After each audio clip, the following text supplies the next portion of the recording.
What do I do?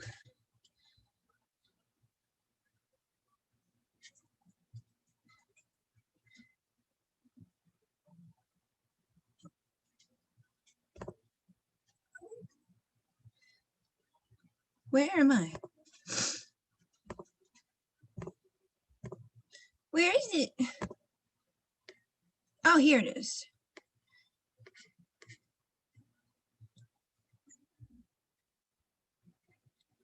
Shh.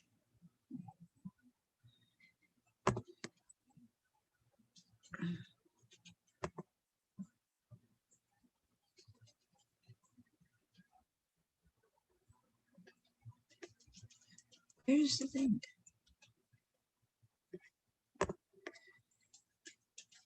How do I change that? No. Google. YouTube. I gotta go to my videos. Videos.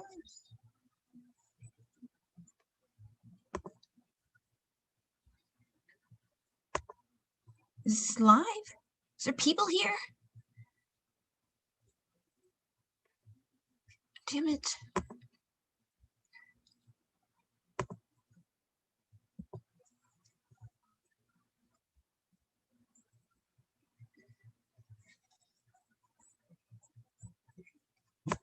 Stop, Anna. Where is it? Live.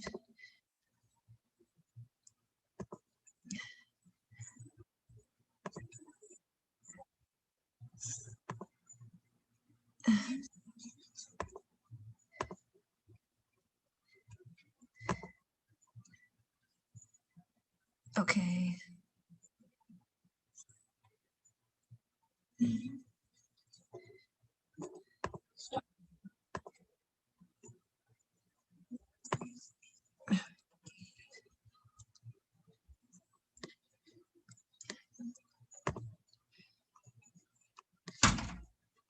No.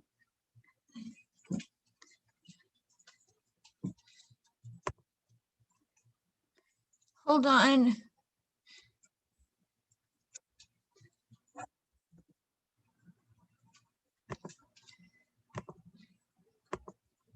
I gotta get back.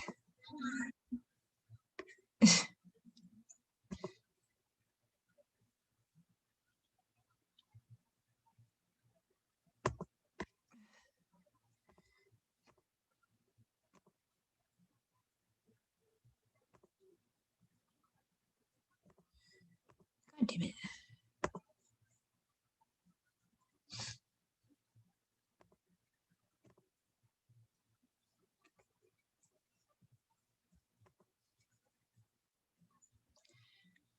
Okay, I will figure this out and I will get it on.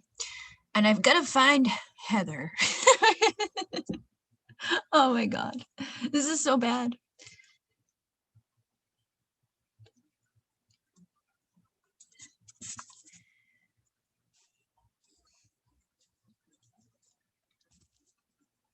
Where the hell did the thing go?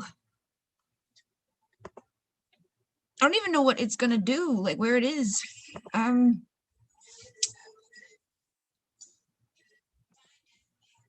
Where is the thing to look at me? Oh, here we go. Oh, shit, I'm plugged in. All right, I gotta send Heather a link or something. I don't know. Oh. There's a delay. I don't even know what it's gonna do.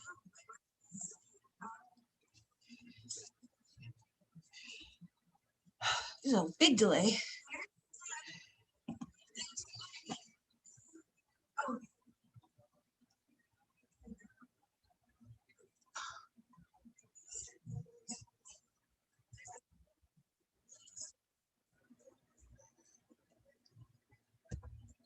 I'm gonna have to have another. All right, I can see you guys here, see me there. I gotta get Heather. I gotta find how to get to her. I sent her a thing. Hi guys. There's a wicked big delay, just so you know. And I gotta get back to that and turn it down. I never hear you guys. Oh, I'm gonna hear Heather though. That's gonna be complicated. Maybe, no.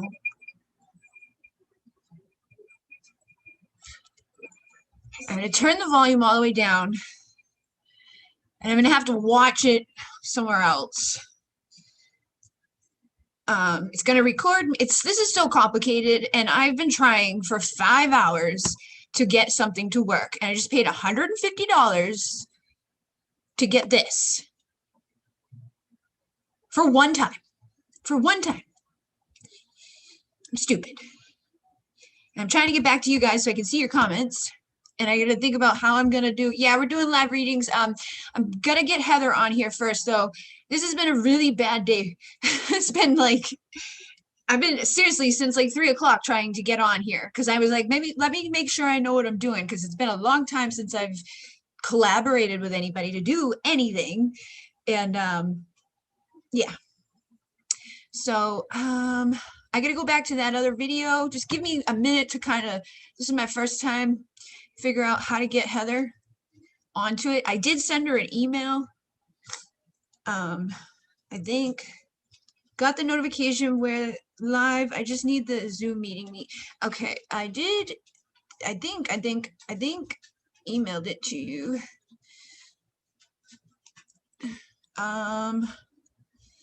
And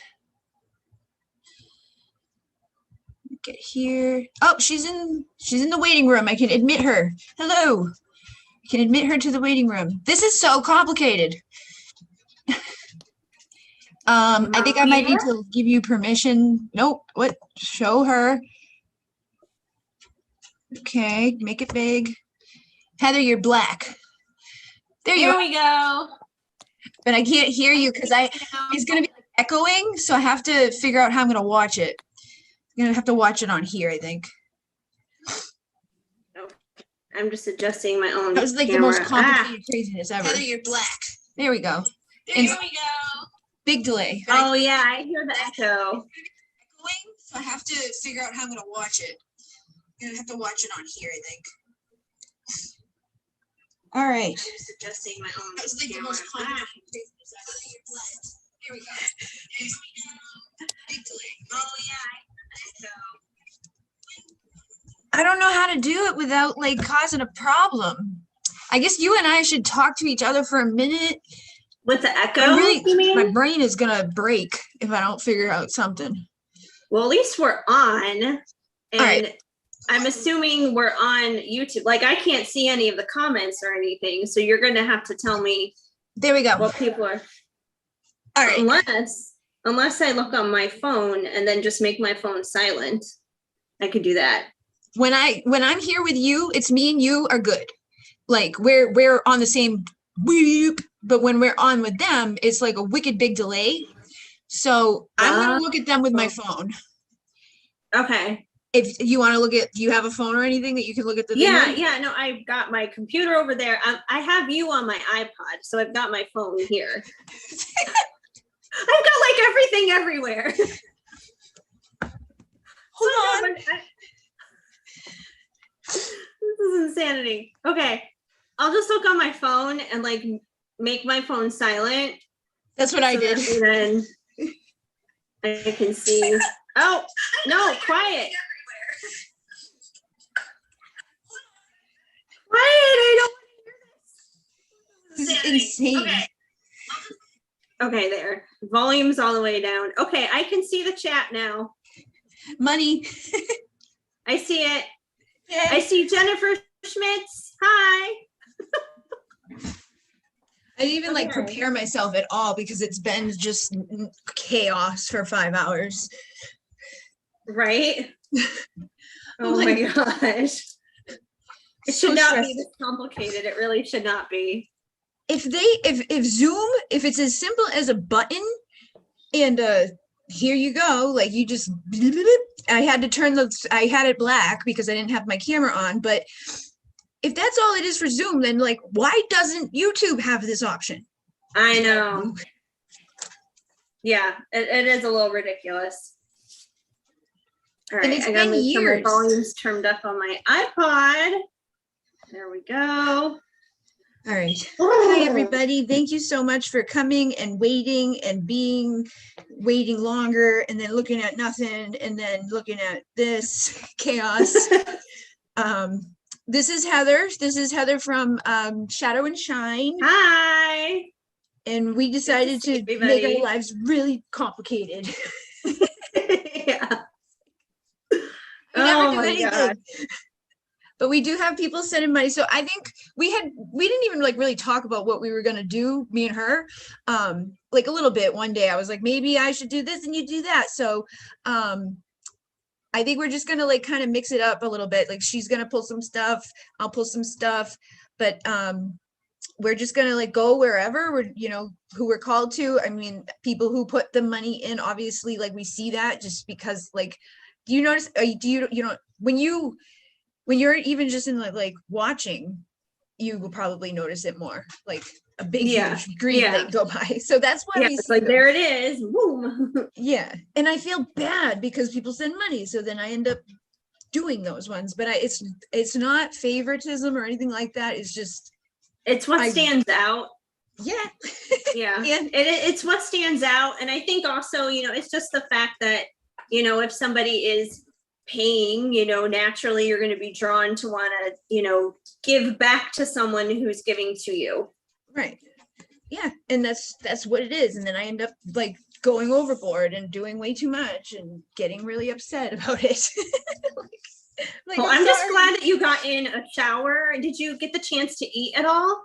No, my dad must have fallen asleep because he asked me if I wanted meatballs. And then I was like, I got to take a shower. I got to get on live. I still don't know if it's going to work. Blah, blah, blah, blah. And then I got out of the shower and I still had no text back. So I don't know what we're doing. I think he's sleeping and I'm just going to eat like I'll have a hot dog or something. I'm not even hungry after all that. Whatever works. I just lost the chat somehow on YouTube. I got to go back to it. I don't know what I just pressed. That was weird. I'm gonna bring it back up. I know the first person, Lindsay M, said, "What's coming up for my situation with D?" And I just want to use the ladies' room real quick, like get my nose situated, get my tissues, because apparently that's going to be a thing again. Yeah, that's really weird. It's like every time you do a reading, your nose goes. And I'm fine before. It's like, here it is. All right, let's see what's happening here in the chat. All right. Hi, RT. Hi, Seawin. I see you. Oh, Anais, whatever. But it's good to see you. Your super chat and question is on the other live. There was an other live. Maybe she created a new one. I don't know. But, whew, all right. I hope you guys are doing good. I really appreciate Bridget having me here on her channel. Like, I'm just so incredibly grateful because, you know, in case you guys didn't know, I know some of you guys know me from like Bridget's Twin Flame group and everything, but I do, you know, a lot of my own readings and usually I go live on Fridays and that hasn't been happening lately because I've been in the midst of moving. I'm in the process of moving across country. So things are a little flipped upside down for me right now, but I really appreciate her having me on here on her channel, you know, as a little guest and doing some readings, helping out with her and everything while I'm able to. So I really appreciate that. And if you guys enjoy anything that I have here, anything that comes through from me, you're welcome to hop on over to my channel too and be a part of the Shadow and Shine family. I would love to have you guys. So just a little plug there, but I'm definitely super appreciative. Yeah, so Heather's going to be moving across the country. So I was like, why don't we see if we can help you, like, you know, the little boost or something before that all goes it's a little down. Insane. But I'm not doing so good. I lost 300 people in like the last 2 weeks. So I'm like, I don't know if I'm the right person to go for the boost right now. Well, you still have more subscribers than me. I'm still trying to push and get to that 1,000 mark. Like, You'll come on. You'll get there. Once you get there, it goes quick. Right. It's an uphill climb. Yeah, and then like at the number like I'm at now, like 300 people is like whatever, but and it's we already talked about why. It's because I'm not doing picker cards, and it's oh no, like, can't do that. No, heaven forbid.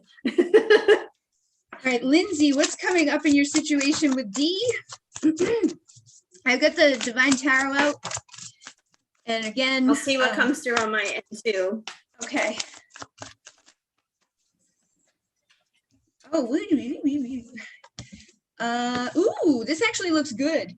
Because you get the Eight of Cups, you get the Devil, and you get the Moon, and those are all like, not necessarily like the greatest cards when you think of them, especially when we get the Knight of Wands here. But because the Eight of Cups is here with these things, I feel like there may be like leaving behind of bad behaviors, or I don't know, I don't even know where to point things. Where am I going? Up there, I guess. So anything karmic, anything toxic, anything bad that's been like secretive, anything that's been kind of, just not good, that's been low vibrational. If your person's been in and out of your life, if your person's kind of like, maybe got a little bit of that part of them that makes you a little anxious, makes you so that you can't sleep at night and you wonder what's going on with this person. Like, why can't we just work together with each other? Why can't things just get like moving forward and stay moving forward? I feel like that's going to be some stuff that's getting walked away from. And I really feel like whatever's going on right now, like collective wise, energetically for everybody, depending on where you're at, like I've been receiving in writing, I've been receiving in privates, I've been like not privates, like my own private readings, and in like public readings that I do for people. Like it just feels like no matter where you're at, if you have just woke up and just figured out like I have a twin flame, or if you've been doing it for 30 years and it's been a thing. Basically I feel like there's something happening where it's like the people are going to like the next level. They're like getting like a push or something's happening where we're walking away from karma, learning those lessons that are needed to be learned. And you could be getting vulnerable, authentic communication from somebody that's going to be, someone that's been watching, possibly not saying much. But yeah, definitely feel like they might want to rush in to say something and not give up on it, but they could have fear, about being an emperor, because maybe they haven't been that so far. But there's your Four of Wands, so good things probably are coming. I'd have to agree with that. I pulled a couple cards too, and I got the Hermit. So I feel like during this time, you and your person have probably been spending a lot of time just like going within and doing that work. Like I've noticed that too. It's like everyone's kind of rising up to the next level. And in order to do that, it requires a lot of going within. It requires a lot of just like prayer time and spending time between you and the man upstairs and stuff. So I feel like there's definitely been a lot of that going on. And your patience has been paying off because you also got Temperance. And Temperance to me is also kind of just like another way of saying patience. So it's like, the scales are being balanced out. Everything is, getting to where it needs to be ultimately, so you guys can have your Two of Cups. So I think Bridget got the Four of Wands, I got the Two of Cups here. So the end result looks pretty good. It's just a matter of continuing to do what you've been doing, basically. Mm-hmm. Anais, anybody who's who did go to the other one and do anything, just let me know. Or Anais, if you see anybody else that had that type of situation, can you like let me know? Because I planned it to be good. It just didn't work. I really tried, but it didn't happen. But some people paid on the other live, like the other, like, how there was like a thing there before for us. Oh, like I didn't even realize that there was a second one. I was like, wait, there's another live? What happened? Well, the first one was scheduled for tonight at 9, and that one needed a special thing that just would not work. Oh, okay. Did. So got it. That one we had to let go. Detachment. But Anais, if you put your question down, like somewhere, we'll make sure that we get your question answered because you already paid. And then we have the dish. And the dish is asking if they're wasting time with their FP. I don't know what FP is. What is FP? I never know Maybe what like their initials, I guess. like their friend. FP. I'm assuming that's initials. Okay. Well, sometimes people do that about like they're like my blah blah, and I'm like, and they know what it means, but I don't. They're like Right. my blah blah, like some crazy shit, and I'm like, I don't know what that is. SOs. I didn't know were significant others for a while. All right, the dish. I've seen you before, the dish. And I will try to grab some people who don't have super chats too, just because I always feel bad. And thank you if you are sending super chats. You're paying for the Zoom. I don't even know what I have. Right. Paying for the time and the chaos and the insanity just to get on here. It was like, yeah, you got to get the $14.99 a month one, and then you get on there. It's like $150 though. Like you can't do $14.99 a month. They make you pay it for the whole year, so you don't back out. Can't quit ahead. So I guess we're gonna have to do these consistently. Make it worth it. That's true. Get your money's worth. Yeah, that's the way I am. Who wants to do some Skype calls, boys? Just kidding. I don't talk to boys. All right, so I've got the devil again, and I've got the moon again, and this happens a lot, guys, when I do my lives. It's like everybody who comes to them ends up being in a similar frequency, similar energy. They end up not getting exactly the same messages, but it's like, I mean, the energies are there. The cards come through, and it's like a repeat. But I know you're asking, are you wasting your time? I'm not seeing totally like that there's a horrible thing. I feel like there's stuff that's hidden here. I feel like there's stuff that's karmic here. I feel like there's things that are, that have burdened you a lot that you're probably ready to drop if you're like, am I wasting my time? But I also know that like, even when we ask that, sometimes it's like, I've got plenty more to waste. We're not completely done wasting it yet. But I'm seeing the Page of Pentacles. I'm seeing the Seven of Pentacles, and I'm seeing the what's the matter? I'm seeing the Page of Swords too. And with the Page of Swords, somebody may be like keeping an eye on you. They could be like looking at you and thinking about what they would like, that they'd like to be vulnerable with you, that they would like to plant seeds of potential for the future together. Oh, the dog's in the bathroom. Something's going on. We interrupt this reading for a little dog emergency, apparently. Although I do have a few cards for you too, the dish. Yeah, I have the Seven of Swords for you, which is it's kind of like about self-deception. So I feel like you may be kind of deceiving yourself, not about like him or that, that person, that situation, but it could be kind of just like some self-sabotage that could be surrounding the situation right now, which I think is kind of what part of the hiccups could probably be. But we also have the Hanged Unicorn. So I feel like there's this transformational kind of thing also that is going on in this situation. You got to transform out of this. You got to transform out of that self-sabotage that may be happening. If you're wondering if it's time to give up, it's time to give up. It's time to transform any crappy thinking is what it comes down to. Because most of the time, if we're struggling in a situation with a person, it's normally ourselves that we're having that struggle with. It's normally like this mental hang up that we're having. And that way, then you can actually make a confident decision on whether or not this is something you want to continue to pursue with the Two of Wands, because the Two of Wands is not just about making a choice, but it's making a choice in confidence. And I think the best thing you can do is step up here into the Nine of Cups. And it's funny because with this card, I always kind of see the Nine of Cups as like, it's like a genie in a bottle in a sense, trying to make its own wishes come true. And you have everything within you to make your wishes come true. So if you really want to make this work out with FP, you can, but there is some not so great thinking that is probably going to have to go, that needs to leave. It's probably that karma kind of stuff, some of that struggle kind of stuff that Bridget was just talking about.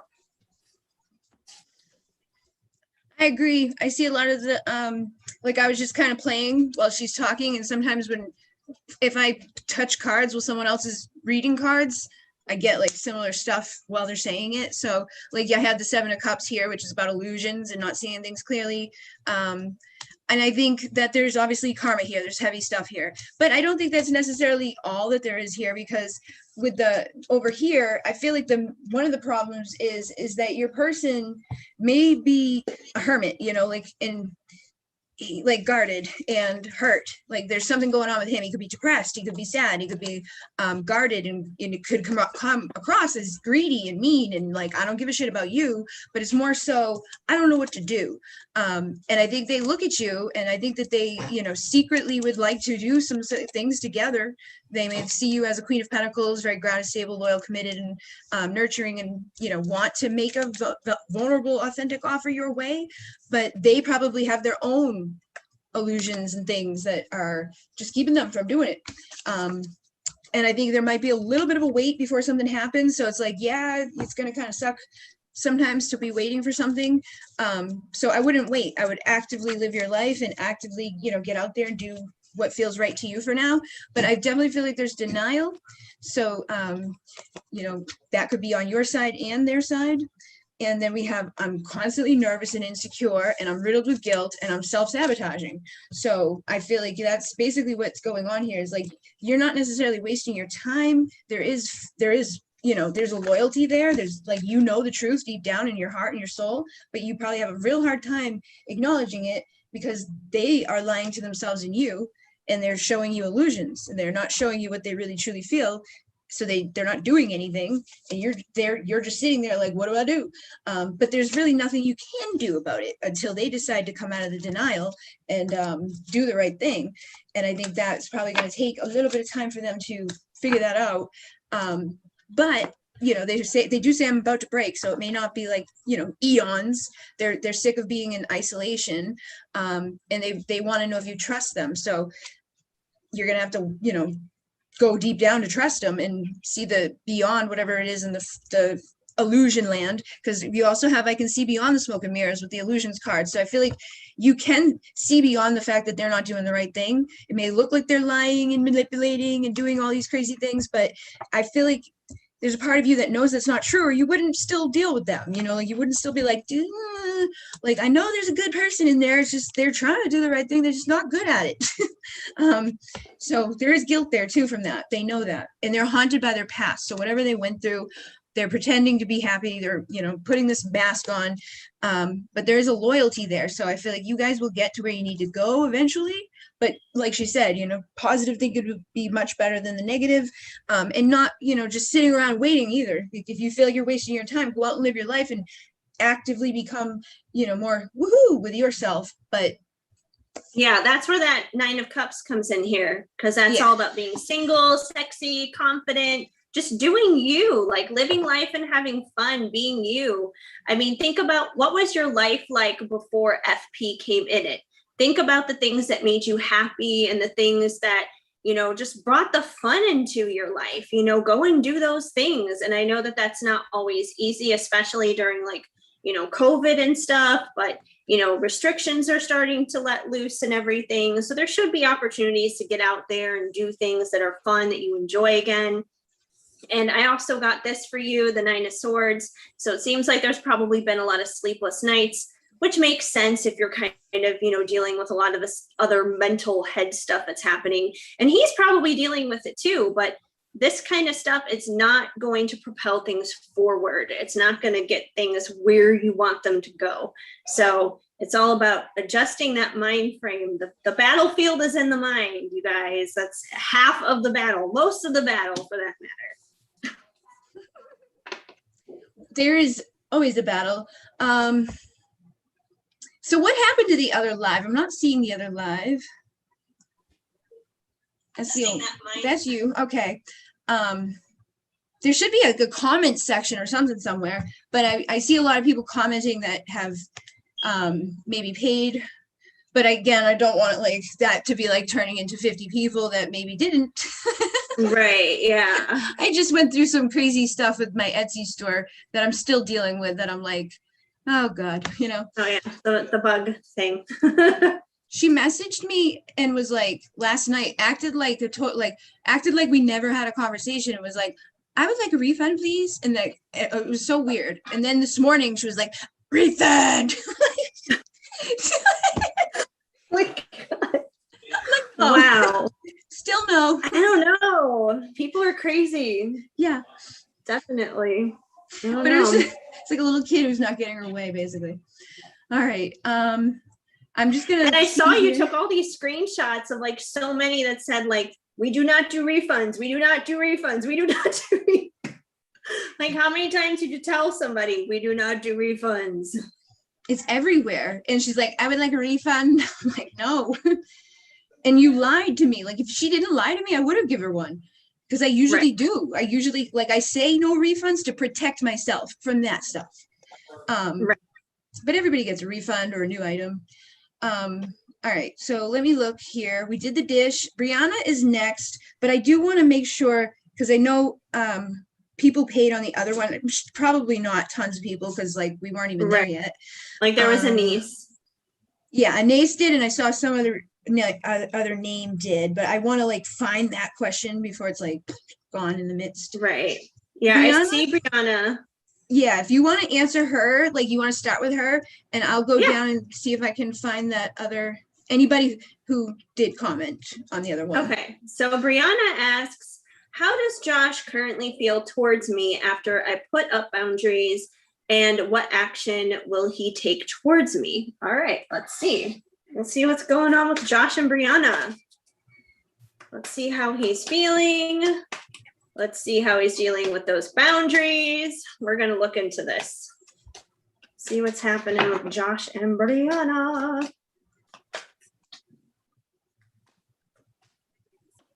All right, so the first card we have out is the Four of Pentacles, which is about, it can sometimes be interpreted as being greedy or guarded, which I feel like in a sense, he's probably feeling this way based off of the boundaries that you put up. You know, you said that you put up some boundaries, and, you know, usually boundaries is kind of in the department of feeling a little guarded. So he could feel kind of guarded with himself because of those boundaries, kind of like, oh my gosh, like, what did I do? Why is she putting up these boundaries? What's going on? So he could start to feel a little bit held back now because of those boundaries.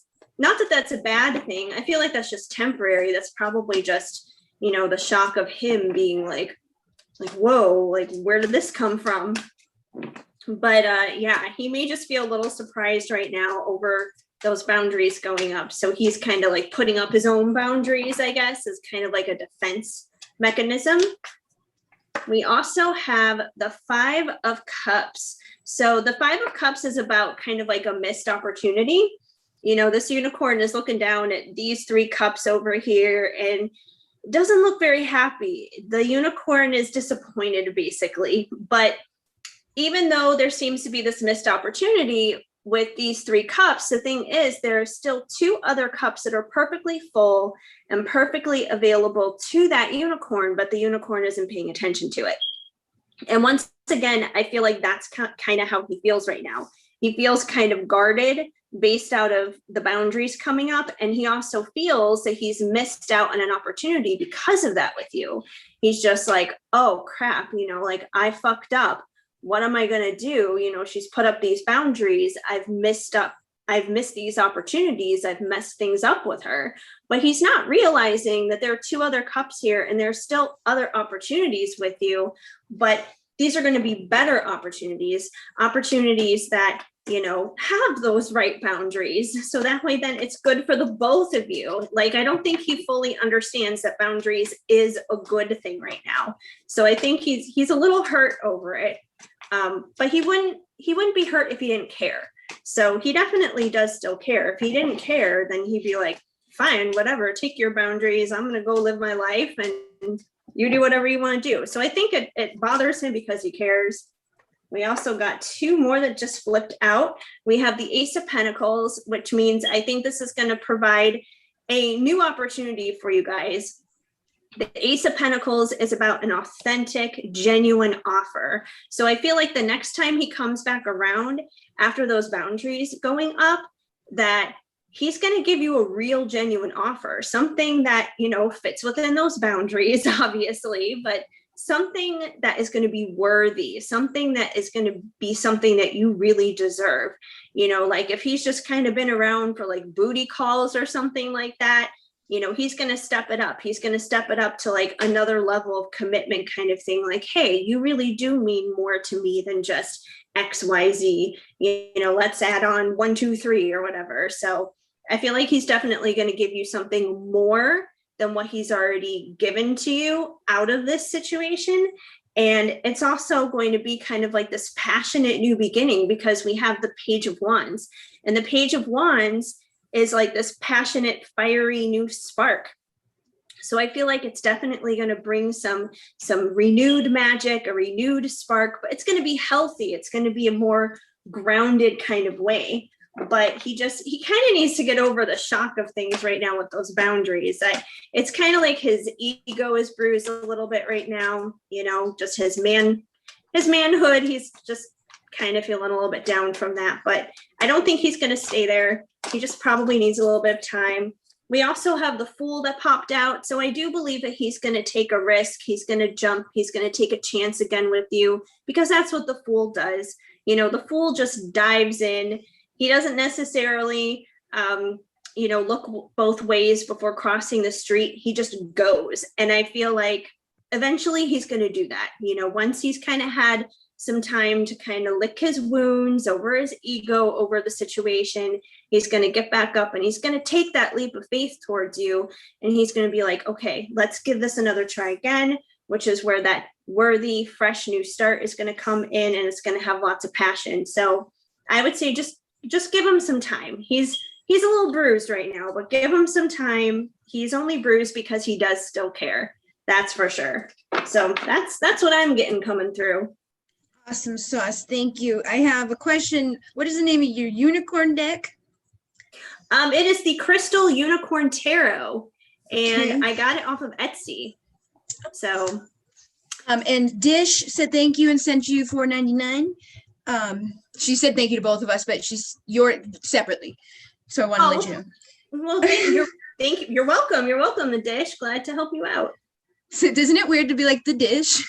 Welcome the I know. Dish. I feel like I'm talking about like a TV show or something. Like, I know. well, isn't that a TV show, The Dish or something? I could have sworn it is. I think that's how they get to the shows. Like, welcome to the show. Welcome to the Dish. So thank you guys. Oh, the Dish can help me out. Basically, I just like, if somebody comes in here and is like being rude or something, you kick them out. It's like you just click on their name, because I'm giving you power, and then you'll be able to kick them out. Or you know, like if people come in and they're like asking crazy questions, you kind of already know the answers because you've been here. Right. Tonight we're going with the flow, so probably not going to get to every single person that pays. Just we're going to try, you know. But if you're like, I saw somebody question and ask like that super chat wasn't working, I wouldn't bother going to like pay me on PayPal or something like that, because we're not going to see it, and you'll probably get like lost in the mix. But you can ask a question, and if we see it, because I'm going to take some that aren't paid too, because that's what we were kind of like mix it up. So just know that we're going with the flow. Whoever we see, we usually see the paid because they're green or blue or yellow or whatever. But yeah, when new people come in, they usually ask, can we still ask questions? How do we do it? So you basically just let them know simple stuff like that, and then we're good. My Anais is Ubering tonight, so we don't have her. Yes, that is true. She does that on the weekends. Yeah, I have Anais down as somebody with a super chat from the last live. I have C Win with a super chat from the last one, and then I have NR, and I don't know if she paid in the last one or in this one. But I have those three written down so far. So if Jenny, I'm gonna make you one too. I'm gonna make you both. Dish and Jenny are gonna become moderators. If you see somebody that you know like legit paid me and I, they were over there all that time ago waiting, let me know so I can take care of them. But let's see. Add moderator. Now you're a moderator. And now you're a moderator. Yeah, I see NR, but their message was retracted. So yeah, I guess you got their question. Yeah, they said something. I saw one of their comments. I didn't see their payment yet, but something got mixed up somewhere. So if they paid here, I didn't notice. We haven't been on that long. There's not that many people here yet. We did Lindsay, we did the dish. Briana, how does Josh currently feel towards me after I put up boundaries and what action he'll take towards me? I'll give you a couple cards and then we're gonna, I think, C Win was somebody that paid on the last one, so I think we'll do C Win and then we'll snap back to the paid people.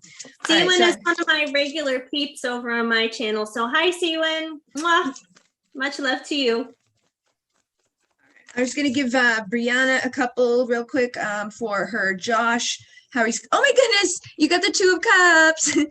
Every time I pick up a deck for like the last 3 days, Two of Cups comes out like first. He's like, hi.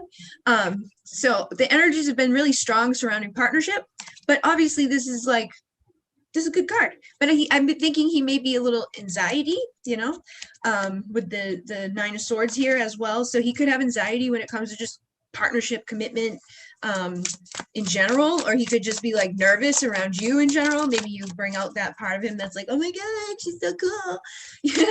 When people get a little like weird about the other person because they're just thinking that they're perfect or they're great. We also have the Six of Pentacles, and it's about, for me in this deck, it's definitely like who's giving who what. They may feel like they don't have that. Maybe where the anxiety comes in is that they feel like that they would like to have a partnership with you, but they may feel like they don't have what it takes to be part of your partnership.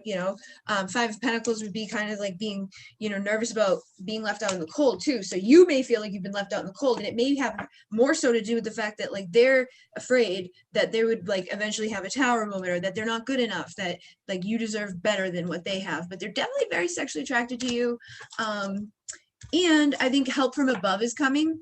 So spirit is definitely helping you guys. Yeah, I just got the Hierophant with that. So spiritual higher level stuff here. You guys are probably like twin flames or divided counterparts. You may be feeling rejected, but I don't think it's about that. Have faith. I think it's more so about very tempted and very intimidated. You feel rejected and they just feel like, oh my God, like nervous, So hopefully that made a little bit of sense, but they could just be procrastinating too, because it's like nobody wants to feel awkward. Here I am, gonna rush right in to be awkward. So hopefully that helps. And then I don't remember who the next person was, but I think I said C-Win, right? There's C-Win, and then the next one that I see in terms of being paid like a colored green block is Faye 7178.5. Okay. Yeah, did C-Win have a question? Let's see. I see the schedule live has some super chats on them. Where are you, C-Win? I'm trying to see if you said anything in here. I got it. How is my twin flame journey coming along? We have not seen each other since March of 2019, and they have not communicated since January 2020. So it's been a while. That they haven't talked, but that's what she did on her question. I see it now. I had to scroll down a little bit. Do you want to start? I'm gonna grab myself a drink because I'm really dying. Yeah. All right, I'll be right back. All right, C-Win. Let's see what's happening with you and your twin. You've not seen each other since March 2019. No communication since January 2020. All right, let's see what's going on. And it's good to see you, C-Win. I know it's been a long time. I appreciate like all the patience with me not being live on my channel lately. Although I definitely, something just flipped out. Where was it? It just like went back into the deck. What flipped out? Oh my gosh. Well, I guess if I meant to find it, I'll find it. Something totally just did a somersault there though. Oh, there it is. So we have the 7 of Cups. So the 7 of Cups can definitely be about illusions. It can also be about making a lot of choices, because, you know, this unicorn is, you know, clearly checking out all these different cups, and all these cups have something different in each cup. So I think this unicorn is trying to make a decision, which could be kind of where you're at right now, because, you know, you haven't had any communication with him in a long time. You have a lot of different options in front of you. So it's like you're trying to decide, where do I go now? What do I do right now? So it seems like there could be some illusions surrounding the situation. But let's see what else we need to know besides that, because, you know, it has been so long, obviously. And like it's been that long since I last went live, but hopefully I'll figure that out soon. I haven't moved across country in 15 years, so I forgot how stressful it is. Okay, let's see what else we got here. So we have the 7 of Wands coming through, which to me, it basically says that you're not ready to give up on this. You know, you're not ready to give up. So you're still trying to figure this out, obviously. Let's see what else comes through. See what's happening on his end. I think we kind of know what's happening on your end. We have the Page of Wands. So I do feel like the spark is still there and the passion is still there. But the only problem with pages is they're typically not the ones who take the action. You know, they think about it. They think about the passion. They think about what they want to say. They think about what they want to do, but they don't move forward. So I do feel like he does still feel that passion for you. He does still feel that drive for you, but he's just hanging back thinking about it. He's not moving forward, obviously. So it overall, from what's coming through so far, it is like a lot of stuck energy. It's kind of just a lot of like, it's like you've hit a plateau in a sense. It's almost like you've hit a plateau. But I do feel justice is going to come. You know, you can kind of only stay in this paused position for so incredibly long. Maybe something that would be good for you to do is kind of just like examine, at least on your end, what is keeping you in these illusions? What is keeping it stuck on your end? Because if you're able to kind of like pick it up on your end and figure it out, that's going to help him figure it out on his end. Because usually they're not going to do anything unless we do something first, because they are a mirror. So it's like you got to kind of take the lead in that sense and figuring it out. And that doesn't necessarily mean like figure it out, go do towards something towards him, but just dealing with yourself and like your own mind frame and your own life and that kind of thing. Just think of like, what can you do to improve yourself? Because if you do, they'll surprise you and they'll make moves to improve themselves. And I can speak in a weird way from experience right now, because in a very small way, someone is making an improvement in his life that I never thought he would make an improvement with.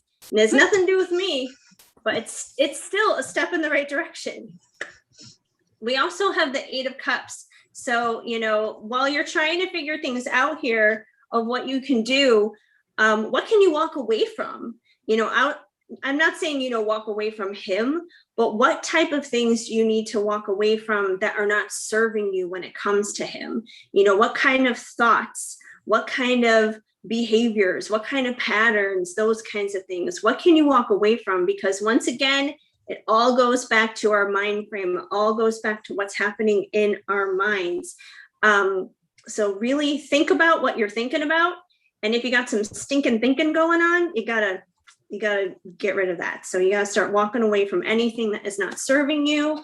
And, you know, aside from like thoughts and that kind of thing, that could be, you know, if there's like a toxic friendship, maybe that's holding you back.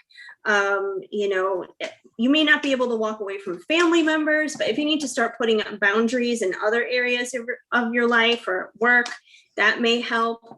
Just anything that you can do to improve your own life will automatically improve things somehow with him. But it starts with you. It does. It starts with you. We also have the 7 of Swords, which, you know, once again, don't deceive yourself with any negative thinking or anything like that. But yeah, that's what kind of seems to be going on here. I think you can get yourself unstuck. I think that's the only reason it's not moving forward, is it's just kind of, it's like you're stuck in the mud right now. Like I kind of get this picture of like a car that's just like stuck in the mud, and you're trying to rev up the engine and move the wheels, but nothing is happening, because it's not that your car can't go. Your car can definitely go, but you're just stuck in the mud. You got to find a way to kind of lift yourself out of the mud. And once you do, I feel like things are going to be all systems go. But, it starts with you. And the 5 of Cups. So, don't focus on anything that you feel like you may have missed out on dealing with him, especially over like the past year and a half, because it's been a long time. Focus on what can still happen. Focus on what can still come. And not just with him, but with anything in your life. What opportunities and what possibilities are still there for you, because there are plenty, that's for sure. So that's what I got for you, Siwan. Thank you. I'm like talking to people in the things. Weird, totally different thing. Like I feel like I'm actually present than like like a crazy person the whole time. Just like, here you go. Here's some cards for you. Yeah, I just feel like sometimes I'm just like, I'm not even here at all. But her question, okay, they had no communication for a long time, basically. And you haven't seen each other for a long time. I don't even know, like, I'm horrible with like time, because I'm like, it's not that bad. And then I'm like, oh yeah, it's kind of been a long time. And then they like from each other even, like the time apart from like that's not that bad. Other way around, Bridget. Okay.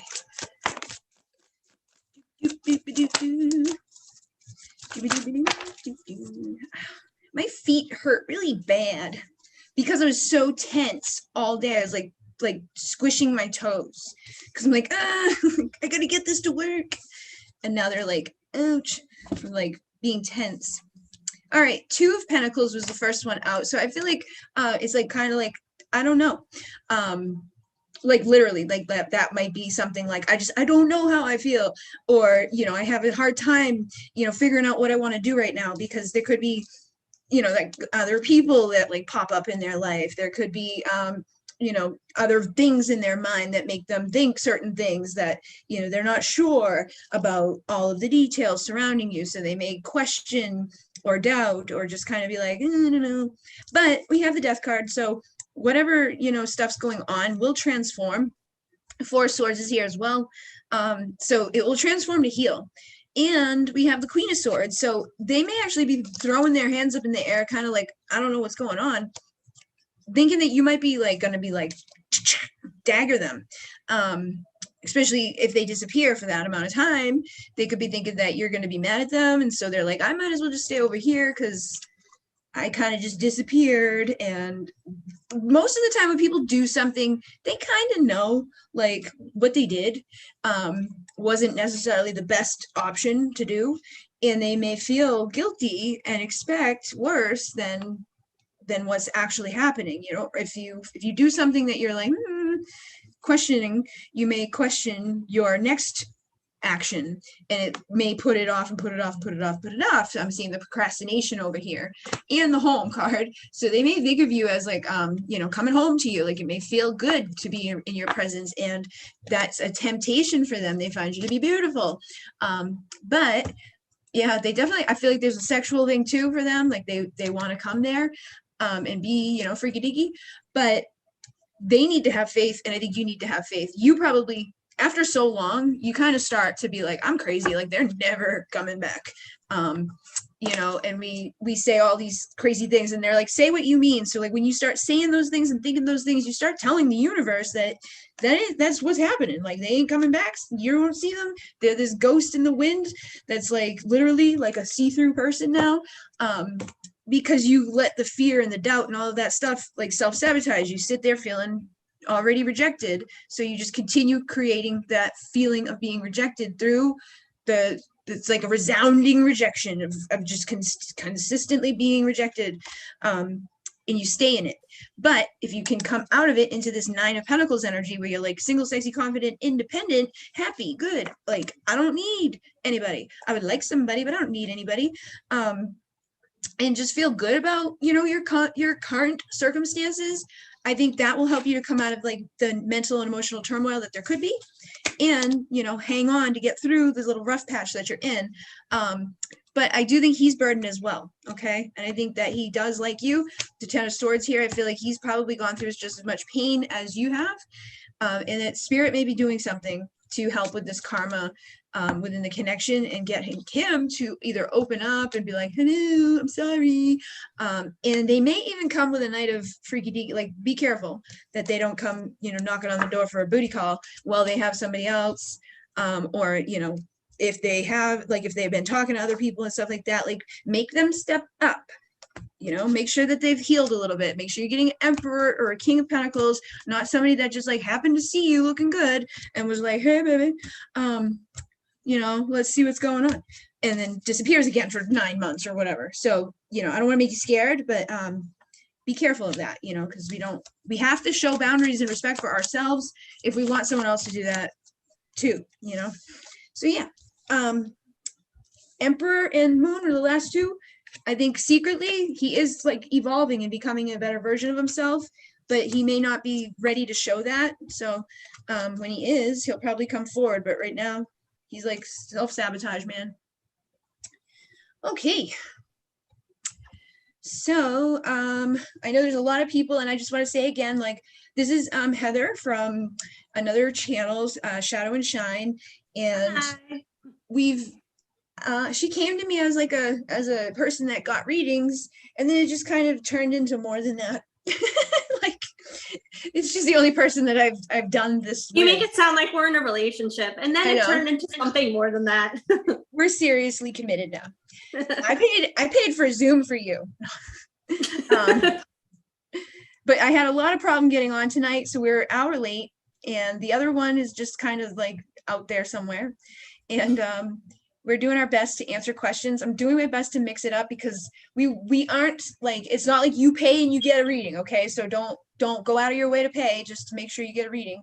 But know that like we're gonna try to mix it up. So if you have a question, you can ask them. If you make a payment, it's more likely to be seen, but it's not guaranteed that it will get read, okay?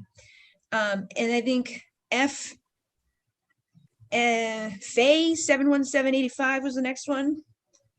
And it says, how do I unscramble the mess I'm in? Will I stay married since he won't leave me and never be with my DM? And are we both in karmics?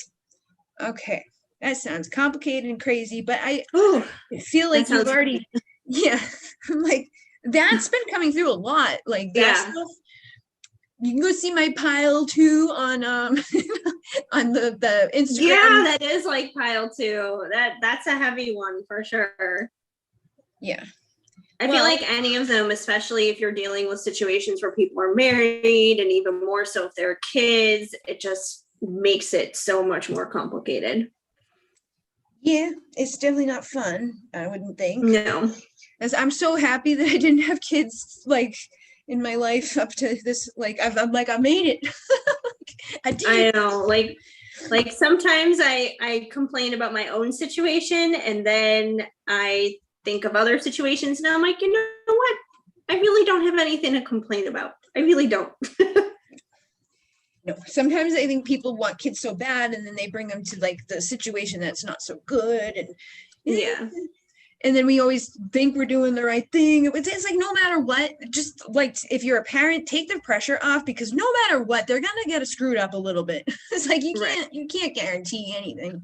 But this is why I feel like it's a good thing that me and my person, we haven't had them even 20 years going apart of time and distance and everything else. And I don't know, I feel like that must have been in our contract or something, that we would wait that out until we knew it was right. I was 7 years old in the back of my mom's my aunt's car, and I was like, I'm never having kids. And I meant it. I stood. They were like, you'll change your mind. I was like, no, I will not. I didn't want to do to me, like, I didn't want to do to someone else in this world what, like, I had happened. So I was like, I don't want to do that. Like, and I knew that then. So, like, no, don't want to. And I've stuck to it pretty well so far. I mean, dogs are probably all equal up to a kid, but I am seeing a lot of energies here for you, Faye. And I see that there's a lot of self-sabotage and a lot of victim consciousness and like, how teachable are you stuff coming through. So this happened, like, I hate when I don't hate, I don't like when I have to be the one that's like, hey, guess what? Like, this is going to be a message that I don't want to deliver. So just know that I'm not trying to be mean or anything like that. I just know that a lot of times, and I've been there, I've been in a situation where I was with a person that I did not want to be with, and I was in love with somebody else, and I was like waiting to be with somebody else. But for a majority of that time, I wasn't doing anything to make that a reality. It was just kind of existing there. And I was like, like, I don't know what I was thinking. And I wasn't, but I wasn't like weird about it either, where I was like, it's gotta be like them. Like, I kind of just accepted the fact that it wasn't going to be anything happening anytime soon, and lived my life. But as time went on, it started to get heavier, and I was like, all right, I gotta start doing stuff. So I started like saving money and like putting money in an account that my person didn't know about. And I started doing affirmations, and I started doing like intentional work with my thoughts and my mind and my programming with my beliefs. And I've been doing a lot of that stuff for a while, and eventually was able to get out of there. And but the only thing is, like, I came out of there and made mistakes. So you don't want to like have this plan of like, I'm with this person right now, and then like tomorrow, if my other person were to be like knocking on the door, like, I'm gonna run and just run away with them, like this eight of wands, like thinking that you're just gonna take that jump into the next thing instantly, because it's not gonna be good. That person is gonna be like, what? They're gonna be like, what are you doing? Don't you have some burdens to take care of? So just know that you don't want to have that type of plan. Like, you might want to have a plan where you're like, I'm gonna try to fix up whatever's going on with me right now. Like, more so focus on your self-healing, and asking for help from above in your circumstances. Like, whatever else you've got going on. Like, if you are unhappy with like your current dynamic, maybe there's finance things that are kind of keeping you from moving. Where did you go? I want to see. I'm here. Not you. I'm here. You can't. I had to go get an extension cord. My phone is like not charging in the thing that it's in, so I had to get like an extra cord. I got cords everywhere, cords and cards. I got cords everywhere too. So yeah, basically you're in a mess, and you're asking, will you stay married? That's why I wanted to see it again, because I was like, that was I remember something stuck up. So to ask, will I stay married? Because he won't let you leave. I know what that's like to be like that. To be in that circumstance where I had like a narcissistic person that was my partner, and I literally waited till he went to jail. And then I was like, yes, now's my chance to break away, because he couldn't stop me from that. And I still get nervous that like, if he comes out, like, what's he gonna do? But he can't do anything, because he'll just like probably go back to jail.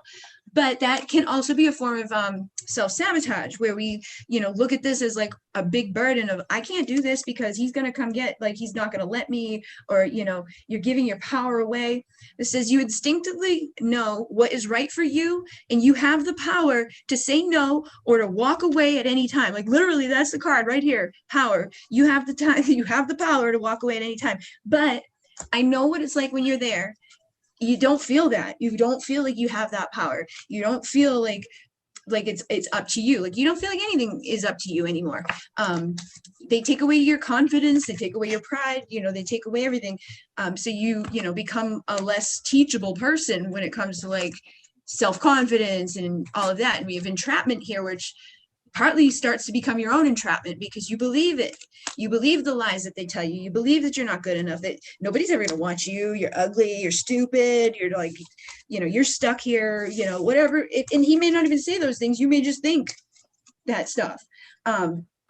You may just think like, I'm stuck here. He won't let me leave. Like maybe he's not even mean about it, but I highly doubt that.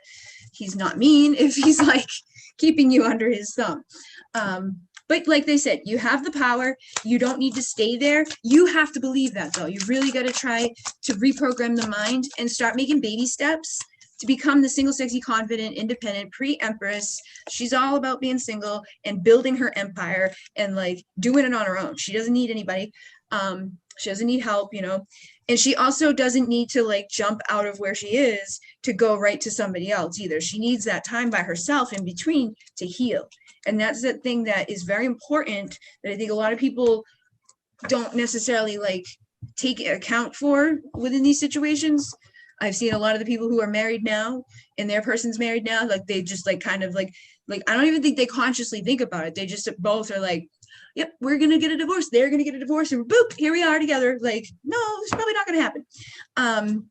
So just know, like, if you're wanting an emperor to be in your life, like a good dude who's ready for this, union of like divine stuff and it's good and it's healthy and all those things, you've got to be that way.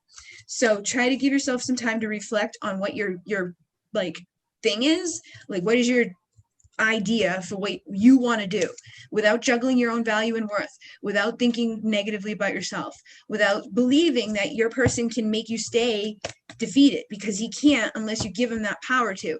So start making affirmations, like get 2 journals, a journal that you do affirmations every day in, literally affirmations about like, I am empowering myself to leave. I am leaving. I am healthy. I am on my way. I am out the door. All of those things that are basically already stating that you're there, you're gone. You're the sexy, Queen of Wands. She's got her shit together. Nobody's telling her what to do. And then with gratitude, try to be as grateful as you possibly can for the good things that you have in your life, because more good things will come. And I promise you, it happens so quick. Like everything that I needed just fell into place. Like a woman came to a place that I was working at. She just happens to own a few houses that she's like, yeah, you can rent my house, with no credit and no money and 7 dogs. And, we don't know if you're going to be what type of person you're going to be, but I just met you and yeah, sure, you can move into my house. And yeah. And my dad, he got out of jail the same freaking time that my ex went into jail. And my dad was gone when I was 4 years old. Forever. Like that, like we didn't live together again after that until in my 30s, when he's like, hey, I can help pay the rent because he has disability. So it was like I had help with the, like, you'll get what you need when you believe and you do things physically too. Like you can't just like think about it and just do affirmations. Like I opened a bank account he didn't know. I was making plans, like, because I knew he probably was not going to be around. Like he was a liar. So I knew that he's probably lying about going to jail. So you got to use your intuition. You got to do some stuff in the physical world, and you got to trust and use the power to manifest and attract and, see those little opportunities to get to the next place. But believe me, if I can do it, you can do it. And it's been 4 years now, and I've got credit and I've got a car and I've got this beautiful home and tons of money that I've never had in my entire life. Just everything that I could possibly need. And I'm happy, like on my own. So know that may, take a little while to get there, but it will be worth it. I have to agree. I got a lot of the same kind of stuff coming through with my cards. The first one that I got here was the 5 of Swords for you, Faye, which is all about conflict, struggle, just not so good stuff, which pretty much describes the situation that you're currently in, just a lot of conflict and struggle. You also have the 4 of Cups here, which is kind of like this stubborn kind of thing going on. The unicorn on this card is very fixated on the 3 cups that are below it, but it's being offered this super awesome 4th cup, up here out of the clouds, and it's completely ignoring that cup. It's super fixated on these 3 down here. So it's just very stubborn. So I feel like, in a sense, this is probably like a representation of your husband, who is refusing to let go, who is being stubborn. And letting go and kind of like letting you move on with your life is also letting him move on with his life, because why would you want to stay with somebody who doesn't want to be with you? You know, you should want to be with someone who wants to be with you just as much as you want to be with them. So, and there could be some stubborn tendencies on your end too, you know, just to look out for. But either way, that's definitely a part of the struggle. And I think it's going to take a lot of hard work here, because you got the 8 of Pentacles, and the 8 of Pentacles is just hard work. It's just diligent, hard work, being consistent, being persistent. And, you know, this isn't a situation that you're just going to get out of overnight, automatically, super easily. It's going to take time, and it's going to take some hard work. But I do believe if you put in that time, if you put in that effort, if you put in that hard work, all the stuff that Bridget was just mentioning, you can have a time of celebration with the 6 of Wands here, because that's what the 6 of Wands is all about. It's about celebration. It's about ushering in this new season that you want, which is not living in the situation you're in now, obviously, because, you know, nobody wants this. No one wants all that struggle and conflict. And then you'll be able to ride off happily ever after with your King of Wands, you know, the person who truly is passionate about you, the person who truly does bring you all that fire and desire, and you feel the same way towards them. So that can happen, but I think it's going to take, you know, a lot of work, a lot of time, a lot of effort. Anything that took a lot of time and investment to get into is going to take just as much time and investment to get out of. So yeah, you know, I know it's not the same kind of thing, but you know, I have lived the past 15 years of my life here in LA, and now I'm going through this crazy change and chaos of leaving LA. And it's taken me the past couple of years to even get to the point where I'm ready to do this, because my roots were so deeply embedded into this city, into this town, into this way of life, into this lifestyle. So it took time. You know, the best way I can describe it is think of yourself as kind of like a plant. Like you're a plant, and right now the marriage that you're currently in, your roots are embedded deep in that. And if someone were to just pluck you up and pull you right out of that, your roots would be torn up and you would be hurt coming out of that. It would damage you. But that's not what you need to have happen. What needs to happen is you kind of need to like prod those roots up gently and get them up, you know, in a way where the roots are not going to be hurt, because you're being repotted. You're repotting yourself somewhere else. And the deeper the roots are, the more time it's going to take to dig those things up and move them over. But it can happen. It's just going to take some time. It's going to take some work. So that's what I got for you. Perfect. We did have I had some communication with people, like outside of talking outside with my voice. I can't do anything properly right now. Oh, and that last reading you did, the last 2 cards that fell were the Empress and the 10 of Pentacles. So you're going to get there. 10 of Pentacles is ultimate fulfillment. So Anais she had a past life one that she was paying for on the other stream. And then I had somebody down on the bottom that she had paid somewhere, but it was like, it didn't work. So I was going to get her too. And then I told my people that I just made moderators that I would do their questions at some point. So they're not going to have the big fancy like flags and stuff with it. So if we keep, right, but they're going to have the blue writing. Yeah. Sometimes they're blue, sometimes they're yellow, sometimes they're green.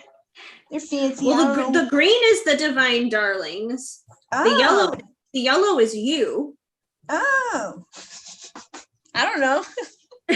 From what I can tell. And then just like the regular gray is just like regular whoever. Oh. See, I don't ever usually see the chat like as like a normal. Yeah, because I see Jenny Schmitz as a moderator. Yep. I made 2 moderators tonight, so I was going to give them the opportunity to ask questions if they had them, just for helping out. Oh, and the dish is a moderator too, but she's still green. She has the little wrench thingy. Yeah. But she's still green because she's a divine darling. Oh, see, divine darling's better than anything. Green. I did a reading earlier today and the girl was laughing because I was like, I'm like, it's green. Like I was defensive about it. 'Cause green is healing. Okay, so I'm gonna do an ace, I guess, with the past life. Do you have a past life deck? Or do you have like do you do past life stuff like with a deck? I don't have a past life deck, but I'll find something to see if there's anything I can give her in general. Sometimes, yeah, like sometimes weird random stuff comes in for these. Yeah, I mean, it doesn't have to be past life specific to tell me something, but I'll look around while you dish some stuff out for her. All right. Oh goodness. Oh goodness. You're a busy bitch. No, I'm just kidding. You have a lot.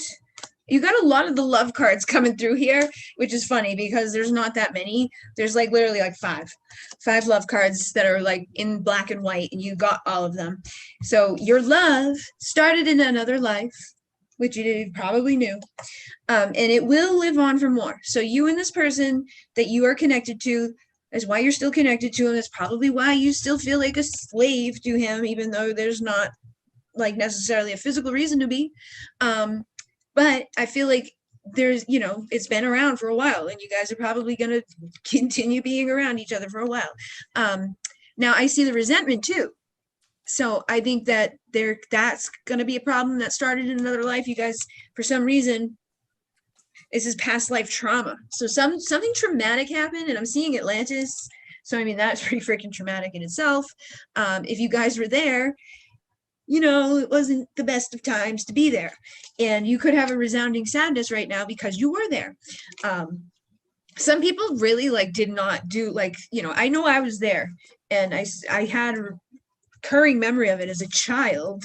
And there was one time in particular, I would have the same memory dream thing, but this one time it was different where the people who were dead, I was floating towards them and I couldn't stop.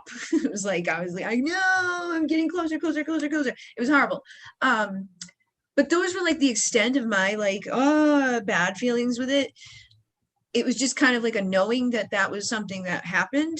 But I feel like some people really, really hold on to it really strongly with the sadness. So he could be holding on to it really strongly, and that could be impacting him in the way that he communicates with you and everybody in his life. And obviously you may have some resounding sadness, and it could be due to just what happened with him in another life or what happened between, everybody back then, because it wasn't great. So you could have a fear of catastrophes. You could have respect for the ocean. You could know that the ocean is gonna if it wanted to, it could, and it probably would or might, take some people down.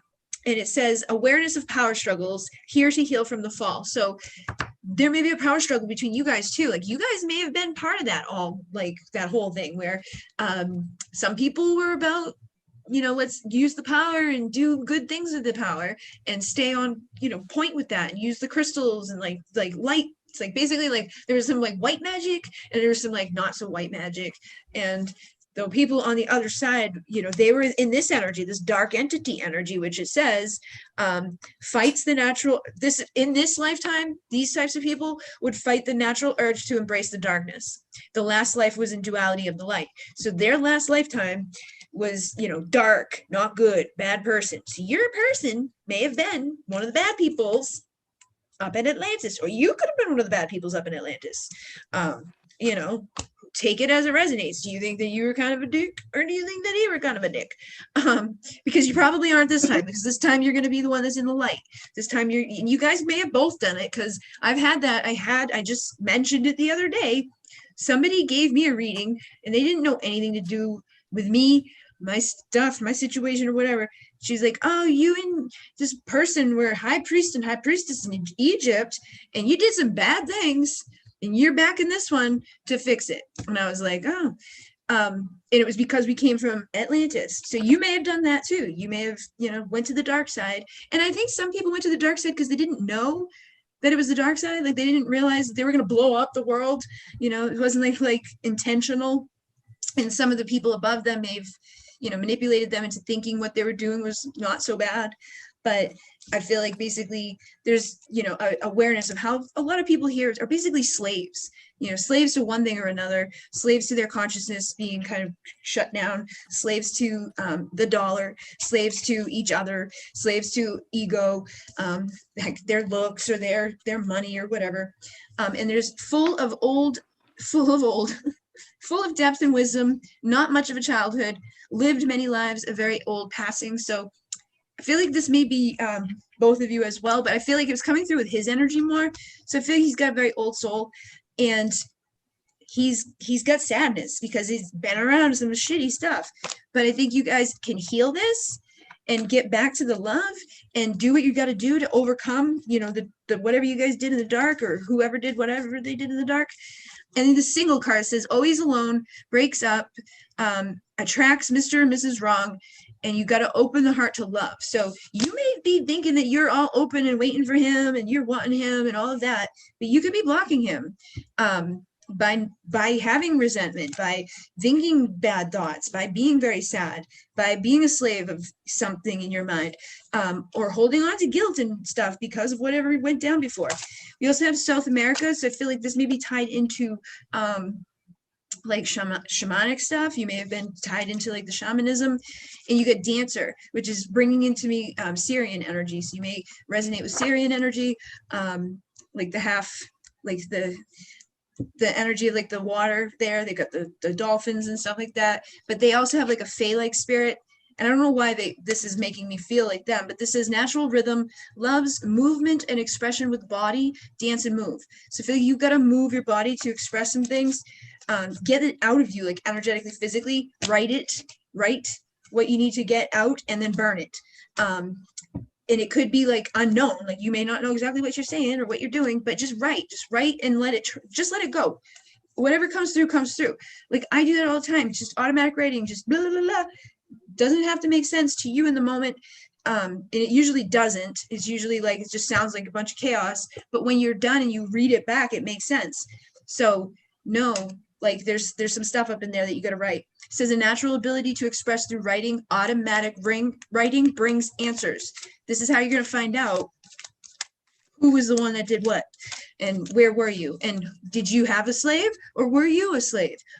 Was he a slave, or were you his slave? You're the only one that's going to know all of those details. I can give you the like little, like there's maybe a possibility of this and this, but you've got to go in within, trust yourself, and just let it come through. And with the light worker, it says naturally awakening, magical healer, a lover, a galactic past life, and an ascended master. So you've probably got the past life stuff too with the star beings, and could have been an ascended master coming back to help at this point. Definitely the old soul. And you have a big family of peeps out there trying to help you and, support you on this. So just know that you're doing the right thing this time, especially if you were the one that was kind of in the dark last time. Okay. All right, I've got some cards here from the Sacred Creators Oracle for you, Anise. So not exactly specific past life, but I think it can help give a couple extra messages. The first one that came out was, what is your honest truth? Which I feel like is just an emphasis of all of these answers about your past lives are within yourself.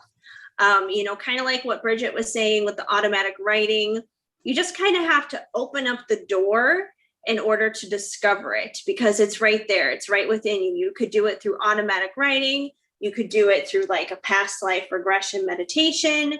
There's so many different ways to access that. I think the most important thing is to just trust what you see, what you feel, what you hear. Even if you feel like you're Looney Tunes, just roll with it. If it's something that's not forced and it's just coming to you, then that's probably what was going on. That's probably what was happening. And you also have imbalance. So I feel like this lifetime is an opportunity to balance out all the wrong shit that went bad and not so great in all the other lifetimes. So, that's kind of the goal. If we keep coming back, it's typically because something was not balanced out before, and we're still trying to figure that out and balance it out. We also have follow your sacred flow. So, I feel like not just in regards to past life regression stuff or automatic writing or anything like that, but just in terms of your life, like just follow your heart, follow your goals, follow your dreams, like keep doing you and what you're supposed to be doing in this lifetime. Because the more you do that, the more not only is it going to bring things in balance for you, but it may even shed some more light for you as to what did happen in the past. You also have the distraction of shiny things. And that definitely makes me think of not only Atlantis, like, the downfall there, but, and I believe you mentioned something like in the chat when we were talking about like the past life stuff in the chat on the last live, I think you said something about Egypt. And I think of Egypt with the shiny things like, gold and all that kind of stuff. And, think about it, Denise, we live in the city of, Tinseltown where all that glitters isn't gold, so it's easy to get distracted by all the shiny things, especially here in LA. It can be easily distracted, just with the way of the world and anything. So I feel like this may be a common thread for you and him of something that you guys may need to kind of overcome. That it's something that you were trying to overcome last time, and it may be something you're still working through this time, but you just need one step ahead is all you need. That's all you got to do. Like, don't try to take 10 steps ahead in just one. That's all you need, just one step. It's like that Martin Luther King Jr. quote. I forget the whole thing, but it's like, just take one step. You don't have to see the whole staircase, but just take that one step. And that's kind of what you need to be doing. Don't worry about what's going to happen 10 steps ahead, 20 steps ahead, just as long as you're taking one. That's going to make all the difference. It'll come together slowly. You'll piece it together slowly. You don't have to have it figured out all here tonight, all here today, all here tomorrow. This is a journey. It's a process. It's a marathon. It's not a sprint. We also have limitations inspire innovations. So anywhere that you may feel limited in your life, use that as motivation, use that as fuel to make your life better, to make his life better, to make other people's lives better around you. You may have felt, limited, especially in your past lives. That may be some of the reasons why things fell apart. So instead of seeing, what you feel like holds you back as a bad thing, look at it as an asset. Look at it as something that is going to propel you forward with him, with your life, with everything. Don't let limitations set you back, because I think that may have been a part of the issue in those past lives too. And you also have bliss is worth creating, not from, not for, but from. And I know it's a little confusing because it has like from and for crossed out, and then it goes back to from. So I think what this card is basically trying to say is create your bliss from within, not from without. And I feel like that can be kind of hard, especially if you're a person who gets easily distracted by the shiny things, which, like I said, may have been an issue in those past lives. And it could still be a temptation in this life. God knows I've fallen temptation to that myself many, many times, like 8 years ago, and this is something I'm not proud of, but 8 years ago, I went through bankruptcy because I was so distracted by shiny things. And I was like, I'll buy this and I'll buy that and buy this and I'll buy that. And thankfully, like, my life is much better now. My credit is good. I don't have massive debt like I did back then, but I had the distraction of shiny things. And I think that's an easy trap that we all get sucked into. And it's something that you may have gotten sucked into in a past life as well as him. And it could all be tied to that fall that happened. But if you find your bliss not from those shiny things, but really from within, which is like yourself, your connection to God, your connection to other people, your relationships, you're nurturing those things, then you're going to be okay. Stay grounded. So I feel like those are some tips for you, not just for like what may have happened in the past, but really how you can deal with those things now, here and now, from the past life stuff. But yeah, I think you guys definitely, we've talked about this before, Anise, and I do think that you guys definitely have some significant past life stuff. So don't doubt that. Don't doubt that stuff. Okay. There's so many people, and I know. I'm like, oh my God. So much going on here. And everybody's like, hi, blah, blah, blah, blah, blah. And now that I have, like, it's probably better when I can't look at it. Because now that I have time to look at it, I'm like, oh no, I feel bad. You're like, I gotta start making a list now and write everybody down. And I did, but I was like, maybe what I can do instead is do this, because there's like a lot of people asking the same thing. I'm like, everybody who asked this question, you get this answer, because they're not like paid people. They're just like wanting answers. Right. And that's the thing, guys. Like the paid thing, it's so complicated. It's like it comes in, it's big, and it's paid. Like they sent money. So I'm a people pleaser. When you send me money, I feel more obligated to please you. And then I feel like you're going to be mad if I don't. So I get weird. And I always say, usually in the thing, please don't pay if it's just because you expect a payment. But I didn't get to do any of that tonight because I didn't even know if this was going to work. It was all black when I first started. I still wasn't sure. It took me like 6 hours to finally get on here today and have it be right. But we're here and we're just kind of going to people. This was more so to like introduce Heather to the community.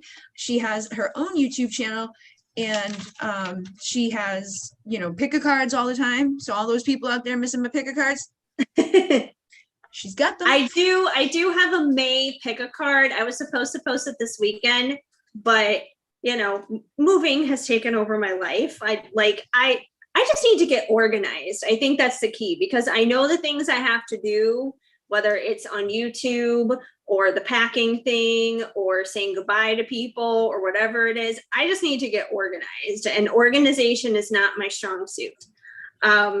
So that's what I'm trying to do. But I do have a May pick-a-card. It's uploaded. I got the thumbnail. I literally just have to put in the description, you guys, and boom, it'll be there. With you? If you want to know what's happening in May, check my channel. At least by tomorrow, it'll be there. When it's just a description, I just copy and paste. I'll do a little tiny one. It's all the tags that take forever, because it never I can't just copy and paste.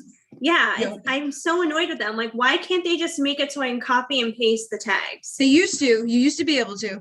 Now you can't. Sucks. Yeah, that's the annoying part. The description, okay, that doesn't take very long at all. I just have to put in the timestamps basically, and those tags, and it'll be fine. It'll be good to go. But I always drag my feet on that because I'm like, oh, I have to put in tags. You would think it's the worst thing in the world I'm doing, but I'm like, oh, I have to put in tags. I know. I've done. I know. It's the littlest things can become really big. Yeah, exactly.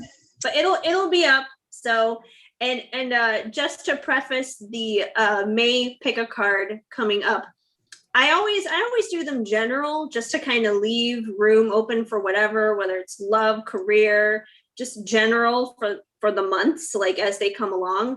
But I think just because everyone is so curious about love, I will say this much: every single pile was very heavy on the love. So if you want to know about love, it's there. It is that time of year where everybody gets a little it's mating season. It's everybody wants to mate with their thing. They're yeah, exactly. It's when people start putting their window, here where I live, it's the windows go down, the boys go up, and everybody wants to get freaky dicky. Yeah. But I have a name, I have names written down, and I have people in here that have paid, and it's all kind of chaos now, because I've got people who they paid, but they didn't get seen because they paid on the other thing, because that was the one that we were going to have. But Charla is next, I believe, for a payment on here. And then I had one from NR, that I think she just kind of got missed somewhere along the way. And is literally the next one after that, Suha, and the one after that, Charla, and the one after that, Briana. Everybody wants to know what's going on with their divine masculine. It's like, what's going on with my divine masculine? What's going on with my situation? How does my twin feel? How does my divine masculine feel at present? So I say this every time I do live. The people who resonate, like they come in together. I will obviously pull cards for you guys all separately, but it's just it's funny how it happens. It's like everybody's like, yeah, and then the same cards come out. So I'm gonna start with I'll do Charla, and then I'll do NR, but I'm gonna do Charla, give her a little bit to do some Charla, and then we'll move to NR. And then after that, it's Veridiania, and then Suha, because I'm going back and forth between money and then people. And I know people like to leave and come back. All right, Charla, what is going on with my divine masculine?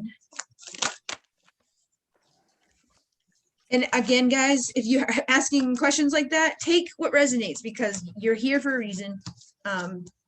Spirit usually brings you guys into the same room for a purpose. And again, we've got a lot of the same cards from earlier. So I got the 10 of Swords, the 7 of Swords, the 8 of Swords. I got the Knight of Swords. So you could be dealing with some sword energy, air sign energy. But I feel like basically your person may be really up in their head and they may not be showing it. Big surprise. You know, the moon's here with their like secretive ways. But I feel like your person, you know, they could definitely be thinking a lot. And they may not be too happy with what they're thinking.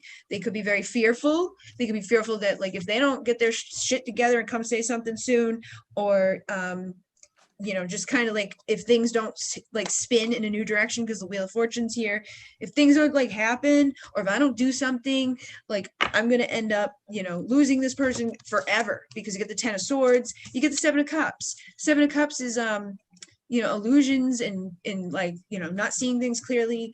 And for me, it's kind of like that. It all fits in with the fears and the doubts and the insecurities and all of that. So this could be a big problem in your situation that led to where you're at right now. Maybe there was a painful ending at this point, and you could be the one that went through the pain, and you could think that they're fine. But I feel like usually when somebody causes pain, it's because they're in pain or because they're not aware of what they're doing. And that's usually caused by something that happened to them. Yeah, I just saw the Knight of Wands here. So this person could have come and gone. You may have looked at them like a player. You may have looked at them like, you know, just kind of wanting to get freaky deaky, and that was it. But I don't think that's it, because I also have the 6 of Cups and the Queen of Pentacles and the King of Wands. So I feel like underneath the exterior of I'm a player or I'm a like, here I come and go boy, is somebody that's actually a king. And they may just have a lot of fear and a lot of self-sabotaging behaviors and a lot of doubts and a lot of things that they do that are not so good because of fear. So they see you as that Queen of Pentacles, loving, nurturing, you know, somebody that is warm and inviting, somebody want to hug and hold and take care of, you know, me in those ways. And I think they would like to reconcile with you, but they don't know exactly how to do that. They don't know which way to go right now. They're kind of like, are you going to like stab me and be mad at me? Or are we going to have a 10 of Cups? And is this possible? Maybe they're afraid of the 10 of Cups. Maybe they have fear around commitment at the same time, but they're, I think, afraid, wondering like, do you still love me? Are you still going to be that one that's like nice and nurturing and giving, or are you going to be like, you know, aloof and cold and quiet and pull yourself away from me? But there is like there's a good guy in there. Yeah, you've got a king in there that can become an emperor, but he needs to heal. He needs some time. Okay. All right. So on my end, we've got the 5 of Wands. So there's obviously some conflict and struggle and some not so great stuff going on. And I feel like that is basically because you guys have the 2 of Pentacles here. So on his end, it seems like he's probably juggling a lot right now. I don't know what your situation is, if there's like a third party or not. If there is, then he would obviously be juggling you and somebody else. If there's not a third party, then he's probably just juggling a lot in general in his life. He probably just has a lot going on, which would kind of be like a distraction where then he's not able to fully focus on things dealing with you. But either way, it seems like this is a dude who definitely is juggling a lot right now. And it's just, that's causing some of the conflict and chaos happening here. But you do have the 9 of Pentacles. So I feel like this is the position that you're in. You're in this position where you're just 1 pentacle away from the 10, which is ultimate fulfillment.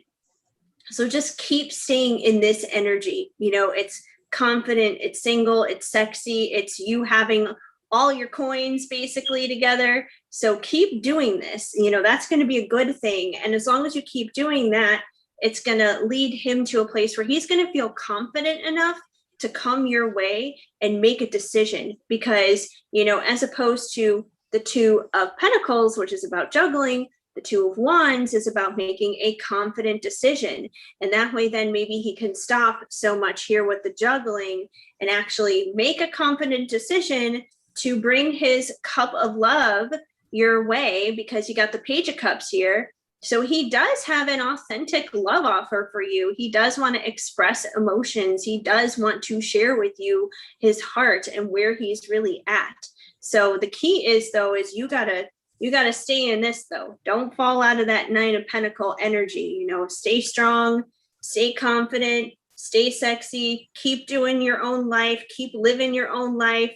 There is nothing more appealing to a guy than a girl who has her shit together and has her stuff going on. Not the girl who's kind of just like, oh, woe is me, walking around like, oh, what's happening with him? No, nobody wants that. I mean, would you be attracted to a guy who's all, woe is me, what am I going to do with myself? No, you want a dude who's confident, like confidence attracts confidence. It's sexy.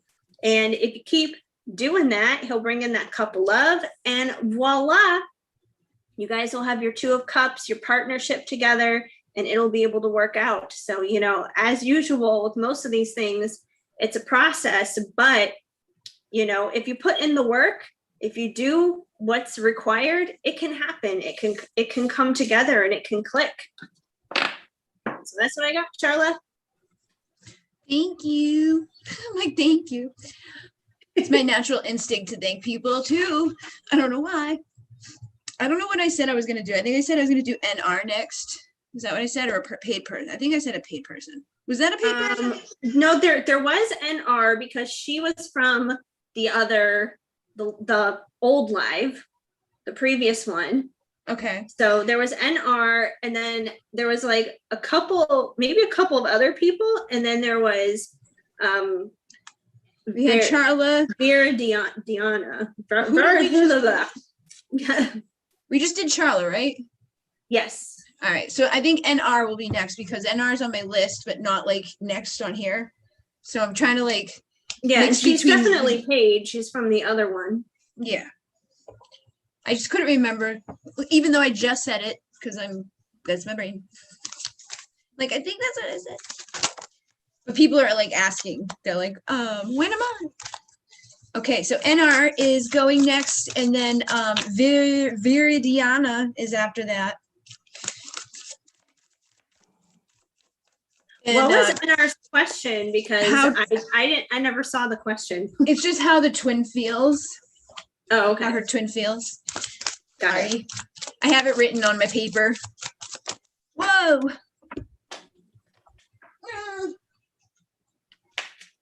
I got the 8 of Swords and the 3 of Swords. So I feel like your twin may be feeling a little not so good. He could be fearful, or he could be in some pain right now. Or he could be afraid that he hurt you. I'm also picking that up. Like he may be afraid that he hurt you too badly. We also have the 5 of Cups coming through. So somebody's here is not good. 5 of Cups is like being really upset over what's already happened. 3 of Swords is being stabbed by, something and needing to heal from it. And the 8 of Swords is like that fear that we get, which sometimes can be because we got hurt or because, we don't want to get hurt again. So with the 7 of Pentacles and the Justice, I feel like they may be thinking like, all right, you know what, like I'm sick of feeling badly about the things that have already happened in my life. And I don't want to keep holding on to pain or causing more pain. I definitely don't want to live in fear. So they could be like trying to, feel their way through how they're going to start planting seeds of potential to go towards their future. But I don't think that they're necessarily ready to like come running around and tell all of that stuff or do a whole bunch of things right now, because you got the Hermit coming through and the Page of Swords on the other half of this, because he kind of like sits around and looks, but he doesn't speak too much. And Hermit doesn't really say anything. He just kind of hangs out by himself. So this person may be spending a lot of time in their pain. They may be spending a lot of time in their, sadness and regrets. And that could be bringing up fear. Like, am I going to be alone forever if I keep doing this type of stuff? And what if this, what if that? Like, sometimes we go there. But the Ten of Swords is here too. So I feel like this person definitely, they could have just went through something too. Maybe they were, maybe they hurt you and then they went off with somebody else and they got hurt. But the Emperor is here. So I feel like whatever they're going through, it is eventually going to get them to a better place. They're going to come out of that mental, emotional turmoil, come out of that Five of Pentacles, left out in the cold, feeling like miserable type of energy. But they may have been something that they needed to go through in order to become an Emperor. Because there it is again. Look at that. You got both of them. I feel like this is what they're saying, because it's 5 and 5. They needed to go through this to change. So if, I think some of it could be because they hurt you. They could feel badly about that, and that's going to make them change. But somebody may have hurt them. And that could be like their karma or their justice, because we got the Justice card there, that is going to put an end to a chapter of them possibly like, breaking hearts and doing stuff they shouldn't do. Take you guys out of the mental emotional turmoil, so you guys can be the king and queen of cups and love each other and go into your chariot together and do stuff good ways. Start planting seeds of potential for the future, but walking away from the stuff that's not so good, walking away, from the conflict or karma or just whatever it has been that hasn't been great. But it doesn't, I know that the cards aren't great, it doesn't look wonderful, but it actually does seem like it's all for a reason. So if you are the one that's suffering, know that things will turn around. You got the Wheel of Fortune, turn of events will happen, and much better days are ahead. You got the Page of Pentacles, so he will bring a vulnerable, authentic offer, possibly an apology, or just something physical, material. This could even be like a future, hey, will you marry me? But he's got to face his fears, and he's got to, go through that dark. I feel like he's going to go through the dark night of the soul. He could have been like a little bit of a playboy, and then he got burned. So just know that he's still very much attracted to you, but you stay in your power. I don't think he's given up on the connection, but he's still got to go through his like ego death process. But I still am getting the sense like he's definitely been through something. He went through something bad. It could just be the results of losing you and realizing you don't know what you got till you're gone, type of thing. But something happened, and somebody could have walked away from him and really messed him up. And he's got some anxiety about having that happen again. Yeah, 3 of Cups. Okay, so he could have hurt you, went with someone else, and then it blew up in his face. Or he could be with somebody else that is blowing up in his face now. Like, oh, I don't really want to be here because I got the Ace of Pentacles. So it's like, I don't want. He may be trying to manifest this happening because his true feelings are not there where he is. And he could be starting to see that new perspective. Okay. Okay. So I have a few cards too. And I was just clarifying. I noticed in the chat, people are talking about a like smoke detector or something, like a chirping sound going off. And yes, if you hear like a little noise every once in a while go off, that would be my smoke detector. The battery is broken. I have tried to replace it 1,000,001 times. It still does that. I don't know what's going on. I'm out of here in like less than a month anyways. So I don't know what. So many of those do that. I've been at people's houses and I'm like, yeah, they're doing an inspection in this place after I leave. They like literally sent me the notice in the mail. Like the city of LA goes around and they do all these inspections on all like the rental properties and everything. They sent me the notice and I'm like, doesn't matter. I'm not going to be here anyway. They're doing the inspection on my person's birthday. So I'm like, okay, have fun. I won't be here. Anyways, I do have a couple of the same cards for you that Bridget got. I got the Ten of Swords that came through. So I do feel like he has been experiencing some painful endings with something. Something's been going on with him, which has kind of put him in a not so great space, because I also got the 8 of Swords as well, just like Bridget got. the Eight of Swords is about being in your own little mental prison, basically, where you can't get out. Realistically, you can. He can get out of it, but he's just choosing not to. He's choosing to stay blindfolded and to stay in the mental conditioning that he is, which is not so great. Now, one of the things that it's possible this painful ending could have been with, I don't know if there's a third party situation involved, but you did get the Three of Cups that came through. So it could have been a third party situation that went wrong, especially if he like left you for somebody else kind of thing. It could be that situation blew up in his face and it went sour. If not, if there wasn't a third party, he could be desiring a third party, or he could just simply be desiring celebration. He could be desiring an escape, in a sense, from what he's been experiencing in his head, in his mind. So, he's definitely not exactly been in the best of places, but I do believe that he looks at you, at least, in a positive light, because we got the Queen of Wands who came out here, and the Queen of Wands, she's very sexy, she's very magnetic, she's very charismatic, she's got it all going on. So I do feel that he sees that in you, and he does feel that way about you. And he just kind of needs to overcome this stuff, though. I feel like he's just not in a great headspace here with his thoughts. He needs to overcome that. And the Two of Wands seems to be coming out a lot for me tonight, at least for people, which is about, once again, making confident choices, confident decisions. It's not just about making a choice, but making a choice confidently. So that's what he needs to do. He needs to get to a place where he can make a decision and not just do it in a wishy-washy place, in a hot or cold kind of place, but to make it in confidence. And when he does, he will become the fool who just, dives in, takes the leap, take the leap of faith and not know if he's going to, land on his feet or not, but he'll eventually get there. And when he does, you guys got the Lovers, and, the Lovers to me is really the best third party situation of all, because it's like, here's you, here's him, and there's, divine spirit, God, whatever you want to call it, it's like the Holy Trinity here, Father, Son, Holy Ghost. So it's like the three of you connected, and that's ultimately what you want. And at the end of the day, I feel like you guys already have this connection, obviously, because he is your person. But in order to bring that fully into the physical where you obviously want it to be, he's gonna have to get out of this, because this is not a very good place. So he's probably gonna need a little bit of time, a little bit of patience. But he'll get there. He'll get confident again. He'll become that fool, take that step towards you. You guys will have your love between one another, because he sees you as that banging Queen of Wands that you truly are. So that's what we got. Yay. Thank you.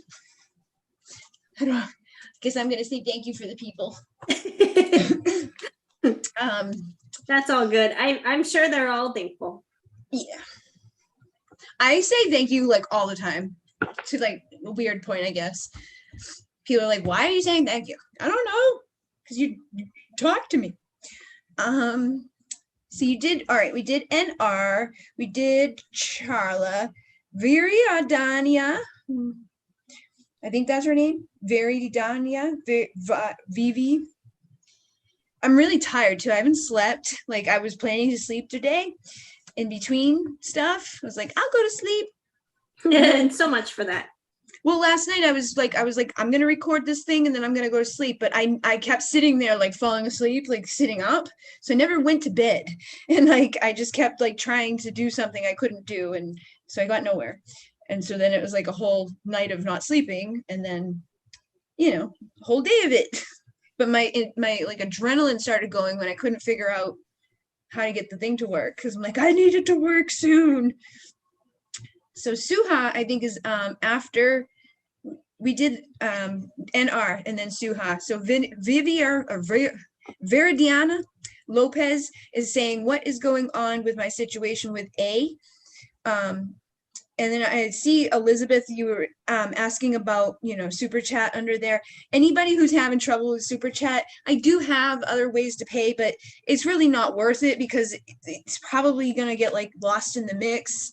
You know what I mean? But I don't know why they don't work sometimes. Like, we're probably not going to get to everybody who pays either. So just know that, guys, like, this isn't to be paid. This was just to do a little collaboration, introduce Heather to the people here on my channel, and also just like, say hi, which I've been doing more lives, obviously you guys have seen. So if you came tonight and you don't get a reading, I do free ones again for the Divine Darlings on the second Wednesday of the month. And those ones are at 10 p.m. Eastern Standard Time. And I go in there and I try to do this, like, I just try to go in order, whoever asks me like a question. So if you're there at 10 p.m., you have a much better chance of getting your questions answered than just kind of like willy-nilly popping in there. And then on the fourth Wednesday, I do paid, but you've got to be there quickly. The first 15 minutes is when I take the questions, and then it's like 4 hours of me answering those questions from that 15-minute period. And any payments that go in after that 15-minute period, I don't take because I can't. So again, guys, like if you're coming in tonight, new in this room, try to just know that we probably can't get to every single person that's going to be paying. So if you guys, my admin people, could put down some stuff in the comments too, like capitals, so when new people pop in, if you want to copy and paste something that says it a few times so that new people coming in don't keep sending money that we can't take, because I don't know how many there are, but like we'll obviously keep going if we have them. But I also have to get up tomorrow and take 2 of my dogs to the vet, so I don't want to be committing myself for hours upon hours. Yeah, you've already been up a long time as it is without food, and after all this, you guys, give Bridget a break. Give Bridget a break. She does so much for all of us. I mean, she's done a lot for me, and I'm just grateful that I'm here to be able to participate and help you guys out on this live a little bit. So, I'm willing to help pick up some of the slack here. So, if you're interested, I don't know if Bridget put my channel down as like a link or anything in the video. Not in this one, but I did on the first one. So I do have a channel. It's somewhere out there. You know what? I put it on like so many places too, because I had it all set up. It was good. YouTube wasn't the problem. The problem was getting YouTube to be seen across other places. But yeah, I don't even know. Oh, this is where we are. I've never used this thing before. So it's like, this is us. It has nothing to do with them. But they're seeing it. So it's confusing, but I'll put you, I have you right here because I had pulled it up earlier, and I'll just put one in the comments. I think I can pin it, but it'll only take a second. Yeah. So I have a channel too, you guys, and I would love to be more consistent on there right now, but it's been really hard with this cross-country move coming up. This week I'm going to be getting my taxes taken care of. Tuesday I'm going to Disneyland. I got 2 Disneyland visits coming up. I'm going to be living in boxes for a little while. Nothing is in boxes yet, obviously. I still have stuff out, but I have so much packing. I have people to say goodbye to because it's been 15 years of an investment of time of my life here in LA. I got things I want to do for the last time here. So my life is flipped upside down. Normally I'm trying, I can't make any promises, but I'm trying to go live on Fridays at 5 p.m. Pacific Standard Time for you guys. So it's kind of a maybe thing. Oh no, don't give me low battery. Okay, I gotta plug in my thing because it was just like, low battery. I have to like switch plugs. But I'm trying to go live. I can't really do a lot of pick a cards while I'm in the process of packing. But June, you better believe things are going to get back on track, back on schedule. So there we go. But either way, if you guys enjoy spending time hanging out with me too, you are welcome over to my channel as well. Awesome sauce. I'm just reading everybody's comments. Somebody misses Coke. What kind of Coke? Coca-Cola. Oh yes, and I do offer private readings too, but I am closed the month of May. They will open back up in June because once again, the moving thing, there's just no way that's going to happen. So in June, I'm back for private readings. Yes, she is. But I don't do them anymore. So when she's back, and the picker, like she's got picker cards you guys have never seen. So you can just go over there and like catch up while she's moving. There is a spirit baby picker card that has gone wild. I don't know what I did. It was like, I don't know, fairies came along and they blessed it or something. I don't know what happened. It was like a month ago or so. I uploaded this spirit baby pick a card and it's been going like a hot cake, basically. It just hit the YouTube algorithm like apparently really well. So if you guys are interested in your spirit babies and you want messages from them, that's there. I got messages from your pets there. There's like a whole bunch of stuff. So, you know, whatever interests you, go ahead and pick a video, pick a card, pick. All different. All right, I can't say your name. Verana. We're gonna do what is going on with my situation with A, and I got the seductive card and the unfaithful card from my ocean of emotion. So it says, every night in my dreams you seduce me, seductive, and then I've been hurt too many times with the unfaithful. So you could be dealing with somebody that's been hurt before, or you could be dealing with somebody that's good, like maybe doing some hurting. Maybe they they get pulled into the seductive energies of people, and so they maybe aren't always faithful, or they may have a hard time being a faithful person. But I'm getting the sense that like they may just be like really drawn to you, but also afraid to commit because of this energy of like, I've been hurt before and I don't like that. So let me get some more energies because this could go either way. Sometimes there's like multiple things in one thing. So yeah, I'm trying to do the right thing, but then there's nothing I can do about it right now with limited. So they could be married or committed or in a situation with somebody else, and they may want to be with you, but they may feel like they can't be because they're trying to do the right thing by like, hey, I've got like this wife that I, committed to and said I would spend my life with, and I'm very drawn to you. I dream about you, would like to do some freaky deaky things with you, but I'm trying to do what's right, and I can't come right now because it's not good. And that actually may be bringing out some stuff inside of you. Like you may hate when you don't know what's going on with them, because maybe like you can sense that there's more there, that they're thinking stuff, feeling stuff, but they may be holding it back because they want, to do what's right. Especially if they've got kids, that could be causing some stuff too. That could be causing them to stay miserable where they are longer, which people seem to do. They're like, let me help my kid out and show them how to be miserable. No, like help the kid out by getting out of the miserable and showing the kid how to live a happy life.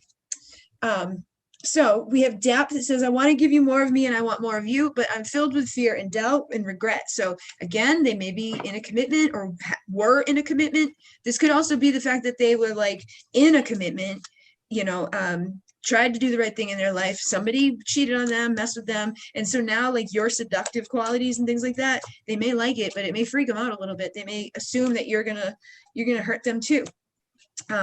Or cheat on them or something that maybe they've had happen before.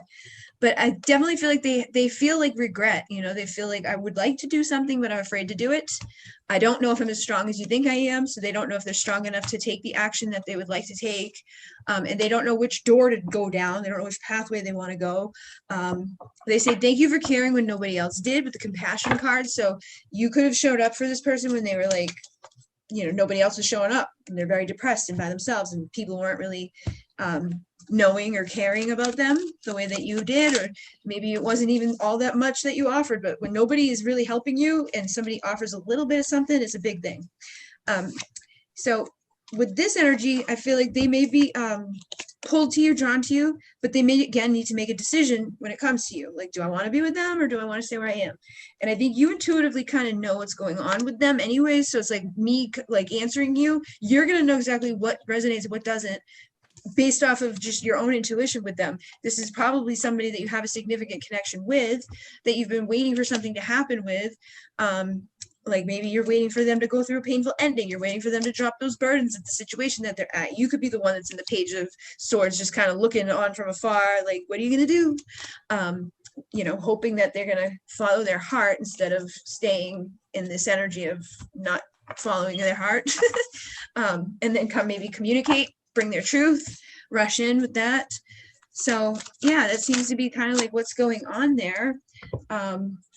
Stay single, sexy, confident, independent. 9 of Pentacles, single, you know, energy here. This is like, the more you can do this, the more likely it is that, like, if you've got a hermit, or you got somebody that's like kind of like hidden off and not doing anything, or they're, you know, giving their attention to other stuff that they're not really liking or isn't for them, you know, it's not their destiny. There's no spiritual commitment there. It's not their 4 of Wands. Like, if you just do your shit that you're supposed to do, and you keep doing it and keep rising up and, you know, persevering, eventually, like, you guys will get there. You may not get there like hand in hand, like a little basket, oh yay, but you'll get there. So you got to become the Empress, and, you know, he'll become the Emperor on his side, if that's where you guys are meant to be, and that's how it's all, like, you know, destined to go.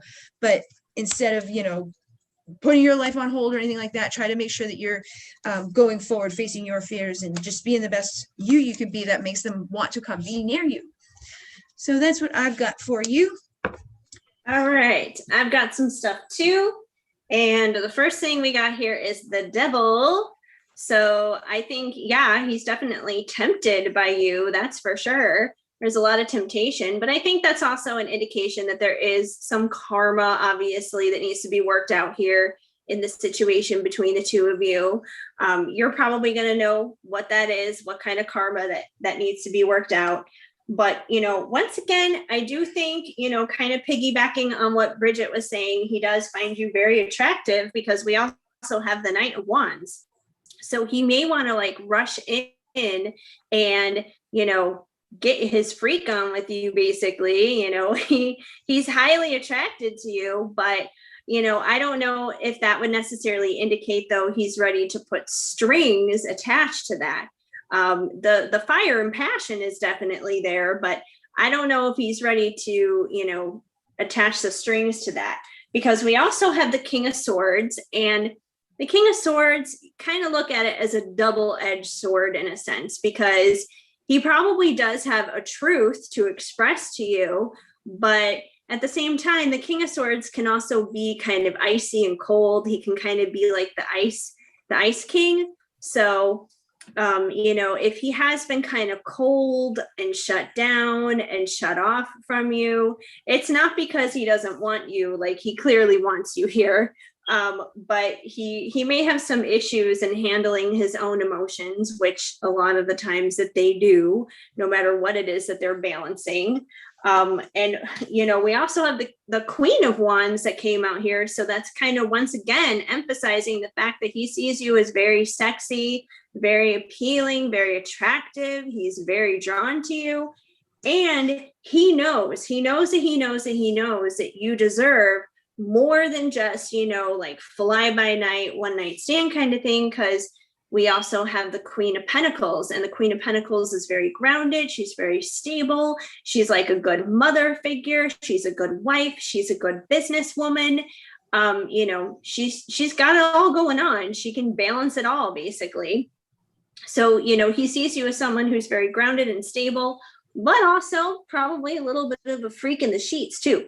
So I feel like he sees you as a little bit of both, which is probably one of the reasons why he's all mixed up, like, what do I do? But I think he knows that he can't just come in with passion. He can't just come in based out of like his temptations and his desires and that kind of thing. I think he knows you deserve more than that. You deserve the best of the best. So he's got to inch his way up here to bring you the Page of Pentacles. And the Page of Pentacles brings that very real, authentic, true, genuine, physical offer. So he does want to do that. It may start off as, I feel like it's going to start off small, because it's, it's almost like he's got to control himself down there. Like that's the feeling I'm getting. It's like, oh, I got to control it down there a little bit. Kind of ground himself in a sense in order to get to that point. But once it happens, once it clicks and he's able to get himself grounded enough to be just like, okay, I can work with this, more than just beyond the bedroom. Like we can build a life together. We can really, put the building blocks here of like a solid, good relationship. You guys can have your 10 of Pentacles, and the 10 of Pentacles is ultimate fulfillment, especially in the physical. It's a very grounded sense of fulfillment as well. And the last card I got for you guys is the 4 of Wands. So you guys can have your 11-11 union. It can get there 100%. I feel like he may need to be hosed down a little bit in order to get there. Kind of cool as jets, so he can get a little grounded to give you what you're worth. And he knows it. He knows what you're worth. He may have to cool himself off here with that King of Swords. He may hold back and be a little icy, but it's definitely not because he doesn't want you. It's because I feel like he's trying to, figure things out and piece things together so he can present things to you in a way where you truly deserve it. And you guys can go forward with something with a solid foundation, something that is going to be long lasting and not fleeting. So that is what I have got. Awesome sauce. Okay. Alrighty. So, we're doing pretty good. We've caught up with a lot of people who are on there. Like they kind of came through in random ways. But the next person that has paid is Katherine. And then I have a Suha, which was asking about how divine masculine is feeling at the present. Katherine, then there's Katherine, Dibba, Heather, Keon, Sherry, the dish saying thank you, the dish saying thank you, and then just people who are divine darlings. So I'm going to be like, bringing in other people who didn't pay. I did take some questions earlier too. Jessica Grasby, I saw you had said something about paying at one point, but we never got to it on a different reading somewhere at some point in time. Yeah, so I think that was a different live that you did, because I was in the chat for that live and she paid and you never got to her. I think it was not the most recent one, but the one before that, where you just were like on thanking people or whatever. And okay. I know she paid for something there and she was just like, oh, she didn't see me. And I'm like, okay, next time. So we should get to Jessica for sure. Okay. I did write her down. I just need a question to put to go with your name, unless whatever you want. If you want to just random willy-nilly. I'll look to see if I can find a question. Jessica, did you have a question in the chat? If you don't, put it down. And then I also will take I took a couple other people too, like Monica was in there. There's 2 Monicas that are in there actually that are they didn't pay, but I will take your guys' question.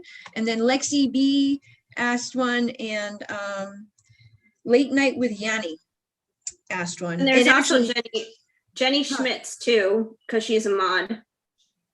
Yeah, though the mods, I said that they could all ask a question but I didn't get to see them. So if you see what the question is, what do you know? Do you see it? I gotta scroll through. Okay. Well, they can comment again when we're ready. Let me just write it down. Yeah. Moderator, make sure questions. But yeah, I took those ones down just because but Monica, Nito, and Late Nights with Yanni, the both of you asked, will my DM be back? So those are probably going to be kind of quick little boop boop, they're not long, crazy, drawn out reading type things. That's why I took them. And other people, if you've got that question, when we get there, take what comes through, or you probably wouldn't be here tonight in this room. So right now I'm going to do what did I say? Suha, how the DM feels about your present. And then we're back to people who are in here just kind of willy-nilly. Where was I? I think there it was, Katherine. So we're gonna do Katherine, and then Suha, and then Katherine, okay? All right. Suha is, how is the DM feeling at present? And I'm gonna try to like speed them up a little bit because they're only, $5. You're getting a lot of time and energy. So to just get to more people, we're gonna speed it up just a little bit. I always say that and I never do. So it's easy to start rambling. That's the thing. It's like, at least for me, I noticed it's just like, okay, I'm just gonna do this for like 2 minutes, and then it's like 5 hours later. Yeah, it's hard. I don't even think I have control over what I say sometimes. It is. It's like spirit just kind of starts with you, and you're not even the one talking anymore. It's them coming through. Suha, how your DM feels? I feel like right now there's this like darkness here. They're saying, I'm afraid you're not going to want me if you see the truth. Okay, so they may be like trying to keep like a facade about them up a little bit, and they may see you as like a single, sexy, confident, beautiful person that makes them feel like, I gotta like, like I can't show my truth. If I show my truth, they're not gonna like me, they're gonna run away. I feel like they want to take action and communicate to you more, but they're afraid that it's gonna like sabotage it, like that is gonna cause it to end. Like if I'm too much me, you're just gonna leave because I'm no good, which a lot of people can do that, or they could have been in bad relationships before with a narcissist or just a douchey bitch that was kind of like, hey, you suck at life, and they believed it. And we do have the Lovers here, so they could still have somebody in their life right now that tells them these things, that makes them question themselves and question their value, question their worth, question what they're doing with themselves as they move forward. But I definitely feel like this could even be a mom, somebody in their life, a teacher, an aunt, somebody, or just women in general could have talked down to this person for some reason throughout their world. And I feel like that's impacted their love life, and that's impacted the way that they feel about themselves. So they may throw themselves into work, and I feel like they kind of like self-sabotage and deceive themselves. They're like, I've been lying to you and I've been lying to me. I'm not really busy working. I'm not really, good where I'm at. I'm just kind of like limited on what I could do. And it says there's nothing I could do about it right now. So I feel like what that means is there's nothing I could do about what's in my brain. I can't make my brain better, but I just have to believe that. And then you make me feel calm and free. So there's a thing about you that makes them feel good. And I think that's different from what they've been used to. Obviously, if this is, what they've been having in their world. And this says, I can't accept it, denial. So I feel like they are in denial, maybe about the fact that they're an empath, because this is, I feel your pain more than empathy, empathic. They could be an empath, and they could be feeling like they're carrying the weight of the world, because when you're an empath, you do carry the weight of the world. If you're not aware of the fact that you're an empath and you don't, know how to like separate yourself from other people's crap, and you attract people sometimes who take advantage of you and like beat up on you energetically, physically, mentally, emotionally. And it says integrity. I'm trying to do the right thing. I think they don't even know what that is sometimes. And with the sexual let's play, it's like they do like you. They want to be a freaky deaky with you, but they are unfulfilled in their life. They feel dull. I feel like they want to surprise you. I feel like they like play these things out in their head of like what they would like to do with you. They want to make you smile. They want to make you good, but they don't do it. It's like, I don't take that choice. I don't make that path. I just kind of sit here and then I regret it. So yeah, I think that's pretty much what's going on for your person at this time. Something along those lines. Okay, on my end, what I got here, I got the Ace of Swords. So I do feel like he has a truth that he wants to come and present to you. He does have something he wants to express. I feel like, if things have not exactly been where you want them to be with him, which, I mean, it probably isn't. Otherwise, you wouldn't be getting a reading about it. You'd just be living your life all awesome with him and stuff. But I feel like, he sees you as the world, and he kind of wants to like change his world in a sense. He wants to change the cycle that you guys have been in.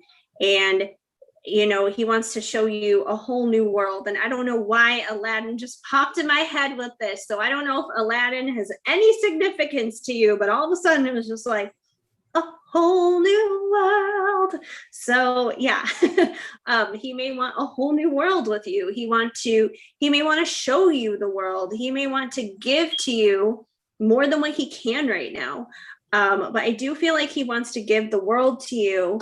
And you also got the sun that came out here. The sun can also, like, quite literally be the example of a divine masculine, basically, just confirmation that yes, this is a divine masculine, because the sun is usually masculine, the moon is usually feminine.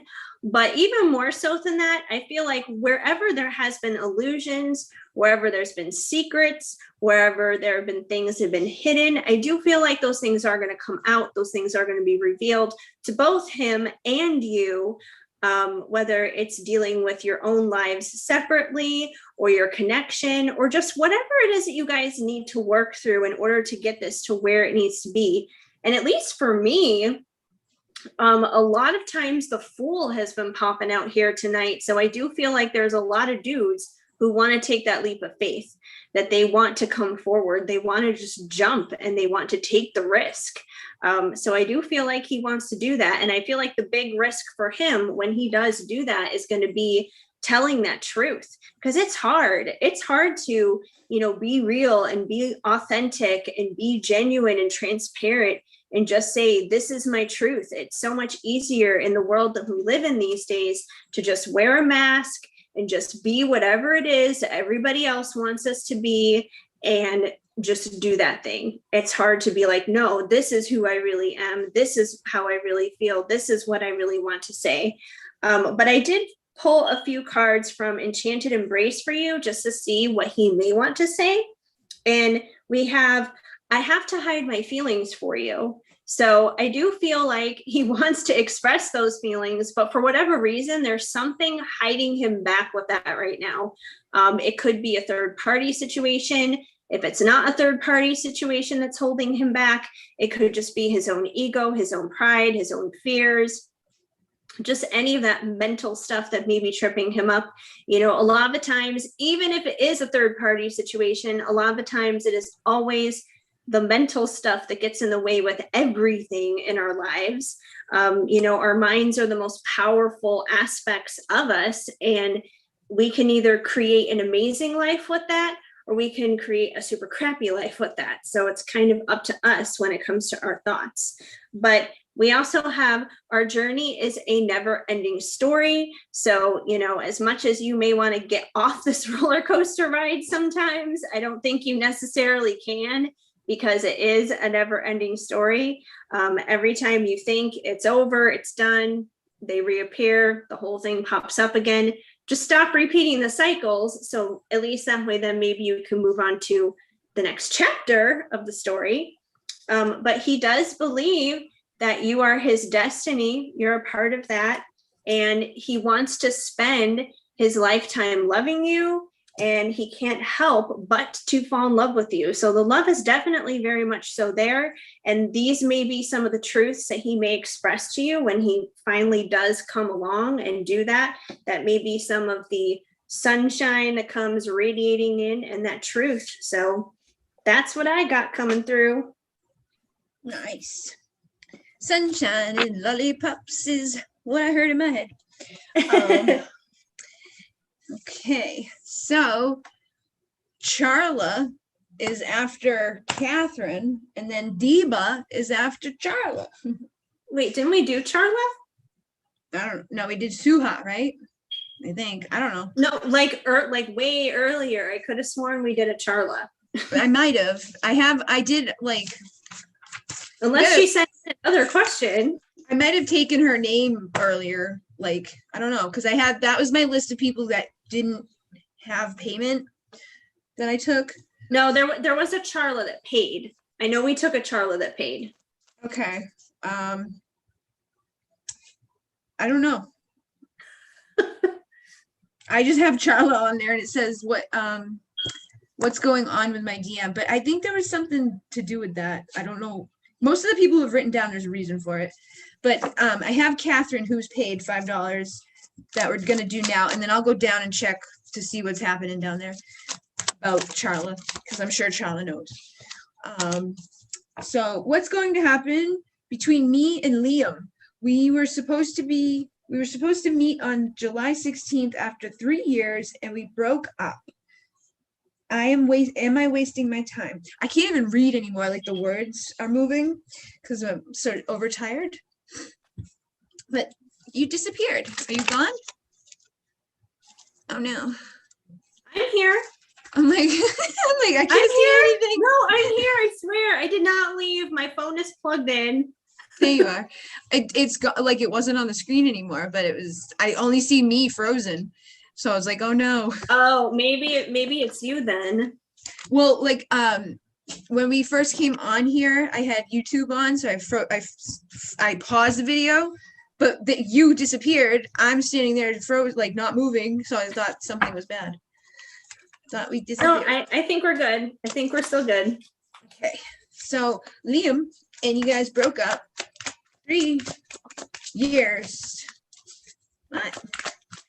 Hold on, I can't read. I'm gonna close one eye to read it. I'm like, what's going to happen between me and Liam? Okay, what's gonna happen? Please say no now. Like, what am I asking? Are you wasting your time? Am I wasting my time? Are we gonna get back together? Are we gonna see one another? Missile. No, you got the 2 of Pentacles, you've got the Page of Pentacles, you got the Star, and you got the 9 of Pentacles here. So it's kind of like the same message that, you know, comes through for people in your situation where they're in a situation where they love somebody and they're waiting for somebody to come bring their passion and their drive and all of that, and they've got their heartbreak and they're not feeling great, which doesn't help, you know, like being in that situation. Like right now, it's like you kind of got the karma to clear away. You got to become the magician and, you know, transmute, get rid of the negativity, get rid of the crappy stuff that is there, illuminate like the brightness inside of you, illuminate, you know, the healing that needs to occur for you, because you can only really focus on you. So don't be too super focused on him and an outcome, because we have no idea what's going to happen. We have no idea where we're going, you know, every inch of every minute of every moment. But if you kind of just stay focused on feeling good and feeling confident, feeling powerful, like, you know, this pre-Empress energy is, she's going to attract it to her so much easier than somebody who's like sitting around like, what's going to happen? Are they going to come back? Are they going to give to me? Is it going to be equal? Like, you know, consumed with thinking like, you know, not good thoughts about it can make it be that there's not good things happening surrounding it.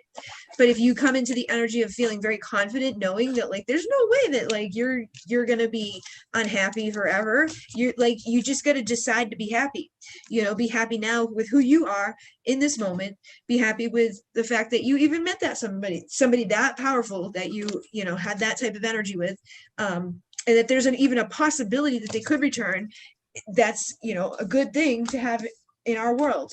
So just like looking at like the good stuff, even if it's not hugely great, start somewhere and attract more of that type of like thinking, while feeling more stable and grounded within yourself and focusing on how you show up in the world. Because sometimes we get so consumed with like putting another person on a pedestal that like we put them out of reach and we put ourselves down, and they feel that you think that you feel like they belong up on that pedestal, so they're gonna look down on you and they're not gonna, you know, do things that reflect otherwise, because you put yourself down there.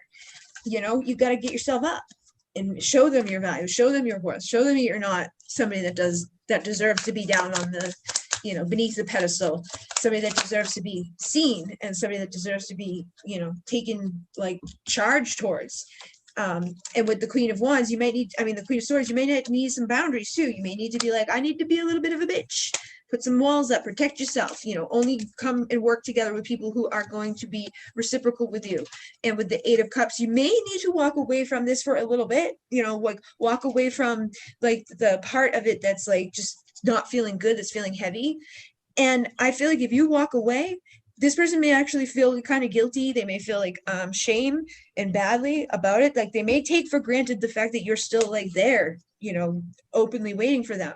And I think if you can pull yourself away, they may realize what they've lost because they haven't lost it yet. If you don't lose it, how can you miss it? So that may actually shift their energy and get them to open up a little bit. Yeah, like, look, I miss you and your warmth. I feel like the more you can pull away, the more you can focus on you, the more you can be like that Queen of Wands. I mean, that Queen of Swords and the Queen of Wands. Be sexy, just be all the queens. Be sexy, be magnetic, have some boundaries, don't be afraid to be a bitch, don't be afraid to say no. And have loving compassion inside of you. You could be sweet and those things too, but make sure that you balance it out so that you don't get sucked into illusions of things and that you don't cause any illusions for yourself and end up in these painful situations with people. And that when people do come to you, they're coming vulnerably, they're coming authentically, and you get to be the one that's on top of the thing. So transmute it, shift the story. I feel like that may be, what can occur here. There's like good energy here, but I think it's like a matter of you. Yeah, it's like a matter of you walking away from any insecurities or any doubts or like, I don't know what's going to happen. Like the more you think I don't know what's going to happen, the more you're not going to know what's going to happen. Be confident in knowing something's going to happen, and be confident in knowing like it's likely that it's going to be vulnerable, authentic, and good. And try not to self-sabotage. Be sexy, be magnetic, be beautiful, but try to be careful that you don't call in the Playboy. Okay. All right. So on my end, we definitely have the indication of you guys breaking up and things not going so great because we got the Ten of Swords. So obviously there was a painful ending between the two of you that didn't go so great.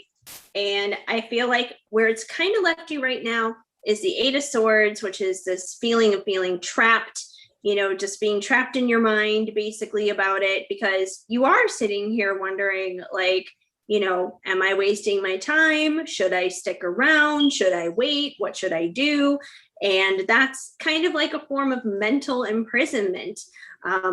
And there's nothing wrong with still caring about him or still loving him or any of those types of things. But, when you're wondering, like, should I continue on with this or not? Should I stay stuck or whatever? It puts you in this place where you're not free to like go out there and live your life and enjoy it and just kind of allow things to flow and happen naturally as they need to. You can still have love for somebody and still enjoy your life. Like it's totally 1000% possible. Not always easy. It sometimes takes practice, but it is possible. So I do feel like you kind of need to break out of this in order for anything to happen, whether it would be him returning, or even if you wanted to allow there to be a space for someone new to come along, it kind of prevents all opportunities from happening when you're stuck in this type of mind frame. Now, on his end, I do feel like he does still have love for you because the King of Cups came out, and the King of Cups is someone who does have a lot of love, but he's usually not someone who is extracurricular in expressing that love. He usually withholds that and he holds that back. And we also got the King of Swords. So instead, this may be the part of himself that he may actually be actively showing towards you. And, the King of Swords is usually someone who's a little bit more icy, a little bit more cold. Even if he does share his truth with you, it may not always be the nicest truth. He may not be expressing it in like the nicest of ways. So I feel like he's showing you the colder side of himself and hiding the emotional part of himself from you, which is of course making this more difficult on you and making you want to, kind of stay in that prison. Like, am I wasting my time? What do I do? Because I feel like that he still has that love for you. Otherwise, he wouldn't be how he is, pretty much.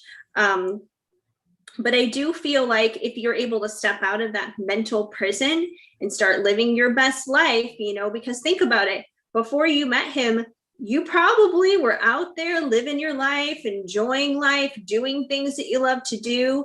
It's like that whole thing of like when you see one of your friends get a boyfriend or whatever, and then all of a sudden their entire life becomes about that guy and whatever happened to their whole life before that person, So don't stop living your life just because somebody is there in your life. Like still enjoy those things. So go back and enjoy those same things that you enjoyed doing before he was ever there, and you'll get back into that place where you're, feeling awesome and feeling good. You're not going to be in this space anymore. There's going to be no mental prison. And, once you get to that point, he may feel like he's missed out on an opportunity with you because we have the 5 of Cups. So he may feel like that opportunity has passed, and he may feel like, oh shit, I screwed up. I've been a little too icy. I've been a little too cold towards her. I didn't share with her how I truly felt. Even though, we broke up and all this other stuff, I still feel things towards her. So he may feel like he's missed out, but there is still opportunity there with that 2 of Cups. It's still there. And, once again, the Fool seems to be coming out a lot on my end over here tonight. So I do, once again, feel like there are dudes out there who want to take that leap of faith. They want to come forward. And I believe that he will come forward. He will take that leap of faith, but he's not going to do it while you're still living in a land of mental imprisonment. Basically, it's like you have to release yourself from prison in order for him to take that leap of faith. And he may not do it right away, just because, you have 3 days of fun or something doesn't mean it's like, okay, he's going to come back right now. It always happens when you least expect it. So just keep living your life and, live your best life. And then that leap of faith will come along. And the last card I got here for you is that 2 of Cups. So partnership can still be yours. It can still happen. And I feel like you're going to have that no matter what. If for whatever reason, he can't pull his head out of his ass, somebody else will come along who's going to be even better than him. And I don't say that to say he's never coming back, but I'm saying that because I feel like no matter what you do, love and partnership is still available to you. And I feel like somebody is going to step up and be there. It will most likely be him though, because, if he's your person, if that's where that special connection is, it will probably be him. But, he's got to be triggered in a sense to move forward. He's got to be triggered to get into that Fool position there to take that leap. And the best way to do that is for you to let go of any of this mental anguish stuff that's going on. And your 2 of Cups, your partnership can be yours. So that's what I got, Katherine. Oh, Jesus. Stop. Okay. We have, oh, I looked for Jessica Grasby, but I didn't see her question. And we did do Charla at the beginning, so I don't know how she got. I think I just wrote her name down there and then filled in the other people. You know what I mean? Like, yeah, because I wasn't really putting them in order on this side of the page. I was just writing people down as they told me that there was problems. So now, where the hell am I? Like, where are we? I have no idea where we are. I know. I kind of know where we are. It's not too far. Oh, I think I just saw Jessica. Hi, ladies. Excited to see you both together. Sorry I missed most of it. Hi. We're trying to find your question. Are we looking for Jessica? I was just going to see if I saw it while I was out here in the midst of it all. But I'm going back up to see who's next. Oh, there's Divine Darlings. So those, they look like they're money, but they're not. The Dish said thank yous, and Katherine was where we just were. Yes. Dibba is next, and then Heather is next. And they came like right in a row. It was Dibba, Heather, Keon, and then Sherry Doll. And then the Dish saying thank you. But I do have I have 2 Monicas written down that didn't pay that I was gonna throw in there just because they're very quickly like, will my DM come back? Like, that's not like, that should only take like 1 minute, not even to answer. So where was I? Katherine was the 3 years ago. Dibba is, Bridget, could you please do a reading about me and F? I want to know if we're getting back together. So a lot of people want to know that. Anybody out there who wants to know, oh my goodness, if your person and you are getting back together, my husband's looking at me a certain way. Hold on. Come here, husband. Okay. Good boy. He's very upset because everybody else came up and got love and he didn't. and he's upset. Aw. Good boy. Good boy. He's a boy. I don't even know where mine is. Shadow, where are you? Is he hiding under the couch? Good boy. Shadow. Shadow. He's chunky butt. Where are You go in you? your chair. You go in your chair. Go in your chair. Go in your chair. No, that's not the right way, honey. He's gonna go off the chair, not on the chair. Okay. Dibba. Dibba, and anybody out there who wants to know if their person's coming back, you know, take the messages if they resonate, leave them if they don't. These ones I'm gonna try to get going a little bit, just so we can get more done in a shorter time. So Dibba.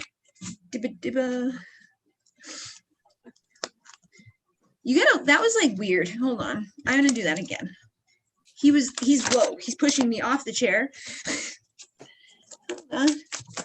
He's got a big old butt. Mom got a big old butt. Okay. What's going on with Dibba? Dibba.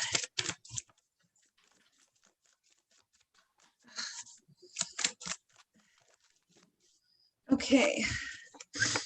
All right, so whatever's going on right now, there's definitely going to be a change, which I feel like right now there's probably some heartache, and your person may be just kind of hanging and not doing nothing, or maybe that's how you feel, like they're like, I know that they're just like, they're not doing anything and it's bothering me, but there could be a lot going on, you know, in their mind and in their life energetically, because I do see like two kings here. I got the King of Swords and the King of Pentacles. So this person could be thinking a lot about what they want to communicate, some sort of truth. King of Pentacles is very grounded, very stable, very loyal and committed. So if that's something that they weren't ready for, maybe they're thinking about that, you know, like they've had time to hang around and think about things in a new way.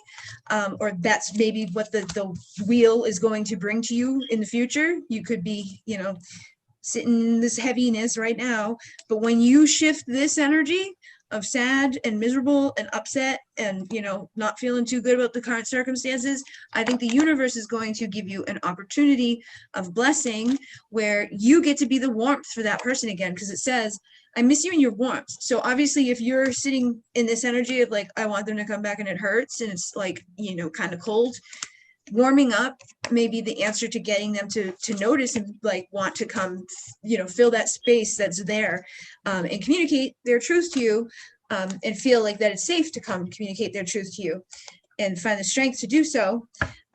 So kind of like walking away, this is like the 8 of Cups for me is like walking away from what makes you sad. So you are sad, walk away from being sad into this warm, inviting energy. And I feel like that's what's going to bring them in because they're not wanting to give up on you, but right now they're hiding away. Okay. Do you want to add anything to that? Oh yeah, I am. Sorry, I was just responding to Lexi on there because her birthday is the day of my moving day. Oh, happy birthday. I was like, okay. So on my end, I've got the 2 of Swords.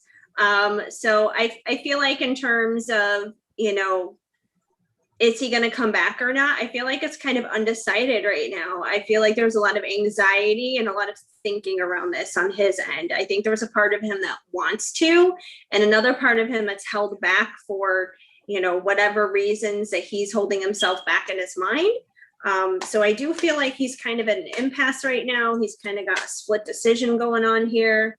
There's some karma that needs to be worked out because you got the Devil. So the reasons that are holding him back are definitely karma related reasons. It's probably negative thought patterns, mental strongholds that are holding him back, that kind of thing. So it seems like he's got some mental anguish that he's going to have to overcome in order to make that decision to 100% come back.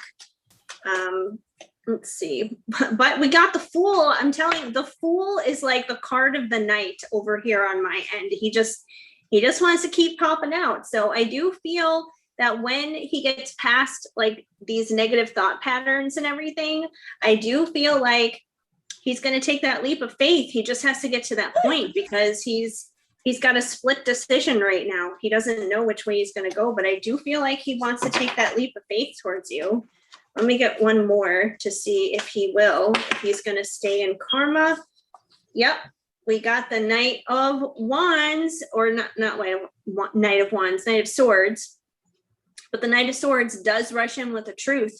So I do feel like after he works out some of his karma, after he works out some stuff that's happening in his head there, he will finally make the decision to take the leap of faith towards you and to actually express his truth. And he'll rush in with that. So I do feel like the overall answer is, yeah, he will come back, but it's not going to be like right now in this moment. He's got to work out some shit, but don't we all? We all got shit to work out.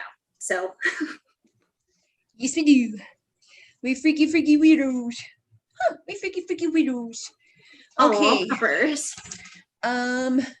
Heather is the next one, I think. And she is, any messages about my spiritual gifts or general messages? Why are you doing this? Why are you staring at me? I think I have my cards. General messages. All right. Hold on, I got the deck somewhere. There it is. I couldn't find it. Okay, I got my soul purpose oracle. That's kind of like taps into some of that. And then I will see what comes through real quickly. Any spiritual gifts, and she can do some general for you too. Tag team in it. Tag team back again. My mom loves that commercial, like that scoop. There it is. Yeah. She's obsessed with it. Every time it comes on, she's like, I gotta dance to that commercial. I'm like, oh my gosh, Mom. I don't know if you have a twin flame thing going on, but if you do, I'm really overtired. I'm like, I just thought this was someone else's phone. I'm like, whose phone is this? I feel like if you have a twin flame thing going on, it's probably one of those things that's like, even when you try to ask about like your purpose, you know, other shit, it's like, hey, yeah, it definitely does. Because here's the divine masculine from this deck that just came out as I was saying that. Divine masculine says honoring sacred masculinity and power, clarity, confidence. And this one says divine masculine, growth and power. So I don't know about your gifts. Maybe you have to tap into that energy for, well, now you got 1111 here. What exactly did you ask?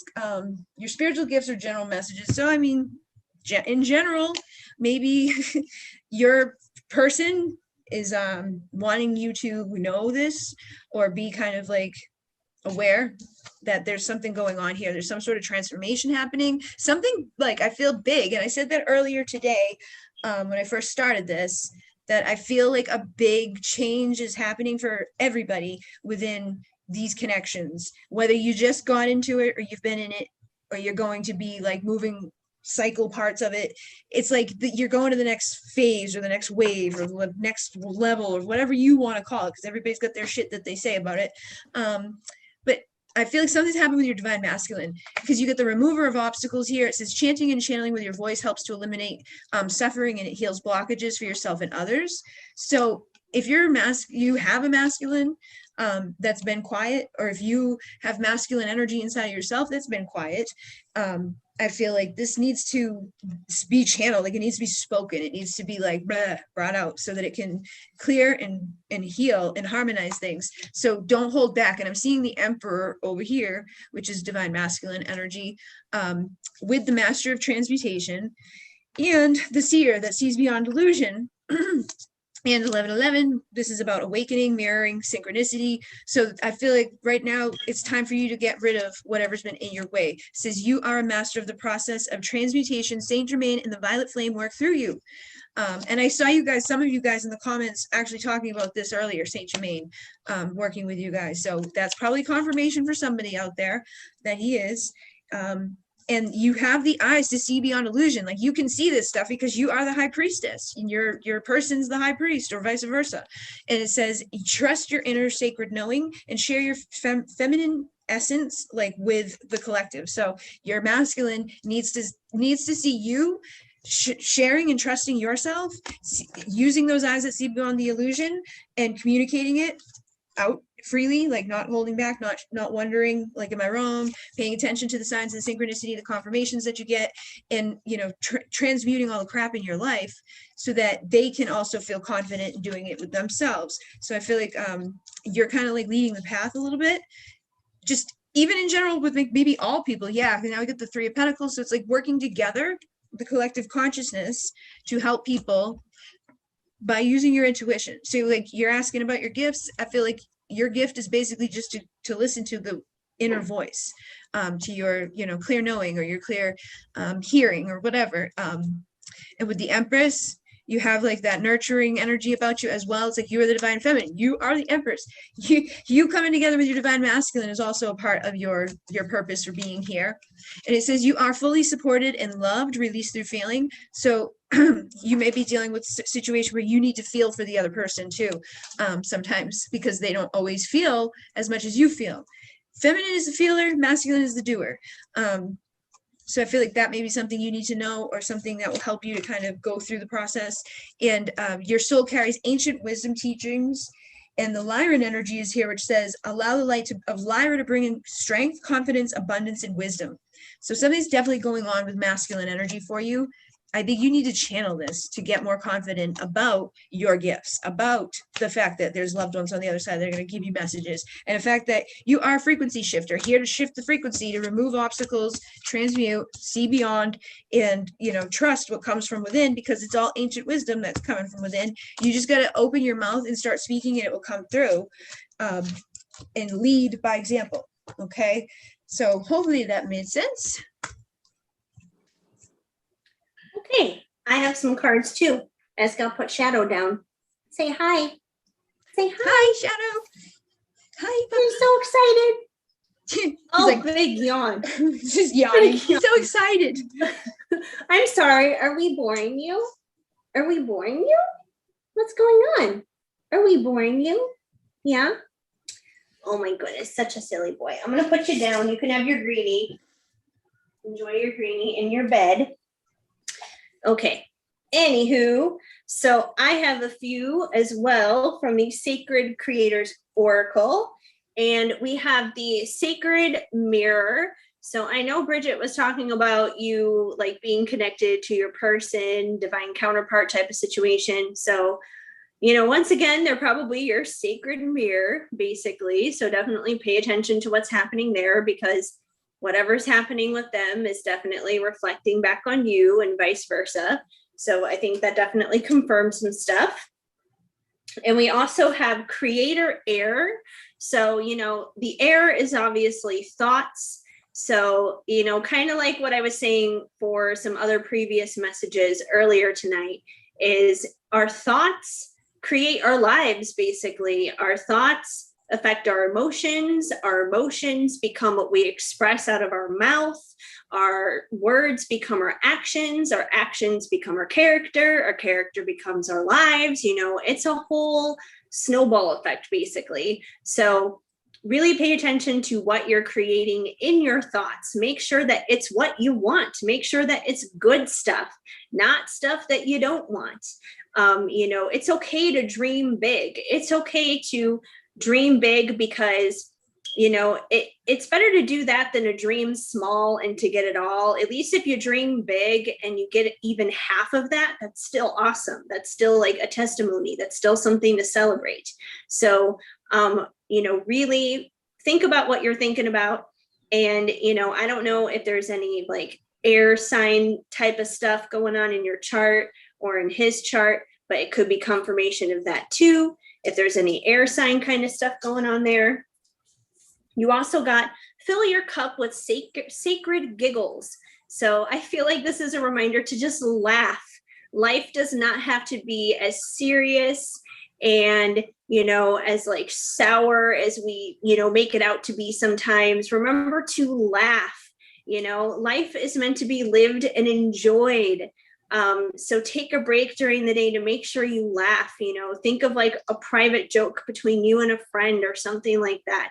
A lot of the times we just take life too seriously, and sometimes we just shouldn't.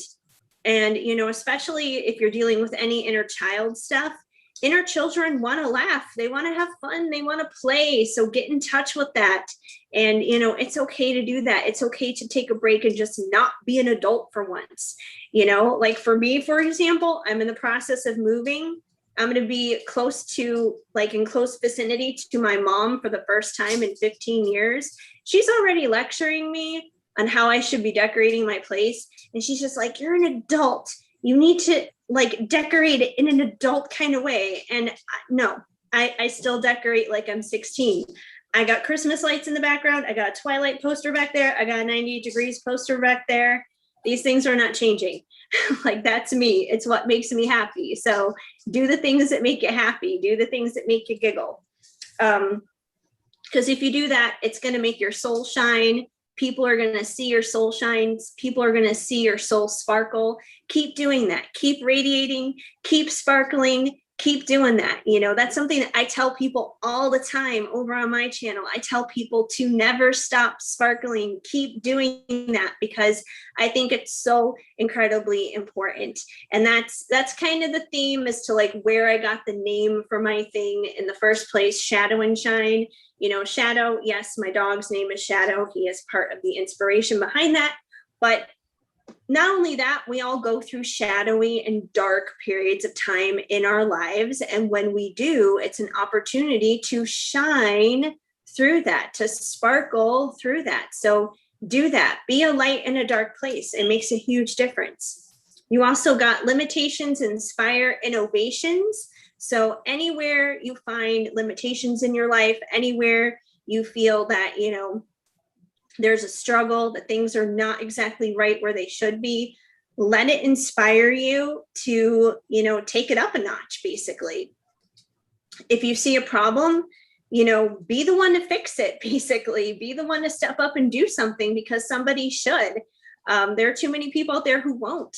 You know, it's as simple as like, if you go to the grocery store and you see a grocery cart that's out there and nobody's taking it back, be that person of integrity and put the grocery cart back. You know, it's simple stuff like that.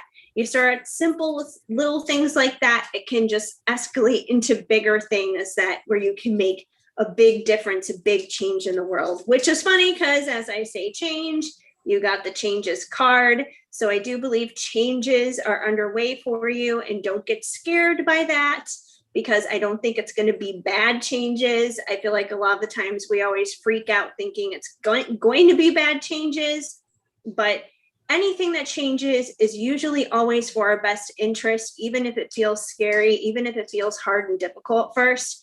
But I do feel like the changes that are on the horizon are a good thing. And I think any change that happens, it's going to be easier for you to transition through that, as long as you have fierce serenity, which is hard to do, you know, which is basically kind of just like this attitude of having peace within during all the chaos, during all the change. It's an attitude of surrender, basically. And that's hard because a lot of the times we want to control. We want to have the first say in everything. And sometimes our say isn't always necessarily what's best.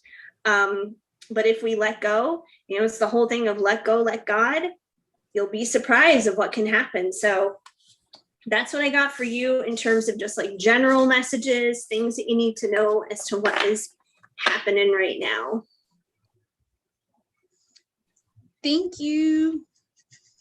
Okay. I don't know why I think I'm just channeling them for you. Thank you. Welcome. I'm trying to like find my people too, because I have some people who paid and I have some people who didn't, and I have some people like Jessica Grasby I have not found. Oh wait, general energy. Yeah, I just found it. Woohoo! That's weird. I literally stopped on it. It says general energy and maybe past life between me and DM. Been getting extremely off. I can't really explain it. Never felt this disconnected. Okay, disconnected. Is that for Jessica? Yeah. Okay. I just want to write it down while I have it because I've lost, you know. Also, Right. I have moderators that I was going to read for too. That I have. Jenny gave me one, but I don't know if I got anybody else. I haven't seen them. But yeah. Well, I see the dishes there, but we got the dish. The dishes, yeah, that was just like a bonus paying us. The next one should be Keom or Keom. Should be, it's probably far down. That paid. Keom is paid. Does our want a relationship. But I'm just kind of like I'm gonna read for the two Monicas, Lexi B, Late Night with Yanni, my moderators, Jessica Grasby, Keom, Cherry, Elizabeth, Jenny Smith is my mod. Those are the ones that I've looked at. I think that's probably more than enough because that's probably going to take. It's 1-1-1. It's 1-1-1. It's 1-1-1. It's probably going to take a while. Not too long, but a little bit. Not too long. Jessica Grasby is on the other side of the page. She wanted to know a little bit about past life, a little bit about general because she's disconnected from the DM. Okay.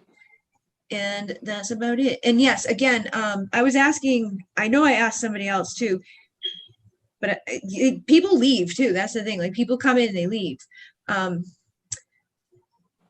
If anybody here is my moderator and would like to ask a question that you didn't, like we didn't already get taken care of by me, let me know. Like that means you have a wrench, basically. That's all I know. You have a wrench. And right. That's true. They got a wrench. They're either blue with a wrench or green with a wrench. If I just don't want like other people to be like, yeah, I'm like, you know, like throwing all their stuff in there. Because I see a lot of people are joining as members. So thank you guys for joining the Divine Darlings. Basically what that is on the second Wednesday of every month, I do go live for them. And those are free readings for them. So it's just like this, but it's just me just doing readings like kind of in a row. And then I go live for the whole channel on the fourth Wednesday of the month, but those are paid and people have to get them in like quickly. And that's like that. And then what else? Oh, then I just like, I put readings on the actual channel for just the Divine Darlings sometimes. So if you go to the Divine Darlings playlist, their playlist doesn't seem like it works right. But maybe I'll make a new one or something because it's like there's a lot on there, but it doesn't do it in the order of like new. It's like the new ones go way at the bottom of it.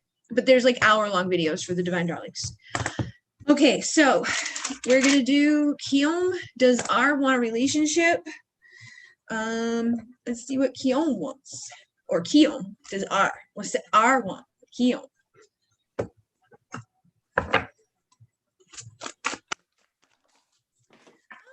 Goodness. Says, I want to be the one who stands beside you and assists you in all your success with the support card. So I would say that like that's pretty much somebody who has some feelings of love. And look, you said you tame him. You make me feel calm and free. So that's a good thing because a lot of times guys are like, oh, like I don't want to like just trying to rail me in, just trying to like, you know, put me in a box or put me in a you know, like a corral and keep me from my friends and keep me from having fun and just like crazy. So you make them feel calm and free, which is very good thing to do. So it makes him want to like support you because that's like it's weird. It's like you give them freedom, they want to show up. So that's just kind of like how it is. Oh, that's somebody else. That's Sherry. Sherry's underneath Keom. So does he want a relationship? He says he's really busy working. So if he's been acting like he's not very much like here wanting to support you, I think he is. He's just probably busy. Seems like the type of guy that's probably got a lot of stuff to go do and get done. And he could have some illusions. He could be afraid of, you know, committing, or he could just be afraid of like speaking up about it. But he says, you know, he wants to get sexual and play. So obviously he wants to do the things that go along with having a relationship. I'm afraid of opening up my heart again. So he may have opened his heart in the past and got burned or had somebody, abuse him in a bad way. But this is, you make me feel alive again. So whatever happened to him, where maybe he was depressed and miserable, I think you've given him the compassion to feel better, to feel free, to feel calm, and to feel like I would maybe like to try it again. So basically, you've been the empress. You've been like the lady that comes in and helps them to see beyond the fear and the illusions. And it says, love scares me because it scarred me, but I can see beyond the smoke and mirrors now. So he's getting to that point where like you're very seductive and sexy, and he's like, I want to come, do some freaky shit with you. So yeah, he does want a relationship with you. Okay, I would have to agree with that based on what I got here, because I have the Page of Pentacles as well as the Page of Swords. So we got some page energy going on here, which is, kind of young and youthful. And, what I would say is like the buddings of a romance, pretty much. The Page of Pentacles is an authentic, genuine offer. So this could be him basically asking you out on a date. And the Page of Swords is, someone who has a new way of thinking, a new way of being. So I feel like he has these thoughts of, wanting to come towards you with that pentacle basically and making that offer. So the only thing though is pages are kind of just like thinking about it. They're not necessarily the action cards like the knights. So he's probably just thinking about it right now, but I feel like he's going to get there. He's going to rev himself up to the point where he is ready to come forward to make that offer to you, because you also got the Magician. So I feel like that's kind of what he needs to do right now, is get into the place of being the Magician.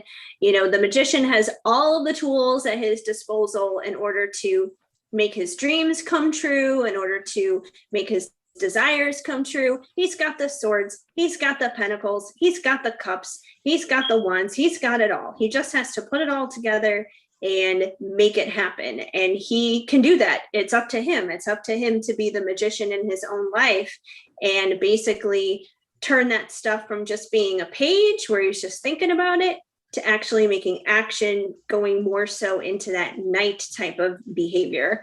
And if he does that, which I think he will, you guys got the Lovers. So I do feel like this is a good partnership, a good pairing here. You got the Lovers. So I do feel like he does want to make this happen. He does want to pursue a relationship with you. So he's just got to make the steps to do it.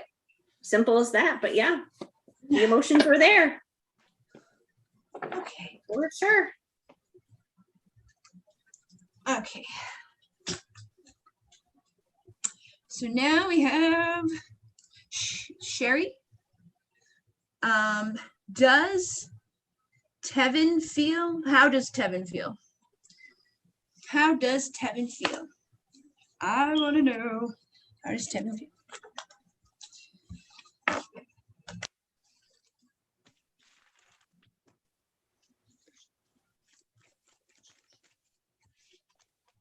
Whoa.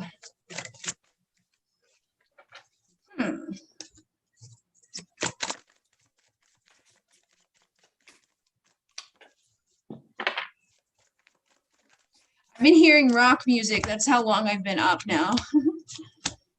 Rock music? Yeah, I get weird stuff happening like when I'm up for too long, or like if the fan has been on. This is so weird. I don't know if this is going to resonate for anybody out there, but I'll just throw it out there because when I took a shower earlier today, I could not get this song out of my head, and it's been running through my head, stuck there all day. I don't know if it's for me or maybe it's for one of you guys watching, but Tove Lo's song Talking Body has been running through my head all day, which is a very sexual song. So somebody definitely wants to get down. That's for sure. Well, could be your guy. Maybe he's getting ready with his Jeep. He's ready to wrangle. So Sherry, was that what I said? Yes. Right? How does Tevin feel? The first two that the first one I got rage and I was like, oh no. Because it's like all of this anger I hold back is burning me up from inside. So there's some rage and anger, but then there's some like similar cards to what the person before you got. So there's, you know, like compassion and support, and like, you make me feel calm and free. So you may make this person feel calm and free, but like other people may piss them off. And that may be something that they struggle with because they're like, there's nothing I can do about it right now. So they feel limited. So they may feel afraid to, you know, really open up to you, express their feelings with you, because if they, you know, have like a moment where they get triggered into this anger, they may not want to like take it out on you and freak out and then have to like do this whole surrender, forgive, and forget. So they could be a little unhealthy right now with the way that they are in their emotions, or the way that they are when they like connect with people. It's like, I want to be there, but I'm having a hard time. So there could be some illusions here. It's like they may want to show up to support you, and it says, I want to be the one who stands beside you to assist you in all your success. And then thank you for caring when nobody else did. So I feel like they also like care, like that you care about them. They like the compassion that you've brought to them. And it says committed until death does us part isn't enough. So it's like they want a commitment. They say, I'm so madly in love with you. And the wise, I found the wisdom I needed to change my perspective. So I think they are changing perspectives up about maybe themselves, about what they're going to be breaking free from in their life, whatever it is has been causing these illusions, whatever has been causing this. Maybe like they've been doing something stupid, you know, like they could be doing drugs, and every time they do drugs, they get really mad and angry and frustrated and do stupid things because of it. So you could be pushing them out of this like, hey, I'm really limited, nothing I can do about it, to I'm ready to break free. I'm not limited. Like, you make me feel calm and free. I know you're going to support me. I know you're going to have compassion because I'm desperate at this point. I can't do this anymore. I'm making a fool of myself. You're inspiring me to get out of this guilt and shame and, you know, stupid crap, do whatever it is. It could be like just a way of being, like maybe they're like a habitual cheater, or because you got the committed card, or maybe there's somebody that has a tendency, you know, like the way that they attach to people, like our attachment theories and all of that. Like there's certain ones that will feel anger when they feel emotion, and they get like, they get mad when someone's like, I just want to support you and give you like a pat on the back. Like they don't, not going to hit you or anything, but they might have anger reacted to it. They have the fight or flight stuff sometimes. We're just like, gonna fight you. So you could be helping them to surrender that, or you could be helping them to surrender something in their world that's been kind of not good and has been unhealthy, and now they're starting to see it and they're ready to break out of that. And I feel like stop with the self-sabotaging, because again, they're breaking free. So definitely whatever it has been, going away. I have to agree. A lot of what Bridget said was coming out in my cards here. We have the Eight of Swords, which is him being locked into that mental prison that a lot of people seem to be locked into lately, because this has been a very popular card tonight. And the reason why he's locked in there is because of karma. Clearly, we got the devil. So, you know, the devil can be karma, temptation, addictions, bad behaviors, all that kind of stuff. I know Bridget mentioned something about like drug use or something possibly. So I don't know if that is maybe something that's an issue, but even if it's not, if there's just like anything that maybe kind of just like compromising the way he is seeing the world, that's definitely coming through here with that devil energy. And it's keeping him locked up here in not so good thoughts, mental strongholds that are not serving him, not doing him very well. But what he needs to do, it's like he kind of needs to put down the battle. He kind of needs to put down the struggle of it all, because we also have the Four of Swords. And in this deck, you know, the fourth sword is laying down here right in front of this unicorn. So it's like, you know, this unicorn has basically had to lay down its battle sword. It needs to lay it down so it can just rest, so it can just relax and take a nap. And I feel like that's kind of what he may need to do when it comes to his thoughts and his feelings and his emotions and that kind of thing. He just needs to lay down the struggle. There may even be a possibility here that you yourself may need to lay down your own sword when it comes to the struggle of just like in this relationship. And that doesn't mean that you let go of him or that you let go of the love with him, but you let go of the struggle surrounding your situation. Letting go of the person and letting go of the struggle are two very different things. And it's always the struggle that is the toxic thing. It's always the struggle that is the negative thing that needs to go. So I feel like that needs to go. There needs to be rest, relaxation there. And I feel like once you enter the rest that needs to happen there, it's like that peace that surpasses all understanding in a sense. We got that Fool card coming right back out again. So, you know, he's jumping right back out. So I do feel like once he's able to get past that mental upheaval that's happening there, that mental stronghold that he's dealing with, he will come forward and he will take that leap of faith towards you. That's obviously something that he does want to do because it's there. And when he does, it's going to be this brand new beginning between you guys with the Ace of Pentacles. So we have a brand new beginning, an authentic, very real, very grounded, very physical beginning. You know, we're not just talking about some 5D in the sky, woo, beginning. We're talking about like 3D, real world, physical type of beginning between the two of you.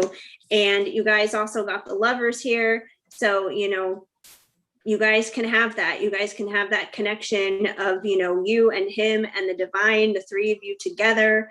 You know, it's like that Holy Trinity there, that good spiritual connection that I feel like can definitely come in for you guys. But, you know, he's got to clean up some thoughts. He's got to clean up some mental strongholds going on there first. Which definitely seems to be the theme of the night. So that's what we got there. We got lots of weird energies.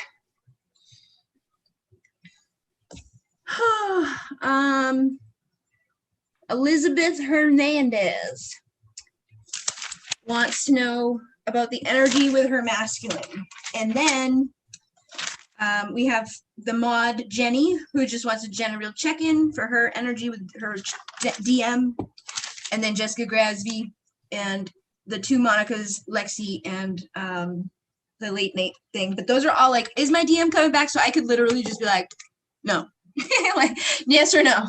Give them yeses or nos. All right, so we're getting close to the end, guys. We're almost done here. I don't even know how long we've been on. I don't know either. It's been I can't see the time here. Let me look. It doesn't even like tell me. It just shows me you and that we're live. Where's oh, I can go back to the original maybe. I had paused it because I never went live with them, so it's weird. Yeah, I can't tell. If I look at the YouTube video, it just says we're live. That's it. Yeah. Usually it says like a timer. There's an old one still doing something weird, I think. Well, we didn't get on the time that we had thought of. So I don't know. It was probably like 7 something over here, 10 something for you. I think it's been so over an hour. It's got to be around 3 hours, I would say. Yeah. I don't know. It's weird. They don't want us to know. I guess. They're just like, just wing it, just enjoy it, just do what you're doing. Just have some fun. All right. This is for Elizabeth Hernandez. And she's asking about an energy check-in with her divine masculine. So I'm just gonna see what comes through. All right, so I got tired. It says I'm exhausted and drained mentally, emotionally, and physically. And then I've got the desperate card, which is like, I can't do this anymore. I'm desperate. I'm like, And then I've got the anxious card, which is like, I can't sleep, I don't eat, and I have no sense of inner peace. And then your strength inspires me with the strength card, and they're like, they're breaking from a chain, and this thing is breaking as well. So I feel like they are at their breaking point, basically. Okay, whoever you are dealing with, they are tired, they are desperate, they are anxious at this point. Now I don't know exactly why, It could be that they're, feeling this way because of the situation just, with you. It could be that they are sick and tired of being in a karmic situation with someone else. They could be miserable because they've been alone. Nobody cares. COVID sucks and made people have to like go be locked up by themselves and stuff. And I just got that I'm so madly in love with you. So it could be this. Like, I'm madly in love with you and I'm not with you. And I can't do this anymore because it's causing me to feel all these types of ways. And I'm tired of the game. I'm tired of pretending. I'm tired of, doing it this way that we're doing it. I would like to break this chain. I would like to cut through the bullshit and, let you know. So then we have, stuck. I can't break free. So I can't break out of these illusions, but he's like taped to the wall. So I feel like this person probably knows that like, if they really wanted to, they could, but there's so much and that's making them from do it, keeping them from doing it. It's just anxiety. It just comes down to the mind. It's like, can I do it? No, I'm limited. There's nothing I can do about it right now, but that's just a belief telling me that. So I think your person just needs to kind of switch up. I just saw the confident card, which I feel like that's what they need, is like the confident card, where it's like, I just know everything's going to work out for us. But they say, I swear I didn't do it. I'm innocent. And then truth. So the truth says, I know you can feel me and you're inside my mind. You know the truth I've been trying to hide. So you may know, what they've been deceiving you about. Says, I've been lying to you and myself, and I feel like you know the truth. And you may feel like they did something or whatever, like you may think the reason why that they're doing what they're doing is a certain thing that may not be, because we do have the innocent card. So I feel like for the most part, they've been truthful with you. It's not like they're wanting to hurt you. I'm not getting that. I'm really getting it's more so anxious. Like, I don't know how to do this thing. Like, I don't know how to be that person. I'm stuck here. I like you. I love you. I want to tell you about it, but I'm having a hard time doing it. And you kind of just need to trust what you feel about this whole situation from inside your soul.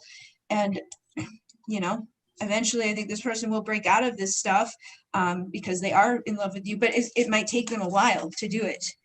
And they're busy working, so they probably do things to distract themselves to get out of there, but they like your energy, the naive energy you have, and they say, I'm sorry that I, like this. You're very seductive and sexy. And again, with the truth, the truth. And I desire you. I says, I miss you, the way that you taste, the soft lips on my face, the warm embrace, everything that you gave, desire. So they desire you too. So yeah, I feel like they will eventually let you know that. And they'll come to get sexy and play. But right now, they're kind of just sitting in the misery, and they're like, do you even trust me? I'm filled with regret and doubt. So you may have blamed them for something that they didn't do, and they're kind of depressed and miserable about it. A lot of remorse. Even though they may have not done something wrong, they still feel badly that you would think that they did something that they didn't do. So yeah. All right. So on my end, I've got the Four of Cups.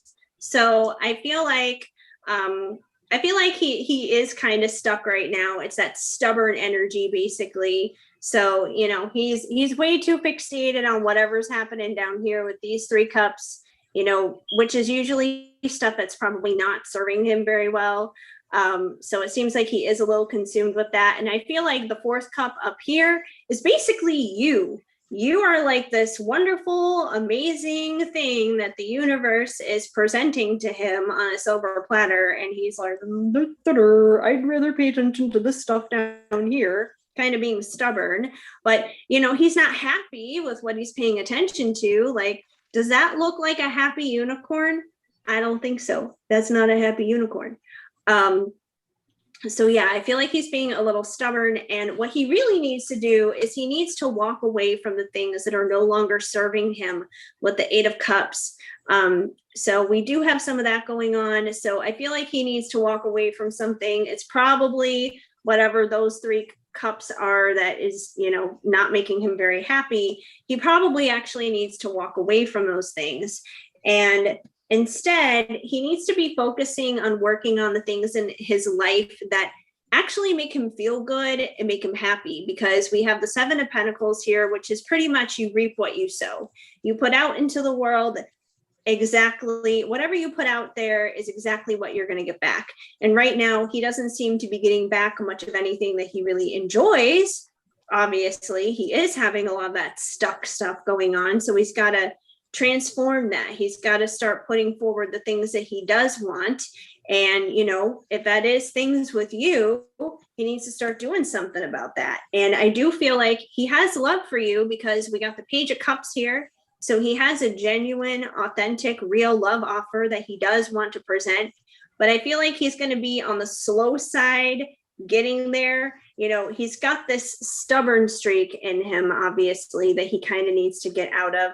But we also got the Knight of Pentacles. So, you know, the Knight of Pentacles is Mr. Slower than molasses. You know, there's probably a snail that's actually beating him right now to get to you.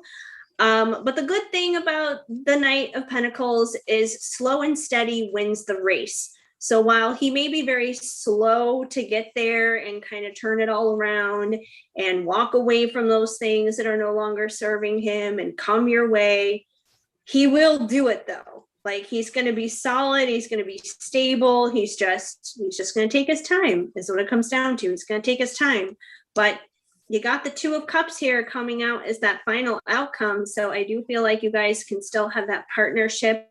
You guys can still come together, share your cup of love together. So, you know, the love is there, but like it seems to be with a lot of these dudes, they want to take their time. They got some stuff they need to turn around in their minds pretty much. So there we got it. Okay. Right. The next one is Jenny, General, with a JB. I can't, maybe, did she say something about, somebody said something about something. Hold on. Okay, that was her. Never mind. Something about something. That's specific. I wanted to make sure it wasn't her that said the thing about the past life, because I was like, did I not write that down? But I did. Just wasn't her. I have a tendency to forget things. But at least I did it. All right. Jenny Smith, General Energy with JB.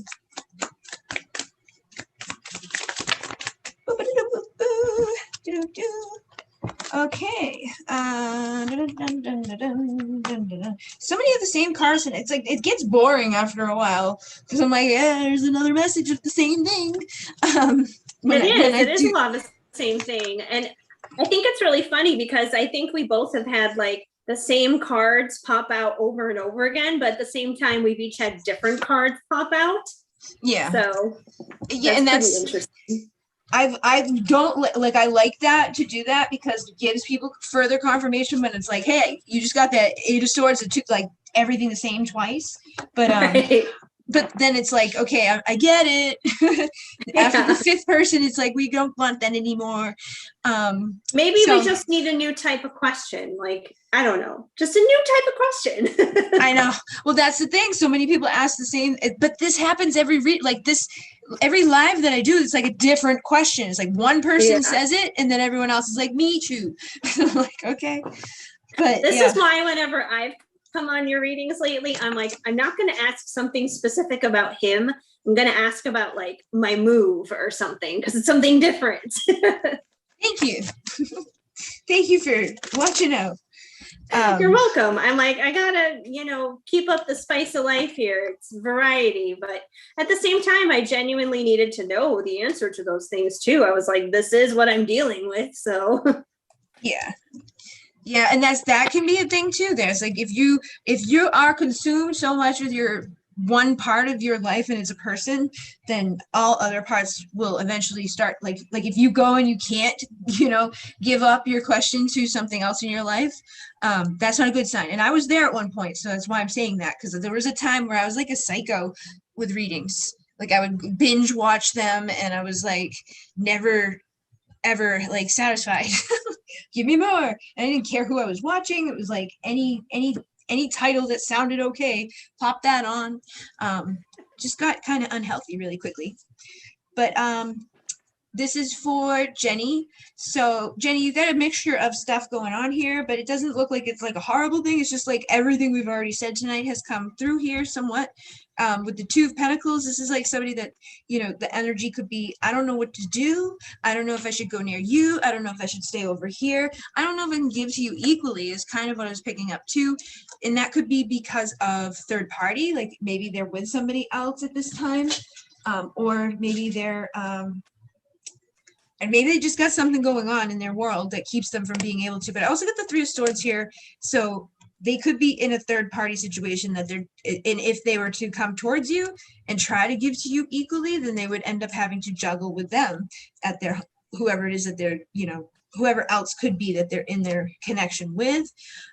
Or this could just be people from the past too. Like this could be somebody that they may have walked away from them, or they could have walked, like they could have, I could break up with you, you break up with me, somebody broke up with somebody, but they could still be in the energy, or that energy of that person breaking their heart could still be what's causing them to not be able to choose to just like come forward and give to you equally in a situation. So they could be going very slowly and doing, you know, the Knight of Pentacle thing where it's like, unless they come in for passion.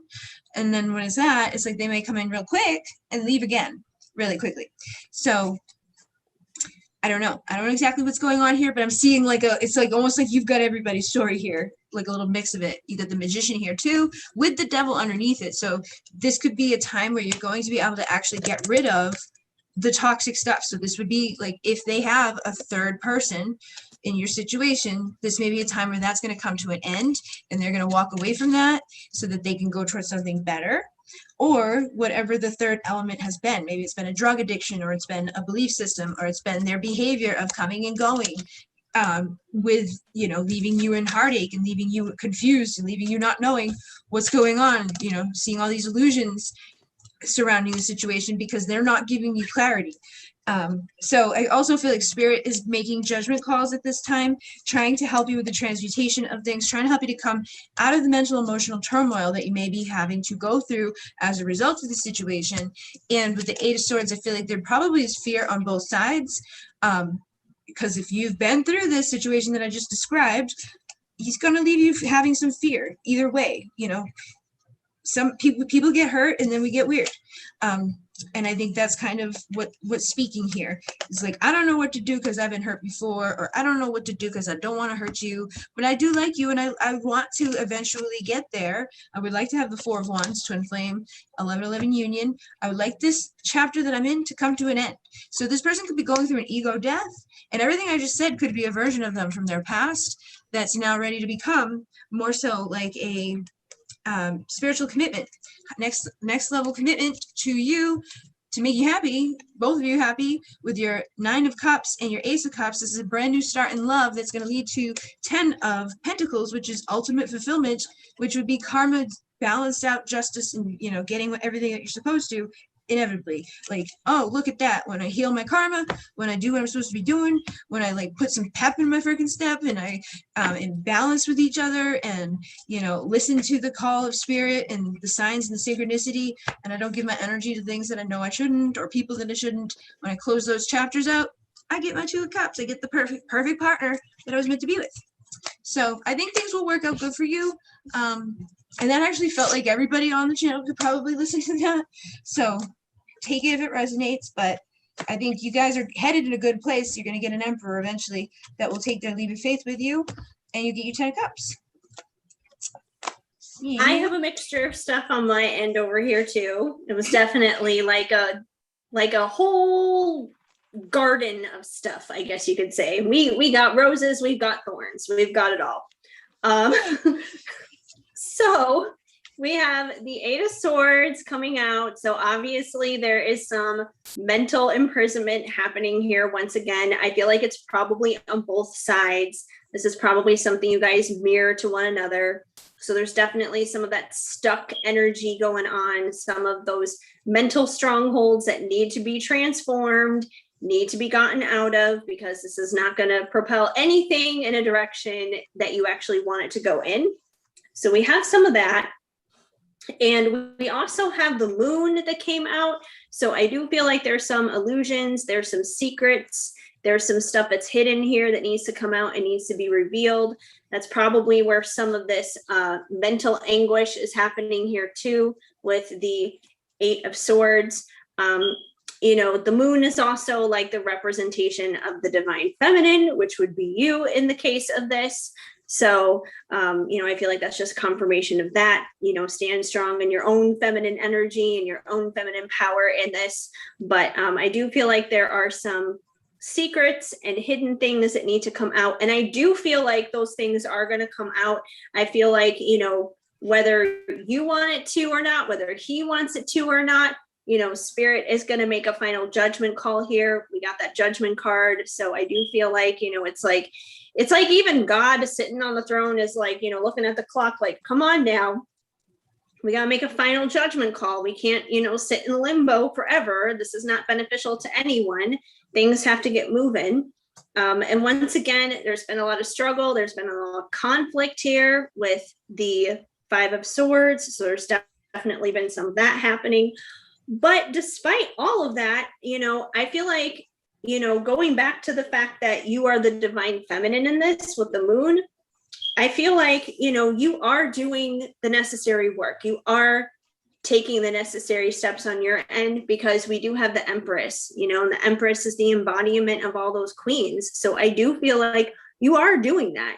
You're not just some page who's sitting at home doing nothing, not doing anything, just kind of ignoring stuff. So I do feel like you are doing the work. You are doing the right thing, but it's just, unfortunately, it doesn't happen overnight. Soul work is slow work.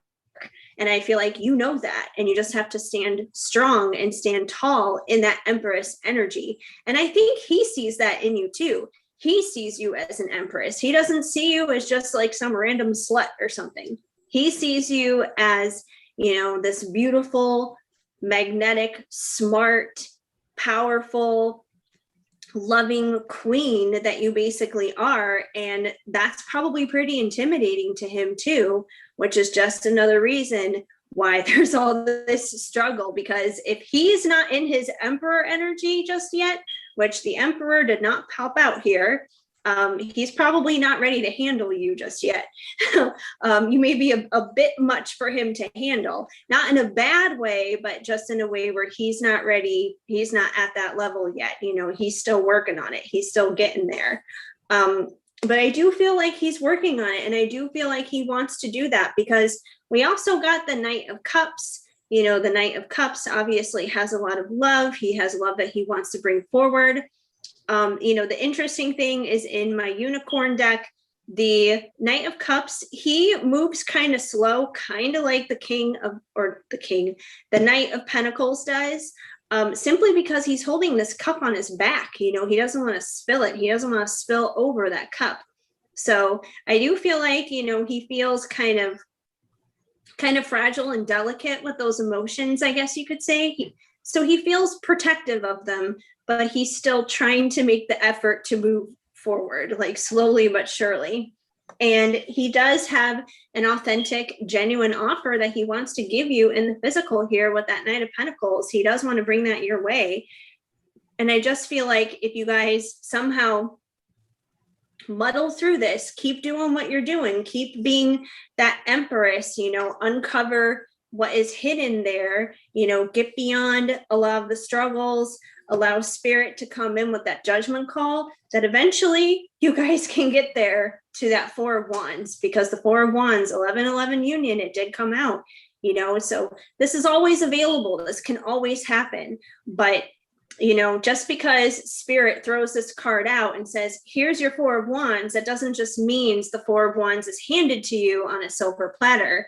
There's work you got to do in order to manifest that in your life, because, pages don't manifest 11-11 union, Empresses do. And I think you know that, because I think you're already that Empress, you're already doing that work. So it's a confirmation to keep doing what you're doing. Keep up the good fight of faith, keep going in that right direction. And, he'll eventually get to where he needs to on his end, on his part. So there we have it. These unicorns are working hard tonight for you guys. They're going to need a good nap. I was just fell. Like, Jessica Grasby is next. And she wants to know a little bit about her energy with her person that she's disconnected from, like she's felt very disconnected from them, and any past life energies. I did pull cards, but I'm going to shuffle again and just see what comes through. Like, again. Yes, sometimes. I know it's been a while for Jessica since those two have interacted. So yeah. Hey, and Jessica, if you're still there, I don't even know if you're still in the chat or not because I haven't seen you, but I'm moving out May 26th. So like that week, I'm going to be driving through Utah. So we'll have to like figure something out. I don't know if I'm driving all the way up to Salt Lake though. That might be a little bit out of my way because I want to go into Colorado, not into Wyoming. So we'll have to figure that out. Well, you can go where you want to go. Well, Utah's a big state, so that's why I'm like, if I went all the way up to Salt Lake, that would be a bit of a drive out of my way of the route that I'm taking. Because most people I know are in Colorado, and that's where I'm probably going to spend like an extra day in Colorado just to see people. Like Shadow's girlfriend is in Colorado. As weird as that sounds, my dog has a very big girlfriend. A very big one? Yes, because he's a Chihuahua and his girlfriend is like a German Shepherd Golden Retriever mix. Gosh. So they're kind of like an odd couple. As long as they love each other. They do. They used to hate well, Shadow used to be the prime example of a divine masculine because he would like run up to her and like growl at her, and he was like so intimidated by her because of her size. And then because she used to be one of my neighbors that lived here, and then I took him upstairs to play with her, and it was like they just fell in love. Just needed some love. They just needed to like play one-on-one together on her turf, and it became a thing ever since then, and they love each other. But now she lives in Colorado. So they have a long distance relationship. Nice. Well, I get the dog things because mine have their relationships. They got weird relationships. I'm married to a dog. I mean, come on. Monoman's my husband. He was my lion at one point. All right, Jessica Grasby. I don't know if you're here or not, but she's here. I see her. I see her comments. Okay. Yeah, I thought you said you didn't. Maybe before. No, she popped up after we started talking. She's like, I'm here. Oh, okay. All right, Jessica. That's good. So I have the 8 of Cups, the 9 of Pentacles. I got a whole bunch of stuff basically, and I feel like you are kind of like a whole bunch of stuff right now. There's part of you that's already walked away from this. There's part of you that's like, you know, in the 9 of Pentacles part of your life where it's like, I'm going to just focus on me. But I think it's like, it's almost a defense mechanism because of the circumstances. If somebody's not coming towards you, and when they do come towards you, they treat you a certain way that doesn't necessarily reflect anything that you want. Or maybe it's like a little tiny bit of what you want, but then the rest of it sucks. And it's like, I didn't want to have that to just be hurt again. So you may have kind of shut down to protect yourself because it's like, I can't keep doing this. I can't keep doing this with you and letting you hurt me. Because if I keep my heart open, that's all that's going to happen.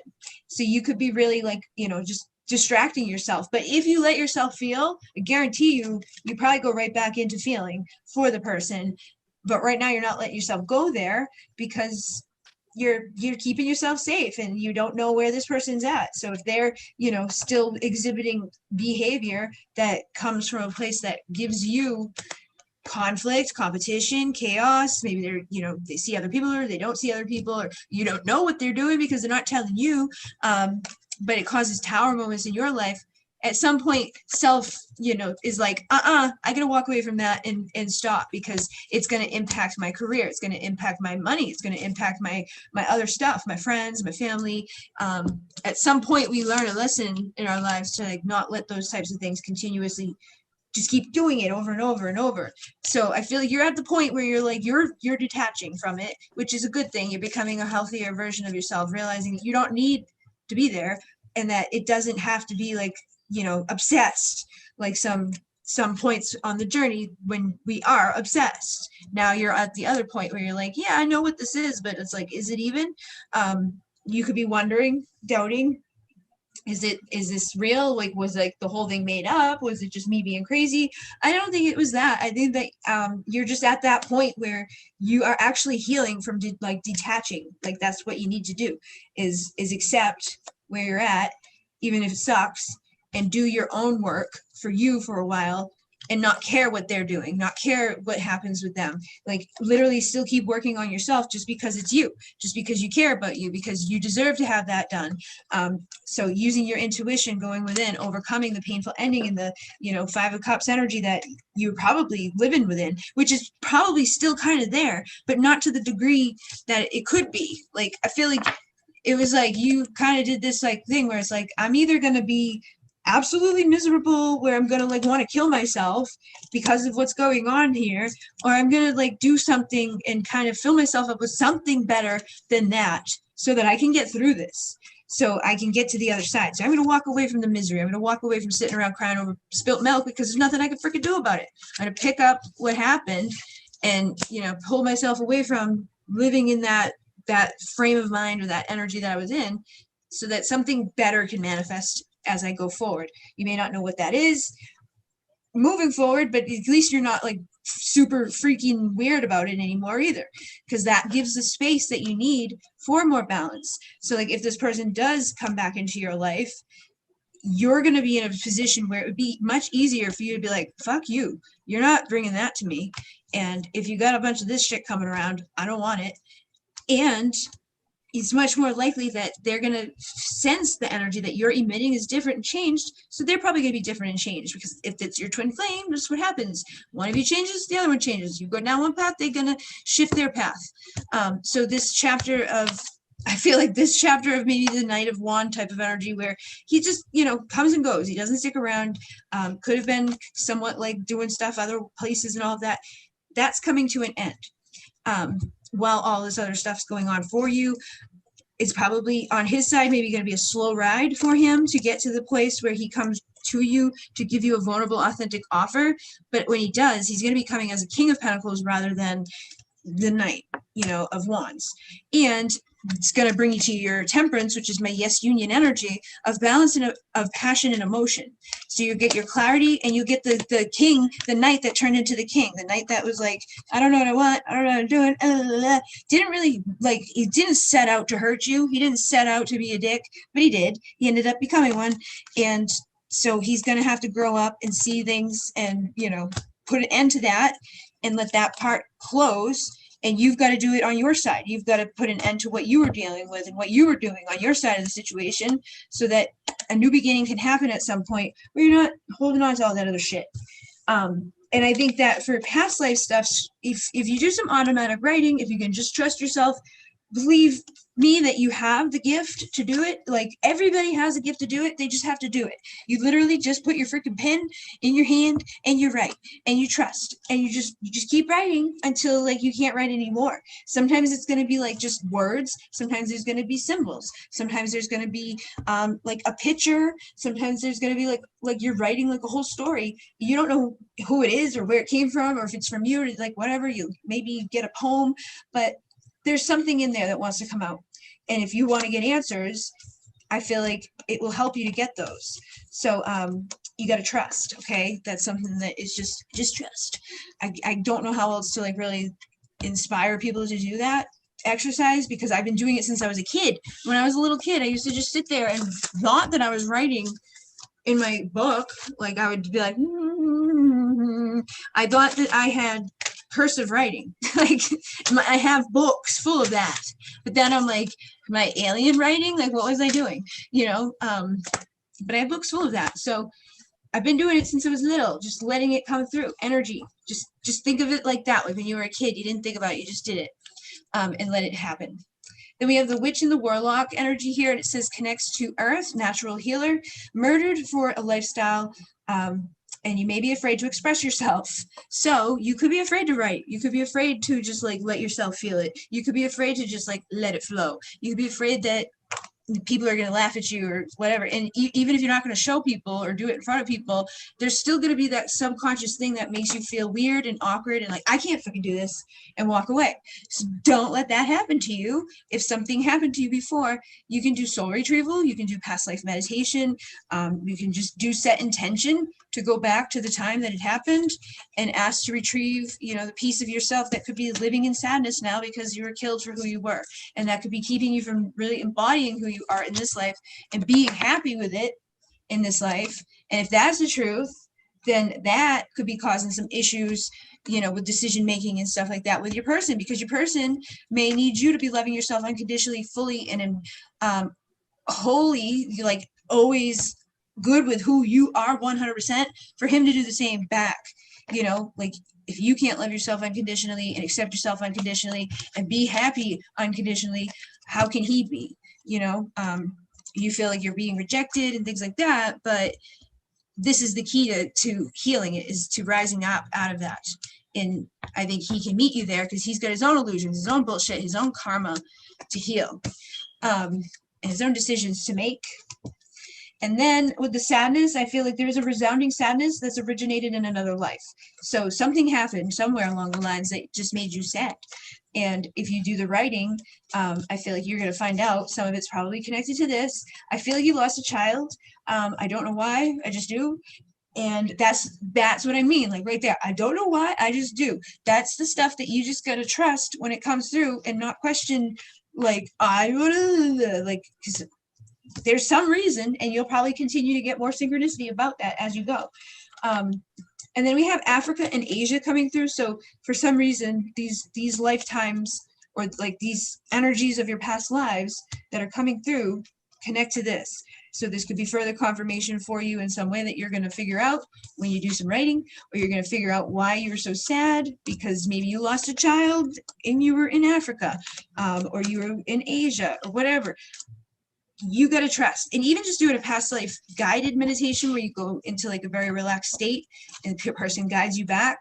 You look down and you're like, look, what are my feet? What am I wearing? What is my name? What am I looking like? That's when you get all the information about yourself. And again, you just trust. But you also get names like, where are you? It could be Asia, it could be these places. So pay attention to those things. You also have Tibet here. And we have the dark entity. So this is basically when somebody has lived a life here on the planet or somewhere else and was a dark being, kind of like in duality of the light. So it could have been you, could have been your DM, because he showed up right as I was getting to this one. And that may be, you're here in this lifetime to overcome the duality that you created by being dicks, okay?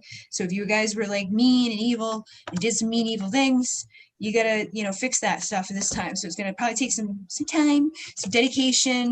You gotta get creative with it. Start planting seeds of potential, to step into your power and stay in the power of love and light rather than dark in the night and maybe fighting and slavery and like take care of me, bitches. You could have been like a lot of people were back then. It's not like you did anything wrong, but you could have hurt child. But again, feels like this is coming through. You may have some stuff that you need to heal.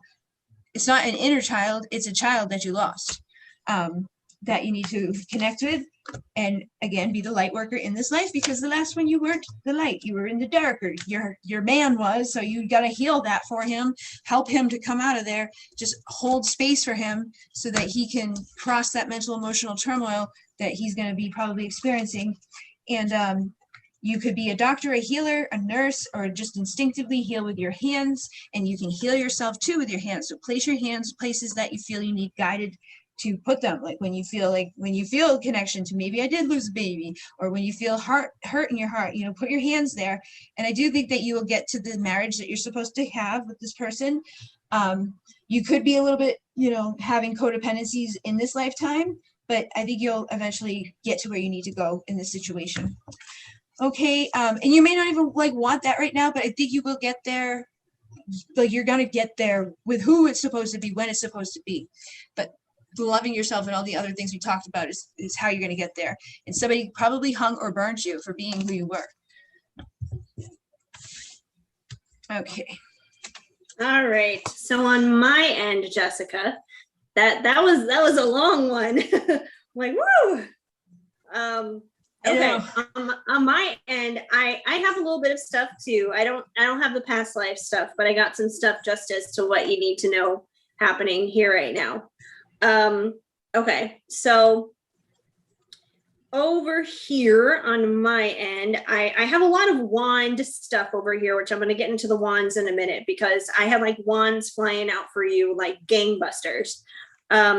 But we do have the 5 of Cups here. So I do feel like on his end, I feel like he's probably felt like he's missed the opportunity with you. So I know things have been quiet with you guys for a long time. And I feel like one of the reasons is because he feels like he's just missed out, where he's just like, it's too late. Too much time has gone by.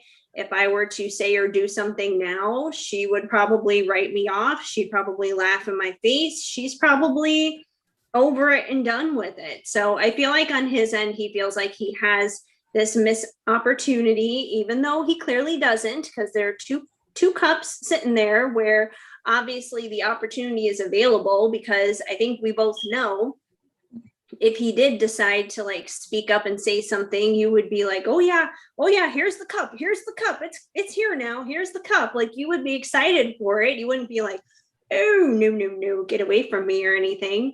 But I do feel like this is something that is preventing him from doing anything, is him just thinking it's over, it's done. And, you're probably in that same type of energy too. Like, this is a missed opportunity. We had our chance. We were around each other. We saw each other at the gym. We saw each other at work. But now we don't see each other anywhere. So it's like the missed opportunity is gone. But there seems to be a lot of fire and there seems to be a lot of passion that is still underneath the surface. I almost kind of see you guys as like this dormant volcano, because you think it's dead. You think that it's totally extinct, but I don't think it's extinct, because if it was extinct, there wouldn't be all these freaking wands that came out of like everywhere. So you got the 9 of Wands, number 1, which is that wounded warrior, somebody who has basically been through hell and back, but they haven't given up yet.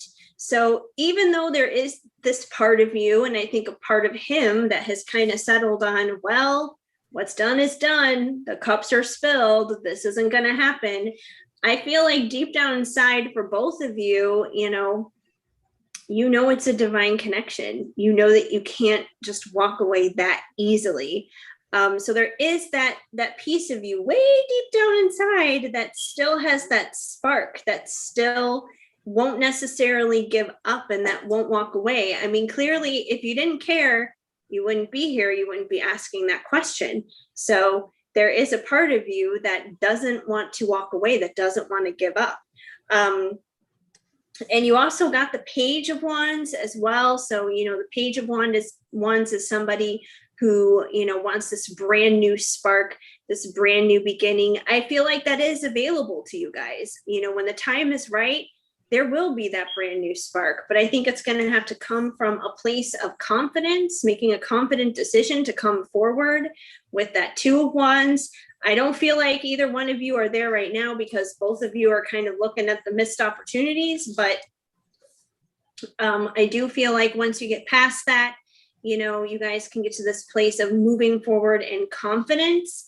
And I feel like he is going to come forward towards you. I just feel like it's going to happen when you least expect it, when you're not thinking about it, which you're kind of already moving into that place as it is, because you also have the 8 of Wands, which is definitely forward movement, and it's fast forward movement. This is not, the Knight of Pentacles, we're taking our time, going nice and slow. No, this is like Zoom, like I know we're on Zoom, but like Zoom fast kind of Zoom. So I do feel like that's going to happen, but it's like your life is just going to flip upside down and he's just going to appear when you least expect it. It's going to seem like it's, you know, this dormant volcano where it seems like there's nothing happening. And maybe you guys are kind of like Mount St. Helens, and then all of a sudden one day it just boom blows its top. And there it is. Because I mean, you got wands, you got wands, you got wands, you got wands. You got 4 different wands cards that came out here. Granted, they all have like different messages attached to them, but that's a lot of passion. That's a lot of fire. So, I mean, you may think that you have just a couple of burnt embers right now. It may not be like this huge flamey thing. It may just be a couple of burnt embers, but that's all you need is a couple of burnt embers. That can create a raging forest fire. So, you know, this thing has not been put out completely, even though, you know, you may feel like, this is it. What's done is done. You know, the cups spilt over the embers. They didn't. And I do feel like when he does come forward with that 8 of Wands, when that does happen, and he makes those quick moves towards you, he's going to bring in that authentic love offer, you know, something very physical, something very real in the 3D. And I feel like it's going to be this offer for a new beginning, to be just like, hey, you know, it's been a while. How are you? It could be something as simple as, hey, would you like to get together and go out for lunch? It may not be necessarily a proposal for marriage or something, but I feel like it's going to be a small step to be just like, hey, you know, like, let's kind of, you know, get this thing back on some kind of track here. And then, you know, you also have the Lovers here, which I feel like is just that confirmation of what kind of connection this is between the two of you. And not just between the two of you, but between the two of you and God, basically.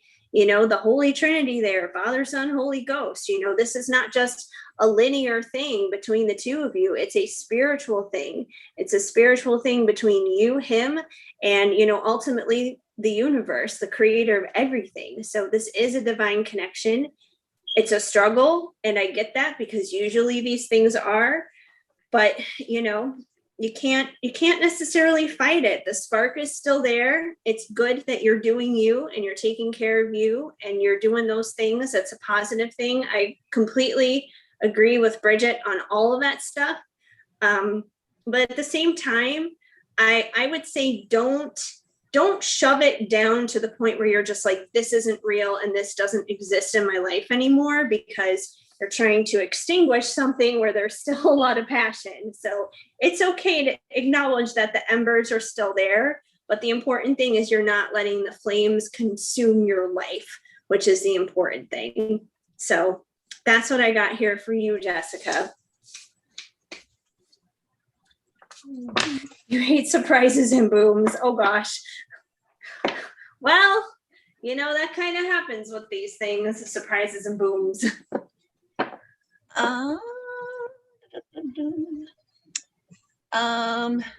We've got a lot of will my DVM be back coming up? So I was thinking, like, who is it? We have Monica Neto and the late night Yanni. They both asked the same thing. Will their DM come back? So for those two, I was kind of like thinking tag team, like cards for both at the same time. Wait, what was the question? Will my DM come back? Okay. That seems to be the theme of the night. Will he come back? Basically, I think that's what the theme is every time. They just find a more creative way to ask it. It's like, how can I rearrange these words? Is he coming back ever? Is he coming back tomorrow? Today? Next week? I got my divine time. I could do that.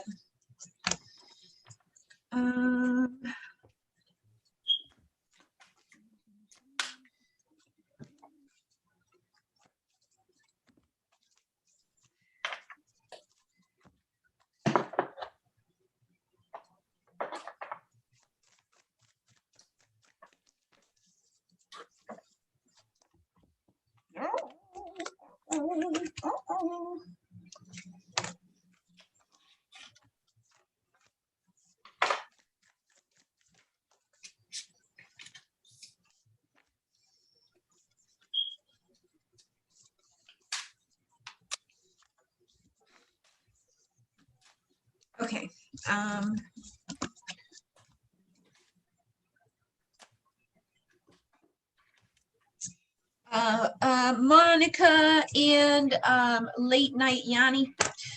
Basically, what I'm going to say is I'm going to start with Monica, and then I'm going to do yours over here. And I'm just going to like give you the quick energy and then the timing energy. So where did I start with you? Different decks. I feel like inevitably there's going to be justice. If you're just straight up like, is this person going to come back? Justice will be had. So that could be like, if him coming back is not just, then maybe not. But if him coming back is the right thing to do, is what he should do, it's what like the universe thinks is the right thing to do, which isn't necessarily always based off of what our human thing thinks either. So sometimes we get surprised with that. But I think like karma needs to clear up, stuff needs to be healed. He may have some fear for some reason about coming back. And he may be kind of just stuck right now, not doing anything. But I do think eventually he's gonna like find it within him to come in and give you the romantic, like, here I am, that you might want. So he could be hiding his emotions, or hiding his feelings, or just not even know how to deal with his feelings, I feel. But be very kind of good at it, you know, like I think he gives off a good show. He knows how to make you feel good. Like maybe he knows how to flirt with you, you know, he knows how to make babies. This is the father of her child. So I feel like he knows how to make babies really good. And he feels inspired by you. He says, you're my muse. You made me feel alive again. And then I'm really trying to find a balance in life, in love, with the balance card. So again, I don't think he has much balance when it comes to his emotions and his expression and like what he's showing up as, but I don't think he's given up on that. He's just kind of stuck right now in fear, doesn't know what to do, doesn't know what the right thing to do is. So he just holds everything in and doesn't express anything, which is a typical man thing to do because men aren't, encouraged to share their feelings in this world. But it says, in the light of the sun, it will all be done. And then when the leaves hit the ground, be sure to look around. So I feel like something's going to be happening, like something's going to happen. Like they want you to pay attention, like look around when the sun, is something is going to be probably done this summer. But they also say, expect an upgrade within the decade. So you're going to be going to the next level from your foundation. So you've got 444, which is about the angelic support, the divine alignment, and the foundation. So this is my number for like the divine masculines having a like solid support system beneath them. This is like the 4 of Wands type of energy. So basically, you guys have a solid foundation. You're going to have an upgrade within the decade. So that means starting today and every day, moving forward, something better is coming your way. Like if you got the other one over here, it says decades will come and go if you don't choose to grow. It's like that's what happens when you don't choose to grow. Nothing changes. You get stuck. Karma is bleh. And so I think it's on you too to just keep focusing on you healing and you being your own muse, you rising up in your own life, finding your own justice and balance, making sure you're not getting stuck in anything, limited thinking, false beliefs or things like that, and letting the light come, letting the illumination be there. The sun is the divine masculine energy as well. So I feel like this summer, you may want to kind of just tap into the consciousness of the sun and the consciousness of like the masculine vibration to empower yourself, to give you clarity on what you want. Because sometimes people get weird and they want something because like it's not there or because it's like it's elusive or whatever. So just make sure you balance out your stuff and get very clear with you and the universe about what you want, because that makes it much easier for you to attract it and for it to come and to be manifested into your life when it's like, boom, this is what I want, this is how I want it, this is how I see it, gave all the details of it. They're like, okay, here you go. So try to, give some energy to the manifestation of it. But I do think that they'll come back. So okay. Yes. On my end, I pulled some cards from the Ice Cream Oracle. Mix it up a little bit here. And we got some pistachio, emotional healing, independence, and responsibility. So I feel like that's kind of what you guys are both going through right now is emotional healing, standing on your own 2 feet and that kind of thing, because, in order for somebody to return, to come back, there's got to be that healing that takes place. We always talk about that is doing the healing, doing the work. So that way then when they come back, like it can be a full union. It's not like they come in and they go and they come in and they go and they come in and they go kind of thing. So I do feel like this is happening on both ends. I also feel like there is some awakening going on here with Peppermint. We got conscious realization and awakening. So, you know, if he is not awakened yet, he could be going through an awakening right now. If he already is, he could be going to another level of it. Same with you. You could be going to another level in terms of your awakening. And, you know, whenever I go through a new level of like something spiritually where it's like a new level, I always say new level, new devil, because there's usually a new challenge that comes in with it. But it's a good thing. It's not a bad thing. It just means that you're on the right track. Sometimes we got to be put in that slingshot and we got to be pulled backwards a little bit before we can be shot forward. We also have white chocolate raspberry, sensibility, decorum, and elegance, which to me kind of reminds me of like a very empress kind of feeling. You know, the empress, she has decorum, she has elegance. So I feel like that kind of represents you in this. So keep doing that, keep being you, keep being high vibe, keep doing what you know is the right thing to do. And we also have salted caramel, performances, costume, and mischief. And I know Bridget mentioned something about him like putting on a good show, basically. And I feel like that kind of just confirms that, you know, he's probably pretty good at putting on a good show and drawing you in and that kind of thing. But I do feel like he will be back because you also got the magician here. And the magician is the one who, you know, creates the life of their dreams. They can create whatever it is that they want to create for themselves, good or bad. Obviously choose good over bad.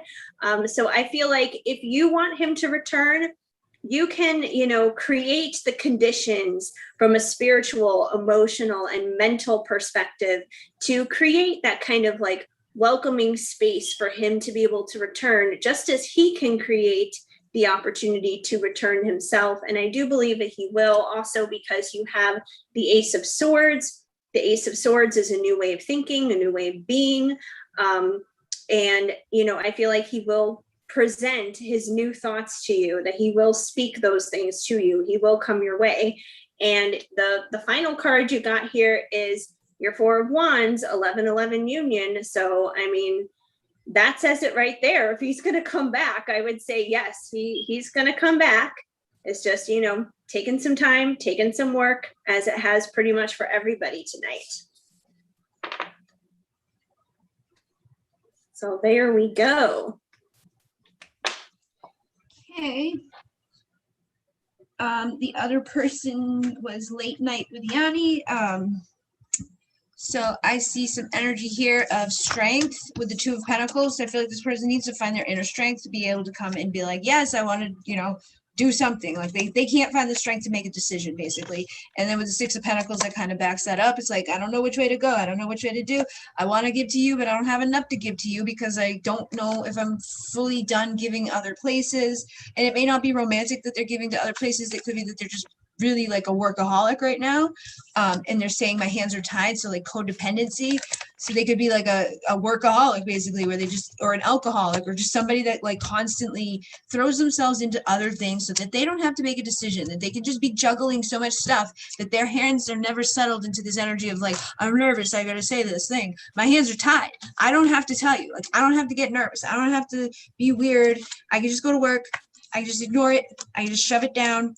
Like, I don't even have to worry about giving you a gift, because like, if you give me a gift, I'm gonna have to worry about giving you a gift. And I don't want to think about that because I don't know what to give you. I'm going to suck at that. So they need strength. They need to like think, you know, more positively about themselves.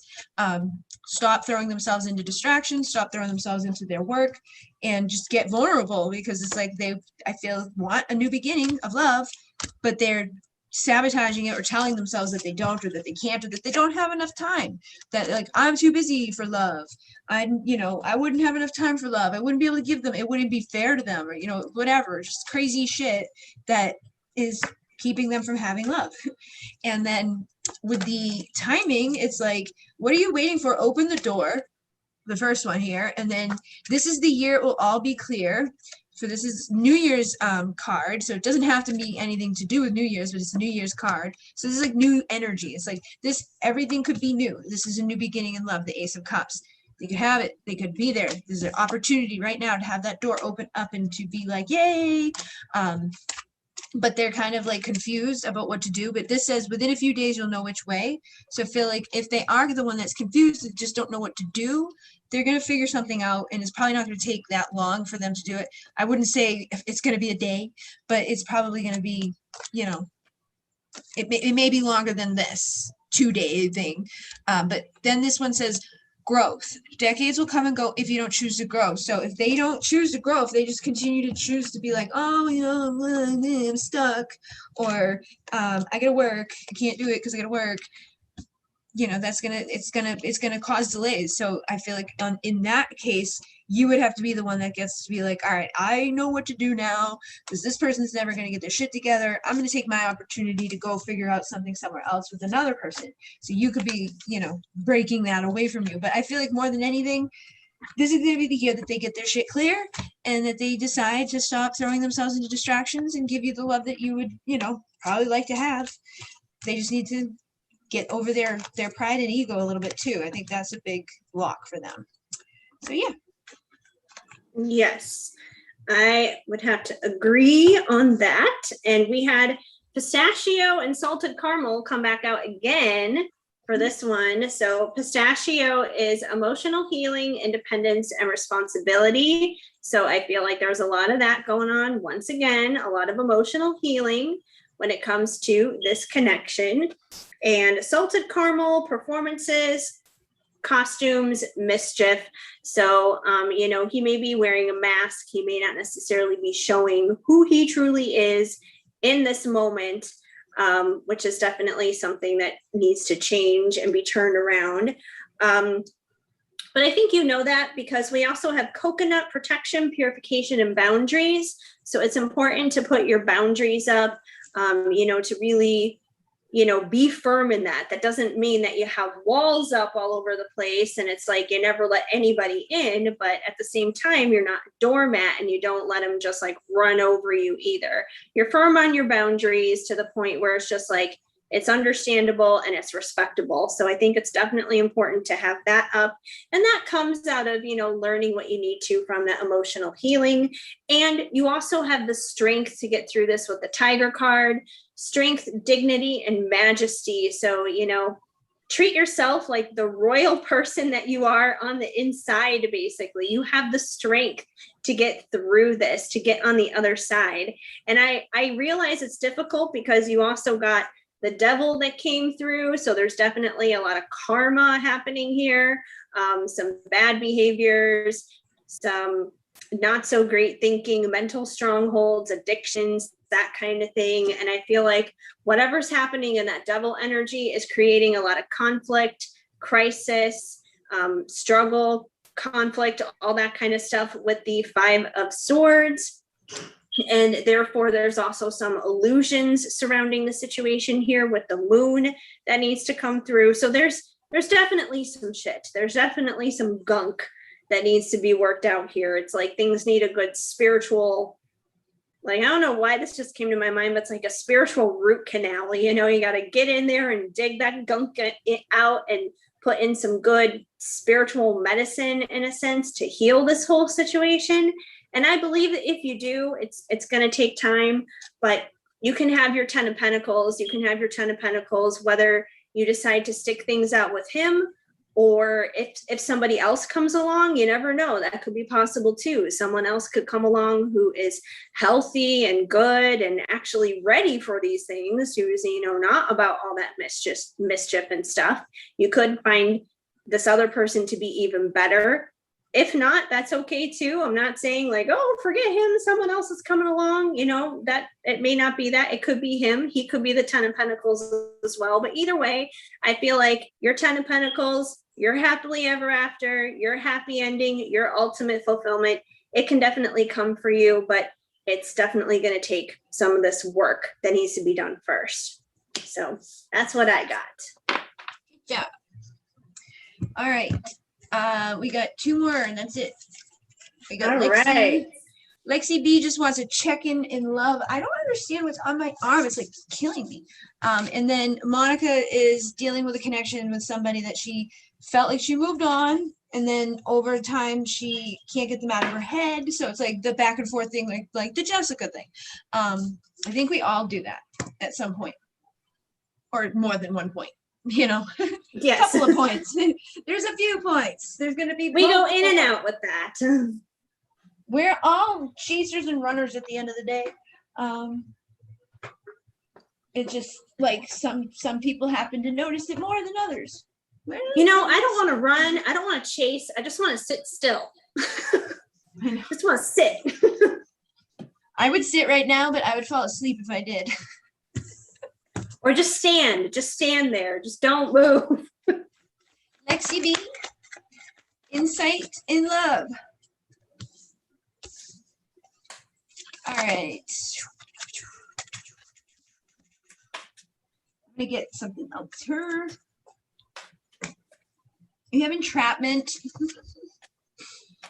Like healthy entrapment. Say what you mean.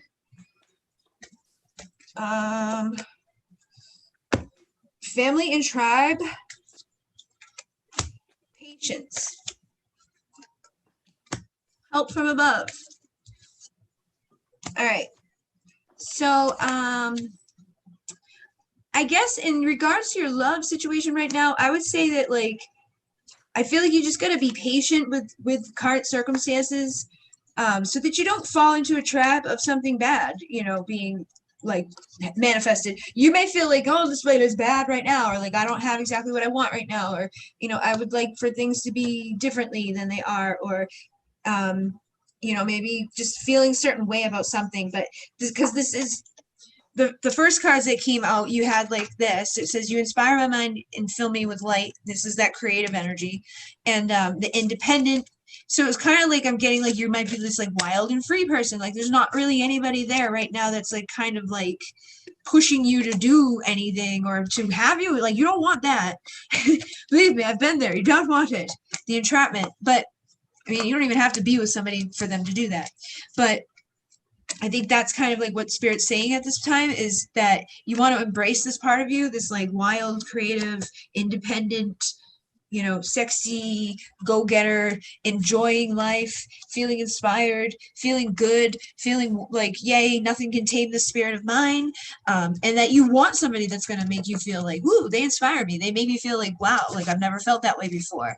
I don't feel trapped like that I have to be near them. I feel like good when I'm in their presence. I feel like I want to spend more time in their presence. And then it says, I admire your freedom to be who you truly are. So make sure that that's, you know, who you are being, because I feel like the more that you embody who you truly are and the more you exude that, the more you put that out there, the more people are going to see the warmth that you have, the light that you have, the beauty that you have. And the more that people are going to want that warmth from you and want to be in that presence from you. And there could be somebody that wants to like forgive and forget and surrender from like past stuff. Or this could be somebody that, you know, has a past life connection with you. That's like it's like a soul family thing where it's like, we're from the same tribe. We're from the same soul fam type of thing. It's not necessarily like, creepy or anything, because it's not like you're blood related. You're just like freaking, I knew you 1,000 years ago, in some weird place in time. And we have discover your life purpose too. So I feel like right now Spirit's trying to help you in doing that, like figuring out exactly where you should be on your own without being like entrapped or enmeshed inside of something else with somebody else. And they want you to have patience while all this is going on, and to say what you mean when you mean it to people, so that people know, you know what I mean? Like that, like they know clearly what you want, you know, so that like they don't have to later then go on in rejection or something. And we have soulmate here too, which is a ghost. So I feel like you may have somebody in your mind that you feel like is a soulmate, but maybe isn't showing up right now.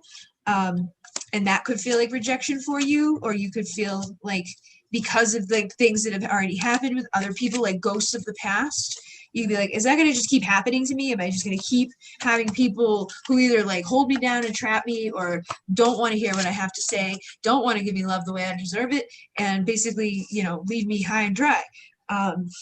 So I think Spirit's basically saying you got to get creative in the way that you think about these things, the way that you feel about these things, the way that you look at these things, and make home be you. Like have you be your own home, your own support system, like your own place that you're creating your like love life in, and treat yourself like you want to be treated. You know, like date yourself, make love to yourself, do things that you would want someone to do to you, and like just embody it, really get into it.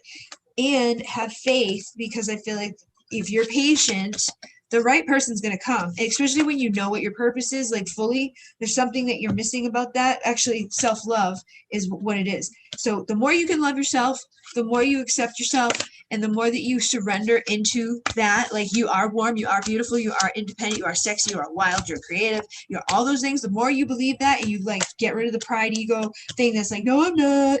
If you get rid of that and you heal your little girl inside of you, you know, you're going to become a sex goddess to these people, and they're going to be thinking of you as like wild and crazy and like embodying all of those things right there. So you can be the phoenix rising into your beauty, and you can feel it. You can own it. You can have that sexuality. Be like, I know it.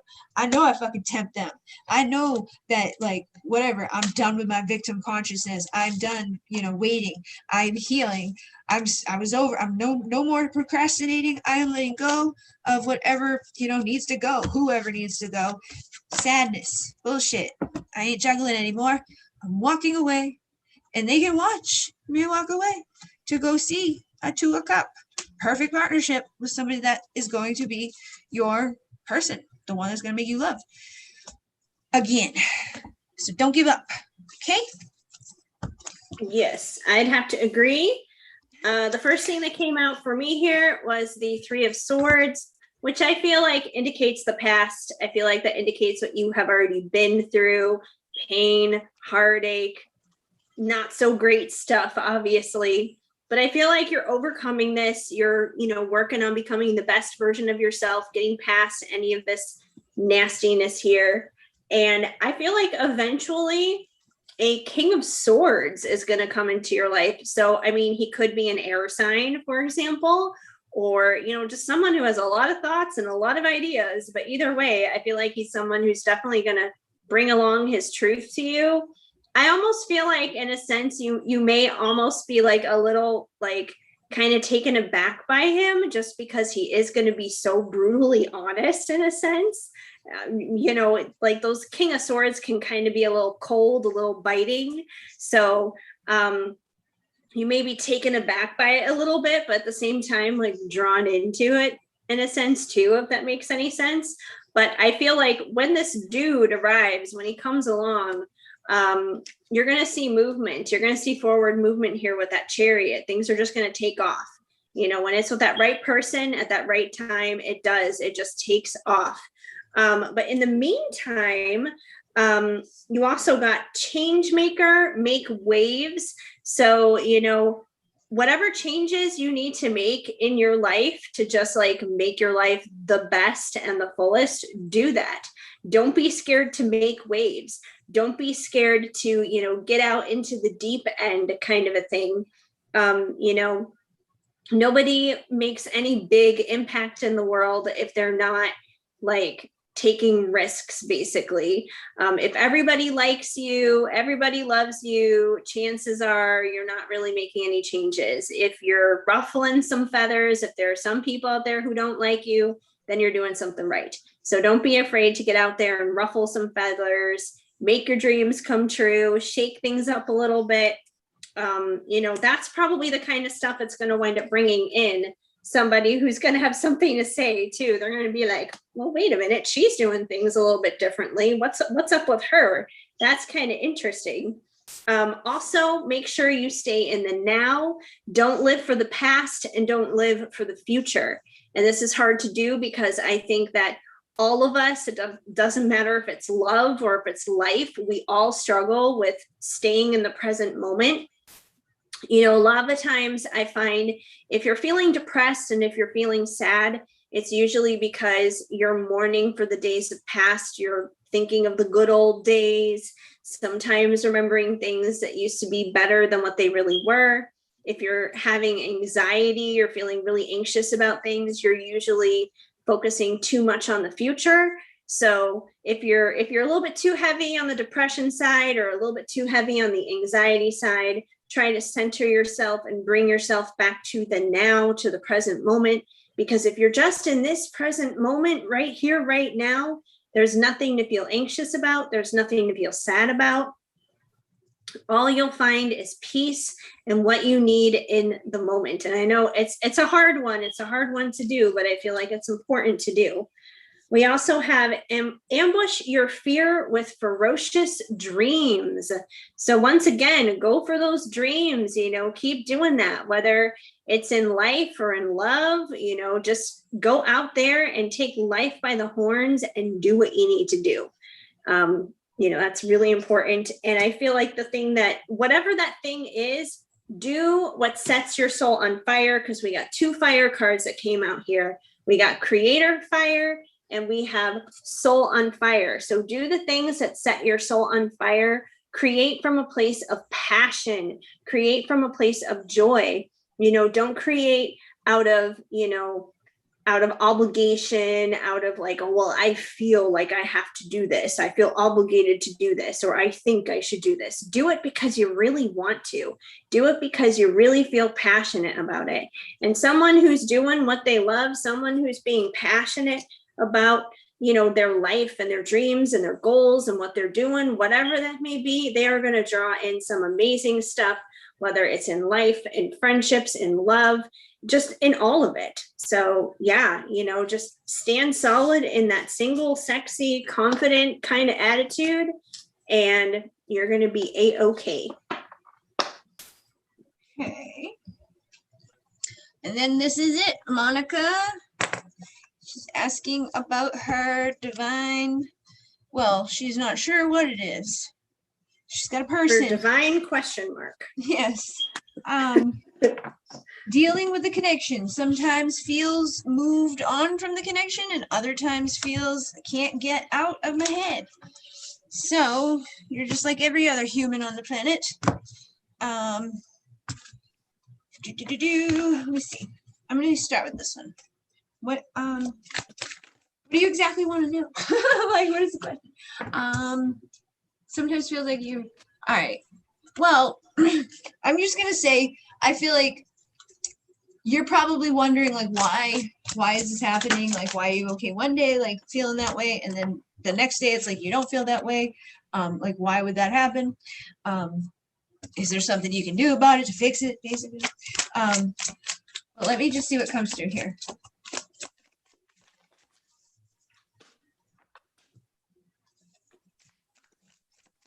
And I think we've talked about this before because you used to come to get them, the readings and stuff before. And I just recently said how good you've done because you are able to like pull back and not be a crazy person. But obviously sometimes it pops up. I think all of us pop it up a little bit. But you do have the Emperor, you've got the Lovers, you've got the Hierophant, you've got the Queen of Cups, you've got, some indicators here that tell me that there's probably a higher level spiritual thing between the two of you. Whenever I see the Hierophant, that's like, this isn't from like, just because like you met at Walgreens and now you've got karma for, flipping them off. This is like, you've got lifetime after lifetime after lifetime of something that's been happening. And there's like a soul knowing of this person. So when you live on this planet that's, not necessarily full of like the best of the best, and you meet somebody that's part of your family, your soul tribe, you're going to want to like, spend time with those people, even if sometimes it's difficult. And even if sometimes you guys mess it up, it's probably part of your karma to do that. Is part of the situation to be sad, and to go through the stuff of the things that you've been through. So, you've walked away towards better days where you're not going to be sitting in the sad, like, oh, I want them to come back. So you did your letting go. Well, lots of people sat around and procrastinated their own healing. And you could be leading yourself back because of your healing, because you got rid of the victim consciousness. You didn't sit around tempted by the spirit or the soul thinking of this person who ghosted, basically, right? Everybody else is like, oh, they ghosted me. You didn't let that happen. You let yourself walk away from that and not sit in the misery of it. and be the victim of it. So you did the healing part and didn't procrastinate. And now your person can come back around and, you know, maybe there's some sexuality there. There's some stuff happening. There's some beauty there. It's like, if you have that connection once, it's going to exist. It's just, it doesn't go away. It's probably going to get stronger. It's probably going to get more intense over time, especially if he gets more courage over time. And you've had a lot of patience. So the more patient you can be, the more room you give to him to be able to do what he needs to do to show up in a good way. So have faith and know that there's probably just a divine reason that you're going through all of this. It doesn't have to be, you know, twin flame, doesn't have to be any of those names. It's just a cycle that you're going through that you meant to go through here. Number 22, have faith about this and unleash your creativity. So get creative in your energies. You know, get creative in how you deal with this person. Get creative in how you get freaky. If you feel desire to connect with them, let yourself do whatever you feel. But I definitely feel like there's some heavy desire and sexual energies that are coming through here that maybe need to be explored, or would help you to feel better or help him. I don't know. Coming home to each other by doing something sexual. So don't procrastinate too long, because they don't want you to. But with the Seven of Swords, I feel like you guys may both have a tendency to be like, nah, like, we're crazy, we're just young kids, we don't know what we're talking about, you know, I don't know what I'm doing, like, I'm not ready for my 10 of Cups. But that doesn't mean that you, like, the two of you can't have it later on. Maybe you guys have already found who that's going to be with. It's just that you got to get to the later on. So try to think about things in a new way. Try to have positive energy and thoughts surrounding it, rather than like, why is this, you know, don't look at it as, it's not a bad thing to have a twin flame. It's not a bad thing to have somebody that you have that type of soul connection with. It becomes a bad thing when the people can't do what you did, where they walked away, you know, and we're like, you know what, like, gonna pull myself back and be healthy about this. I'm not gonna sit in my, you know, crazy land being weird. So the fact that you were able to do that is probably, you know, what helps to bring things back around and bring more vulnerability to the connection and get you to the next part where you close a chapter. It's like, you're done with that one. Now you're going into the next one, and then the next one, and the next one, and the next one. But I think you're in one right now where the Empress energy could be there. And that happens too. Like, sometimes you're going to be in the same energy and frequency as that person. Sometimes you're not going to be. And when you're not, you're probably not going to see them too much. And when you are, you're probably going to get freaky deaky. And it's like, you just going to have times where sometimes you're wanting to get freaky deaky all the time. And then you're going to have times where you just know that they may be seeing your stuff, but they're not talking to you. And you know, you go back and forth with the passion and the no passion, and then sometimes they're there, sometimes they're not. But it doesn't mean that, you know, there's something wrong with you or anything like that. But you get to decide how much of that you're going to partake in. You know, like, if you feel rejected, or you feel like they're using you, or you feel like something's not good there, it's not divine, they're not treating you with love and respect, or they're, you know, putting their seed in everybody, then you probably would want to, you know, hold back a little bit with that, go through some ego death, or just death, like, of the situation that's been happening, where there could have been like an illusion. Don't get sucked into that land where it's like, oh yeah, everything's fine that they do and fine and dandy, we can just be like weird and make no decisions ever and do each other occasionally. Try to honor, like, the situation. The cards that I had yesterday, it was like, honor the divine in the situation. Don't give up on your situation completely. See that it's something divine. You know, it's not something that you treat poorly. It's not something that you just like sweep under the rug. It's not something that, you know, you intentionally do shitty things to, because then bad stuff happens. So I don't know. I think you're just kind of going through your next level of awakening. I think this is true love. I think that you love each other, and you're probably going to keep rising up and healing and growing and having more moments of passion and desire and ego death and all of that stuff with them. But it's up to you to decide it. And you already know that you have the power to say no. Like, you can walk out the door tomorrow and be okay. You get to be the star of the show. You get to be like, they're coming down off the pedestal, and I'm going to put myself on there, which changes everything up, shows my value, shows I'm sexy, shows I can have my 10 of Pentacles and a reconciliation. So you can have whatever you want as the creator of your reality, but don't go there, because that tells you can't. All right. So I have a lot of stuff here on my end too. You know, as we always do. So I feel like in this situation, there's definitely some stubborn tendencies going on here with that Four of Cups. So I feel like, you or him or both of you guys may have this tendency to kind of look at the not so great stuff going on between you or just in life as a whole, rather than, this fourth cup here, which is the good stuff. It's the good things that, either he can offer you or you can offer him. You guys can offer each other. Spirit is offering both of you guys, basically. So it's definitely time to not be stubborn and not focus on things that don't serve you, that don't serve this connection. Focus on like the good things that are being offered here. So it's good to, break down any stubborn type of mindsets that's going on. We also have the Six of Pentacles about give and take. This is kind of about like having even give and take. So there may be kind of like a power struggle between the two of you in a sense of, maybe sometimes you feel like you give a little bit more to him than, you see in return. You'd like to see a little bit more in return on the receiving end from him. So, kind of like what Bridget was saying, if there's not even give and take, put up those boundaries, establish that and say, hey, like that's not cool. Like, yeah, I'm down for this, but, like you got to see the worth and value here in the situation, that this needs to be even here. It's not a one-way street. This is definitely a two-way situation. So make sure that that even give and take is happening. It is going on. And, especially if this is a situation that you want to have work out, it's going to take some work. We got that Eight of Pentacles here, which is about hard work, and anything that's worth having in life takes work. It takes effort. Nothing that's worth having comes easy. It doesn't come free. It comes with hard work. So, if you go through these ups and these downs and these ups and these downs with him, it's probably for good reason. It's probably because there's some work that needs to be done there spiritually, emotionally, mentally, in all those ways.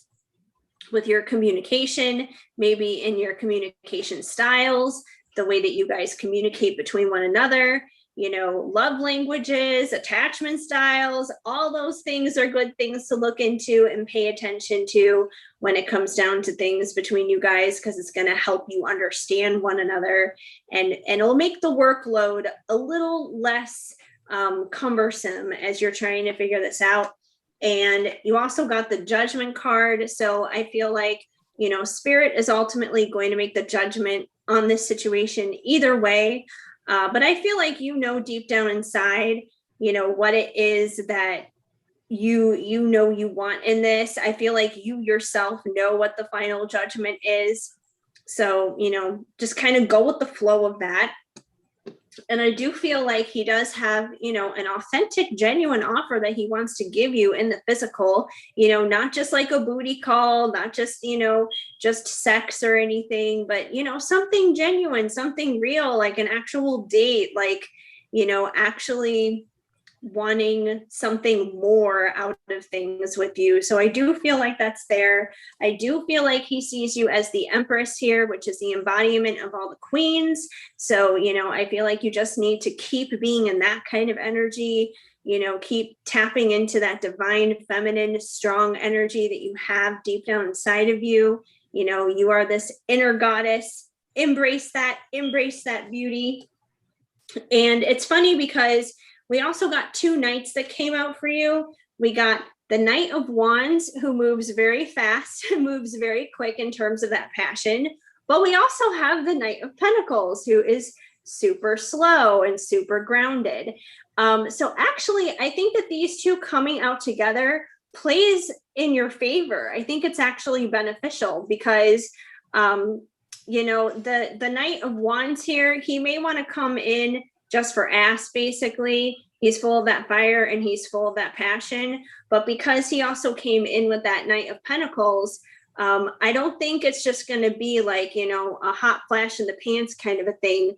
That Knight of Pentacles is more grounded. He wants something a little bit more long-term, a little bit more stable. He's the one who's going to, bring along that authentic offer anyways. he's slow, but I don't feel like he's going to be as slow as most of the Knight of Pentacles that comes through. I feel like, that Knight of Wands side of him is going to kind of, push him along a little bit. It's, once again, I don't know, I keep going back into this volcano thing.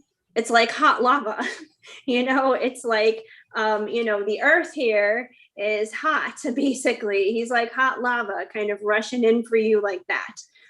So this is actually kind of a good combination because it's passion, it's fire, but it's grounded at the same time. It's not just all passion, all, hello, goodbye kind of a thing. It's got a little bit more of a longevity thing attached to it. So that's what I got here coming through on my end.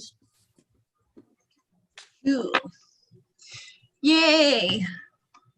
Good. I think that's it. I think we got through everybody, right? Well, for tonight. I don't know if everybody that we like wrote down. Yeah, which was as much as we could do without me dying. And right, everyone we intended. Yes, we got good amounts. We got a lot of people paid, a lot of people who didn't pay. Considering it took 6 hours to get started, I think we did good. I don't know. Like, I still don't even know what I did today. Like, at least I tried. That's all I can say. I tried, and I had everything done except for that little thing that would not work. No, and they have 7,000 ways you can use it. They say you can use it, but it didn't work any of those ways. Yeah. Well, you better sleep tonight. That's all I gotta say. I'm definitely going to. I gotta get up in the morning and go to the vet with my I gotta take Sadie Lady and I gotta take Honey Bunny. Honey Bunny's just going because apparently, like, my dad was like telling me he wanted to take the dogs, he wanted to take Honey Bunny. So I was like, okay. I figured that would be for a reason, like, I didn't know it was like just because, which is now when I found out. But I'm taking Sadie because Sadie's been licking the air, and I think she's got like a tooth infection or something. Because like, she's, like when she's just acting like she's got, but she had all these teeth out not too long ago when they took all her boobs. So I'm like, what do you have in there? You got nothing left. So she's got whatever tooth she has left needs to come out. She's gonna be gumming everything. She already does, but she has some in there, but like my dogs don't freaking eat, they swallow stuff. I give them food and they just swallow it. I think that's a dachshund thing because my mom's dog, she has only like 12% wiener dog in her, but I think her personality is very wiener dog, and she kind of does the same thing. She inhales her food. It's crazy. My dog, he's a little prima donna when it comes to eating. He's super fussy and will take forever. It's like we have to sit down and block out an hour of time just to feed Shadow. He's weird about food, but that's because Mana Man attacks him, so he's not really allowed to eat. Like, not from me, but from Mana. Like, Mana will attack him every time. If he has to eat when we're leaving the room, like he grabs food as we're leaving the room and he eats it like on the way downstairs. And when we come, like when we're moving, like he can't just like get food onto the bed, or I can bring him food.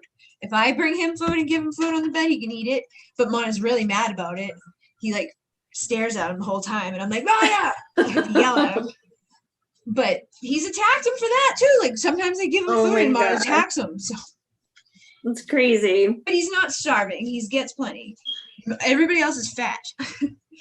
Except for Sirius. Sirius is healthy because he can't eat. And I'm taking very good care of your crystal here. It's doing very well. I'm gonna do your so pretty cards. I pulled cards for you last night. I just didn't do the writing part of it. You guys, whenever Bridget puts up her crystals, get them. They're so pretty. So pretty. Oh, it's so weird having like this set up this way. Like I see you now, but I don't really see them. Well, I have the comments over here on my phone. So I've got my phone here filled with the comments. I have an anaconda. I have a paused me with their comments on here. And then to see you, I gotta get rid of like everybody. And I can see stuff over here. It's just nice that I'm able to do this like on my iPod, because I do all of my like pickup cards and stuff on the iPod, but because I'm not monetized yet, I have no choice but to do all my lives on my laptop. It doesn't let me do it on here. Well, you can use this if you want. I don't know. All I did was make a thing. It wasn't hard. Like all I did was make a event. I don't know exactly. Because I don't remember how I got to my YouTube, but I must have signed in somehow, or it just goes through the email. But if you can use it on yours to go live, you use it, because I don't know if I can, because like every time I go live, it doesn't leave me the option to go mobile. Is the thing. Yeah, but this is where you go live from, is Zoom. Like you don't even have to, like, I didn't go to YouTube. And it was weird, completely different from the other freaking shit show that I just did. Oh, that's so weird. Meet was like, go here, go. I had to go to a calendar that had nothing to do with Meet to make a thing that didn't get anywhere. I don't know. But this was very simple. It was like you hit more, and they were right. There was a button there that said YouTube, and you could do it on Facebook. You can do it at Facebook and YouTube at the same time. Oh, wow. Yeah, you could be hitting everybody at the same time. It's so much more advanced, and you would think YouTube, hello. They must pay each other to suck. They must be like, I'm going to really suck at that part so you guys can make money. But this is like part of the deal. We're going to do X, Y, Z. So that's so dumb. It's so weird. I don't know. Because they all have memberships and stuff. Like, I'm glad we were able to do this, though. So thank you for having me on your channel. You're welcome. Thank you for coming. And we're going to have to do it again now that I've bought this. It's not like, you know, just a wing of thing. Like I want now I'm gonna be like, how do I use it? Like coming up with weird shit. I mean, I'm down to do it again, kind of help share the load here for you, because I know when people come in, you know, they just flood you basically for questions. It gives you a moment to at least breathe. So yeah, I could look at their comments and like talk to them and type and stuff. And I think like now that I have this thing, I will come up with other shit that I probably want to do. What is happening back there? Yeah, that's true. And hopefully you guys liked having me around. If you did, head on over to my channel, subscribe, all that good stuff. I did, I swear, I made a whole thing. I had you, I had me, I had your links for your, like, here, contact her here, blah, blah, blah. Like, I even made you a picture. Did you see your picture? I did. Well, I took the original video that I saw, and I put it on Instagram. I put it on an Instagram story. I put it everywhere. Yeah, me too. Well, I only put it on YouTube because I didn't know what was going to happen. I was like, I don't know. I had a feeling it would be difficult, and it was.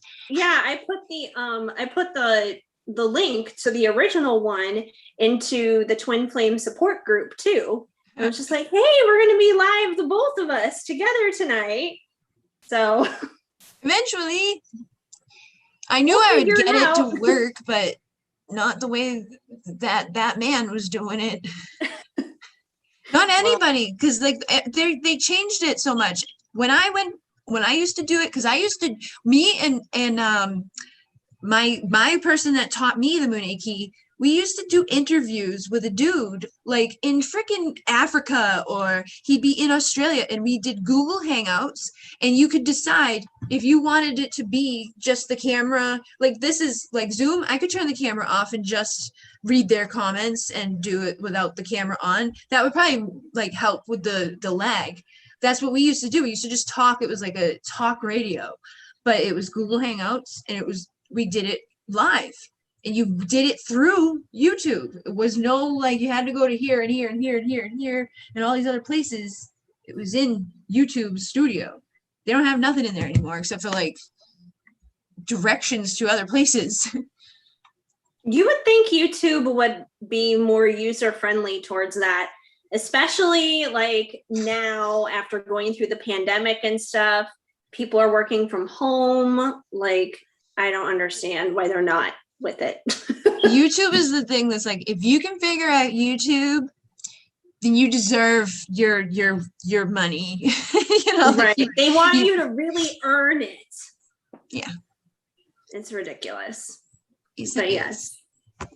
Hopefully you guys enjoyed this. I think there's like 18 people here, so hop on over, subscribe. I'm really trying hard to hit that 1,000.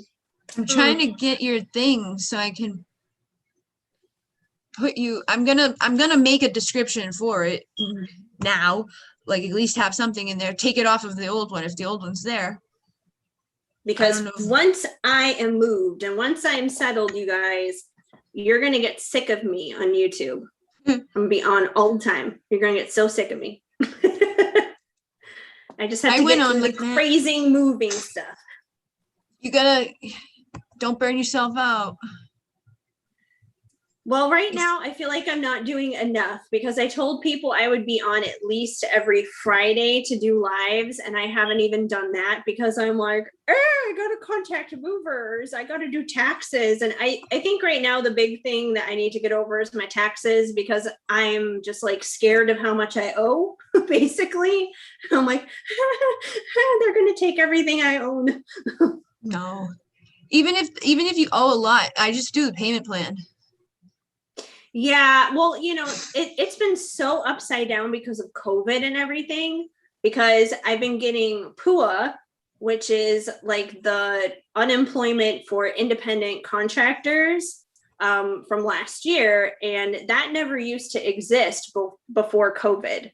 So that's like a whole new thing that is going to be a problem for independent contractors and accountants and everything. So I don't know what's going to happen. What, it like has a different amount that they're setting onto it? It's because it's not regular unemployment is the thing. It's not regular. It's like, so they don't special. know what to charge you. Yeah, it's special because of COVID. So They shouldn't charge then. They should be like, no tax. You would think it would be nice, but it's not stimulus. So yeah, I don't know. We'll find out. So I think I had to pay taxes on something that I didn't even ask for. I was like, I don't want this. I don't fucking want this. I don't need it. Send it to someone who wants it. It's crazy. The whole thing is stupid. The whole world is stupid. But whatever. Well, that's what they always say. The thing you can count on the most is death and taxes. That's true. I was like, because I wasn't paying them like normally, like I have been now, because since having like the corporation and having to do it like every day. And before I would just let it add up all year and then be like, okay, here we go. Like I owe you fucking $10,000. Okay, I'm gonna pay that off for the next 17,000 years. Right. And that was fine with me, not a problem. Now, because like I'm doing it legitimately, I guess I'm like, where's my money? Like why like I'm still making it, but it's like it's not going up like it used to. And I'm like, oh, probably because I'm paying taxes. Taxes, yeah. That's the whole thing. Like that's what I used to do. Before YouTube, before COVID, when I was walking dogs, I would pay. You could hide money then. People gave you cash. I can't hide anything anymore. Well, no, I couldn't hide it then either, because even if you get paid through PayPal or Venmo, that's still a paper trail. So yeah, but the government is going to track it. And that's how most of my clients have paid me, is through PayPal and Venmo, whether it's doing readings or whether it was walking dogs. And my accountant, she always told me, she was just like, you need all your people to pay you in cash. And I'm like, no one's going to pay me in cash. Like everyone wants to do things digitally. Like that's not going to happen. I loved it when I was a healer at like, hey, here's your meditation, $20. Like nobody paid me with a credit card. Everybody paid me cash for years. Yeah, I never got that. So I used to pay in quarterly when I was walking dogs, but then COVID happened. The dogs went away. Pua came in. This whole transition with doing readings happened. So now my financial world is like upside down. That's in transition, just like my living situation is in transition. Everything's in transition. Everything's upside down. So I don't know what's happening. You'll be fine. It'll be good. It'll be the best thing that ever happened. You'll be like, oh my God, I hit 1,000 and I'm making so much money and blah, blah, blah. Yeah, I'll feel better once the taxes is done. Then I can just be like, okay, now I just got to enjoy Disneyland, pack, say goodbye to people, and leave. Yeah. The tax and then thing I can is get back stressful. on track with regular readings. So I think I put your thing in there right. Why is that change go? Where is it? All right, I put it in, and it's public. And the other one's still public that I'm going to turn down, off. What is it on? What the hell is on? It's still on over there? Still on. I don't know what is still on. The other one. Oh, money is on. Yeah, you can keep money on it. You can stay on. I was like, what is on? It's like, it's the money sign, but it's unlisted now. Like the video is unlisted, but the money is on. Usually my lives don't have money on because it like, they don't know what's going to be said during it, but then afterwards you can put money on. I can put money on before too, but it's like, it's never in the settings that way. It's like, it's usually off. So I just leave it off because I forget to put it on. And then I'm like, shit, I could have put it on. Got it. It's a pain in the ass. All of it. See, when you're still hanging in there with us. This is the one? longest you've been on. What? Oh, I was just looking at the chat. Seawan is still hanging with us. Who? Seawan. Oh, I'm like, who? I don't know what that was. How do I get this one to give a picture? I want a picture for you. It says, join Heather Schultz of Shadow and Shine for a fun co-creation with me, Bridget Rao of Divine Essentials, Sunday night. We are both offering the community live readings. We have not done this before, so please bear with us if we suck at it. Yeah, there's more in there in your links.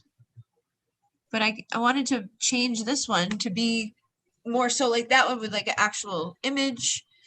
But I know I did get some notifications. I did gain some subscribers while we've been live. I haven't looked to see how many, but I do know there were some people that came through.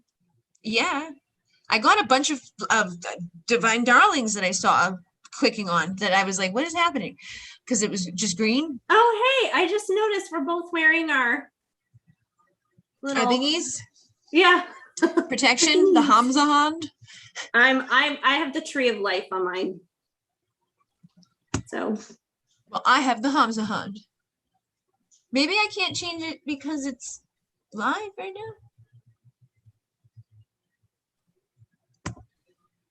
Oh yeah, it's 12:12. It's 3:12 here. Yeah. I don't know where to go. Oh well, I'll figure it out in my phone. My phone is usually pretty quick and easy, but I never see the lives in there when I do my phone. It's like it disappears, goes to the like live land. I don't know. Me either. It's not. Oh wait, there's one. Yay! They have it way down here in the middle of nowhere. Makes no sense. Okay, save. Put it on a playlist. Nah. Do I have a playlist for that? I don't know.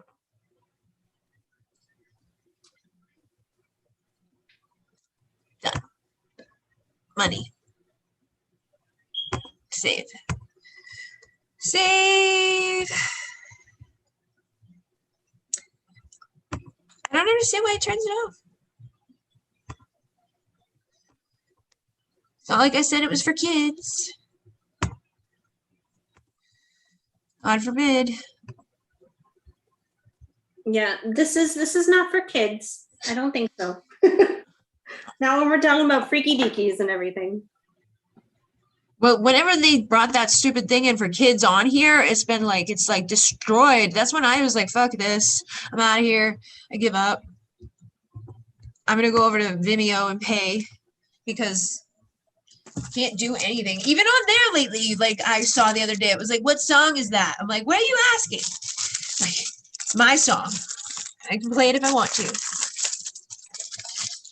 They were complaining about your "This Is Bridget Rao" song. No, no, it was like the background music for a video, but like they were like, do you like, but like, what the fuck, man? Like everywhere you go is like, you can't use this, you can't touch that, but like, why is it available then? Everything is like copyright infringement. It's ridiculous. Like you can't even have like a song playing in the background in your car or something. I can't tell you how many times it's like I'll upload some video to Twitter and gosh, Twitter like attacked me not that long ago because, oh, I had Taylor Swift playing in the car. Heaven forbid I piss off Taylor. Like, I'm sorry. Like, was not trying to promote anything. It was just a fun little video. Like, leave me alone. They did that with the fucking real music that they put on Instagram. They give you a whole thing full of music. Yeah. And they're like, they send me emails. They're like, you use this song. I'm like, you provided it.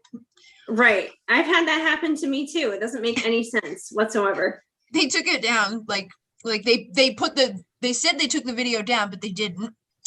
And then like the thing was not against me anymore. So I think it was just a mistake, but like, yeah, I had that happen to me too. And I was like, what do you mean? Like, I think it was something that was in one of my stories and they were the ones who provided the music. But I think when I went back to look at it, it wasn't like it was a problem over everything, but it was like one country was the one that flagged it. I think it was Canada. I think Canada flagged it, whatever it was. So like people here in the US could see it, but people in Canada couldn't. It was really weird. They changed the rules recently on something because somewhere like there's like, oh, your analytics may not be right anymore because fucking they don't want you to know anymore. Like, I don't care because I don't use it anyways. It's too much for me to understand. like I know there's some people watching stuff. I couldn't do all that shit. Okay. Crazy. I think that's good. And it's saved. Yes. And I think we're good. I don't know what that is. Go back. Yeah. Yay. All right. Oh, see, it's already limited. They gave me limited money. Have you ever had limited money? What's limited money? You can get, oh, you're not monetized. When you on YouTube, you get money like different ways. You get green money, which is good money. Then you get limited money, which is yellow money, which basically just means that like somebody made us swear, or somebody like they just, I don't know how they decide. Really, honestly don't, because it's never made sense. And then you get no money, which I've had a lot of that because I swear and because so they just cheat you out of your money? You're not, like, the policy is you're not supposed to be swearing, you're not supposed to have sex, you're not, like, there's so much stuff. You're not supposed to talk about the freaking like the politics, like the freedom of speech you don't have, basically. Oh my god. And me saying that could like take away your money. So basically you're just, I don't know what you're supposed to talk about, but there's not much you can with like them being okay about it, unless you're somebody that's got like 10 billion subscribers, then they'd let you do it. Right, yeah. Because I'm like, what is he doing? Like that Durdick kid, what is his name? I can't think of his name. Something Joe or something.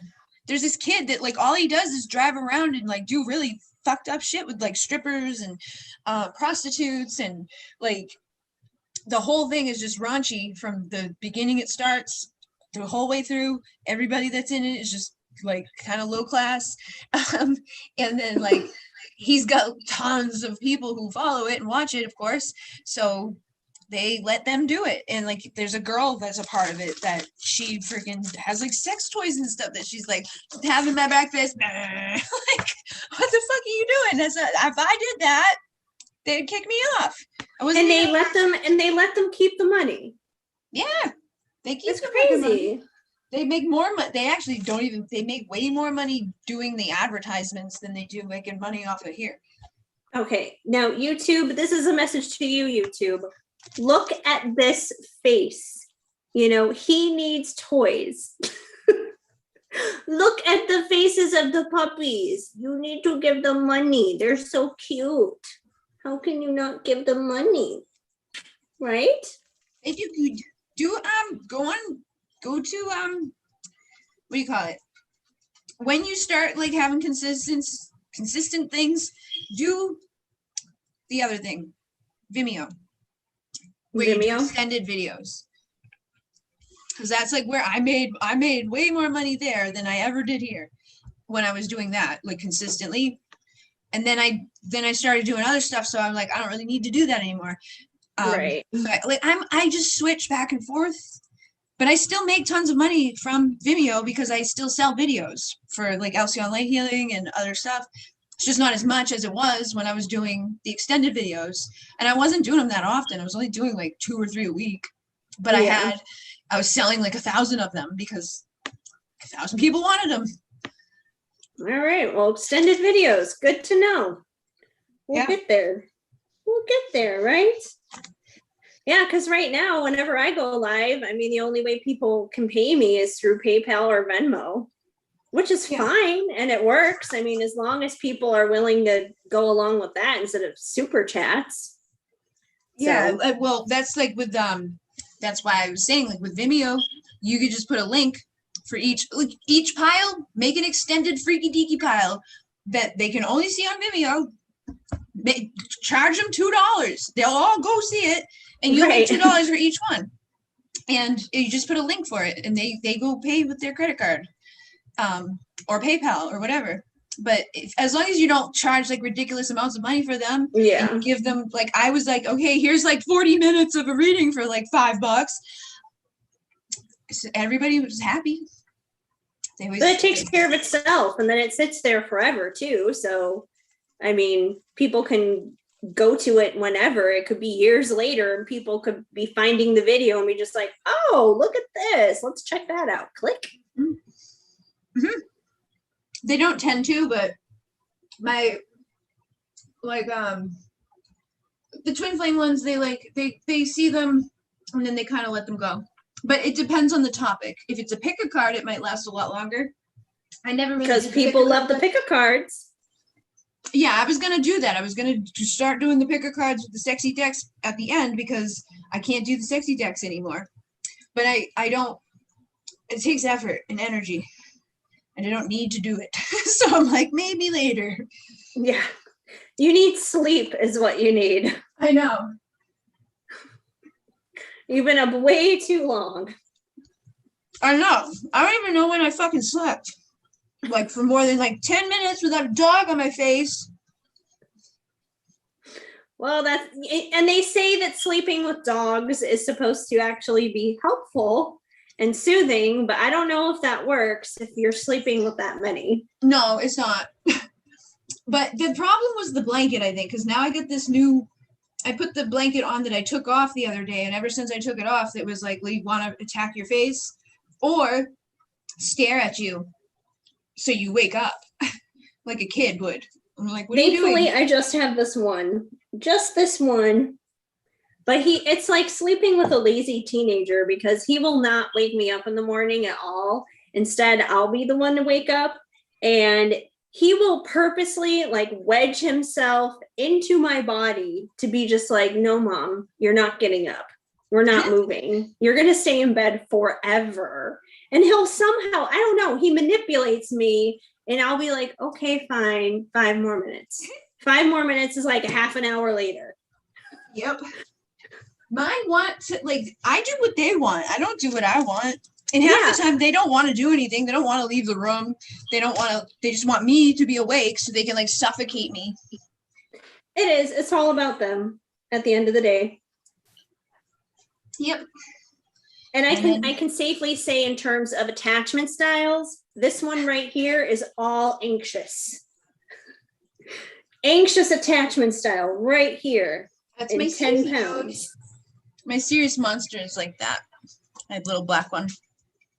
He's got Ooh, problems. Yeah, you got a little black one. I got a little black one. The black ones are anxious. Huh. He is. He's super anxious. The brown ones are like, screw you. I want to be here.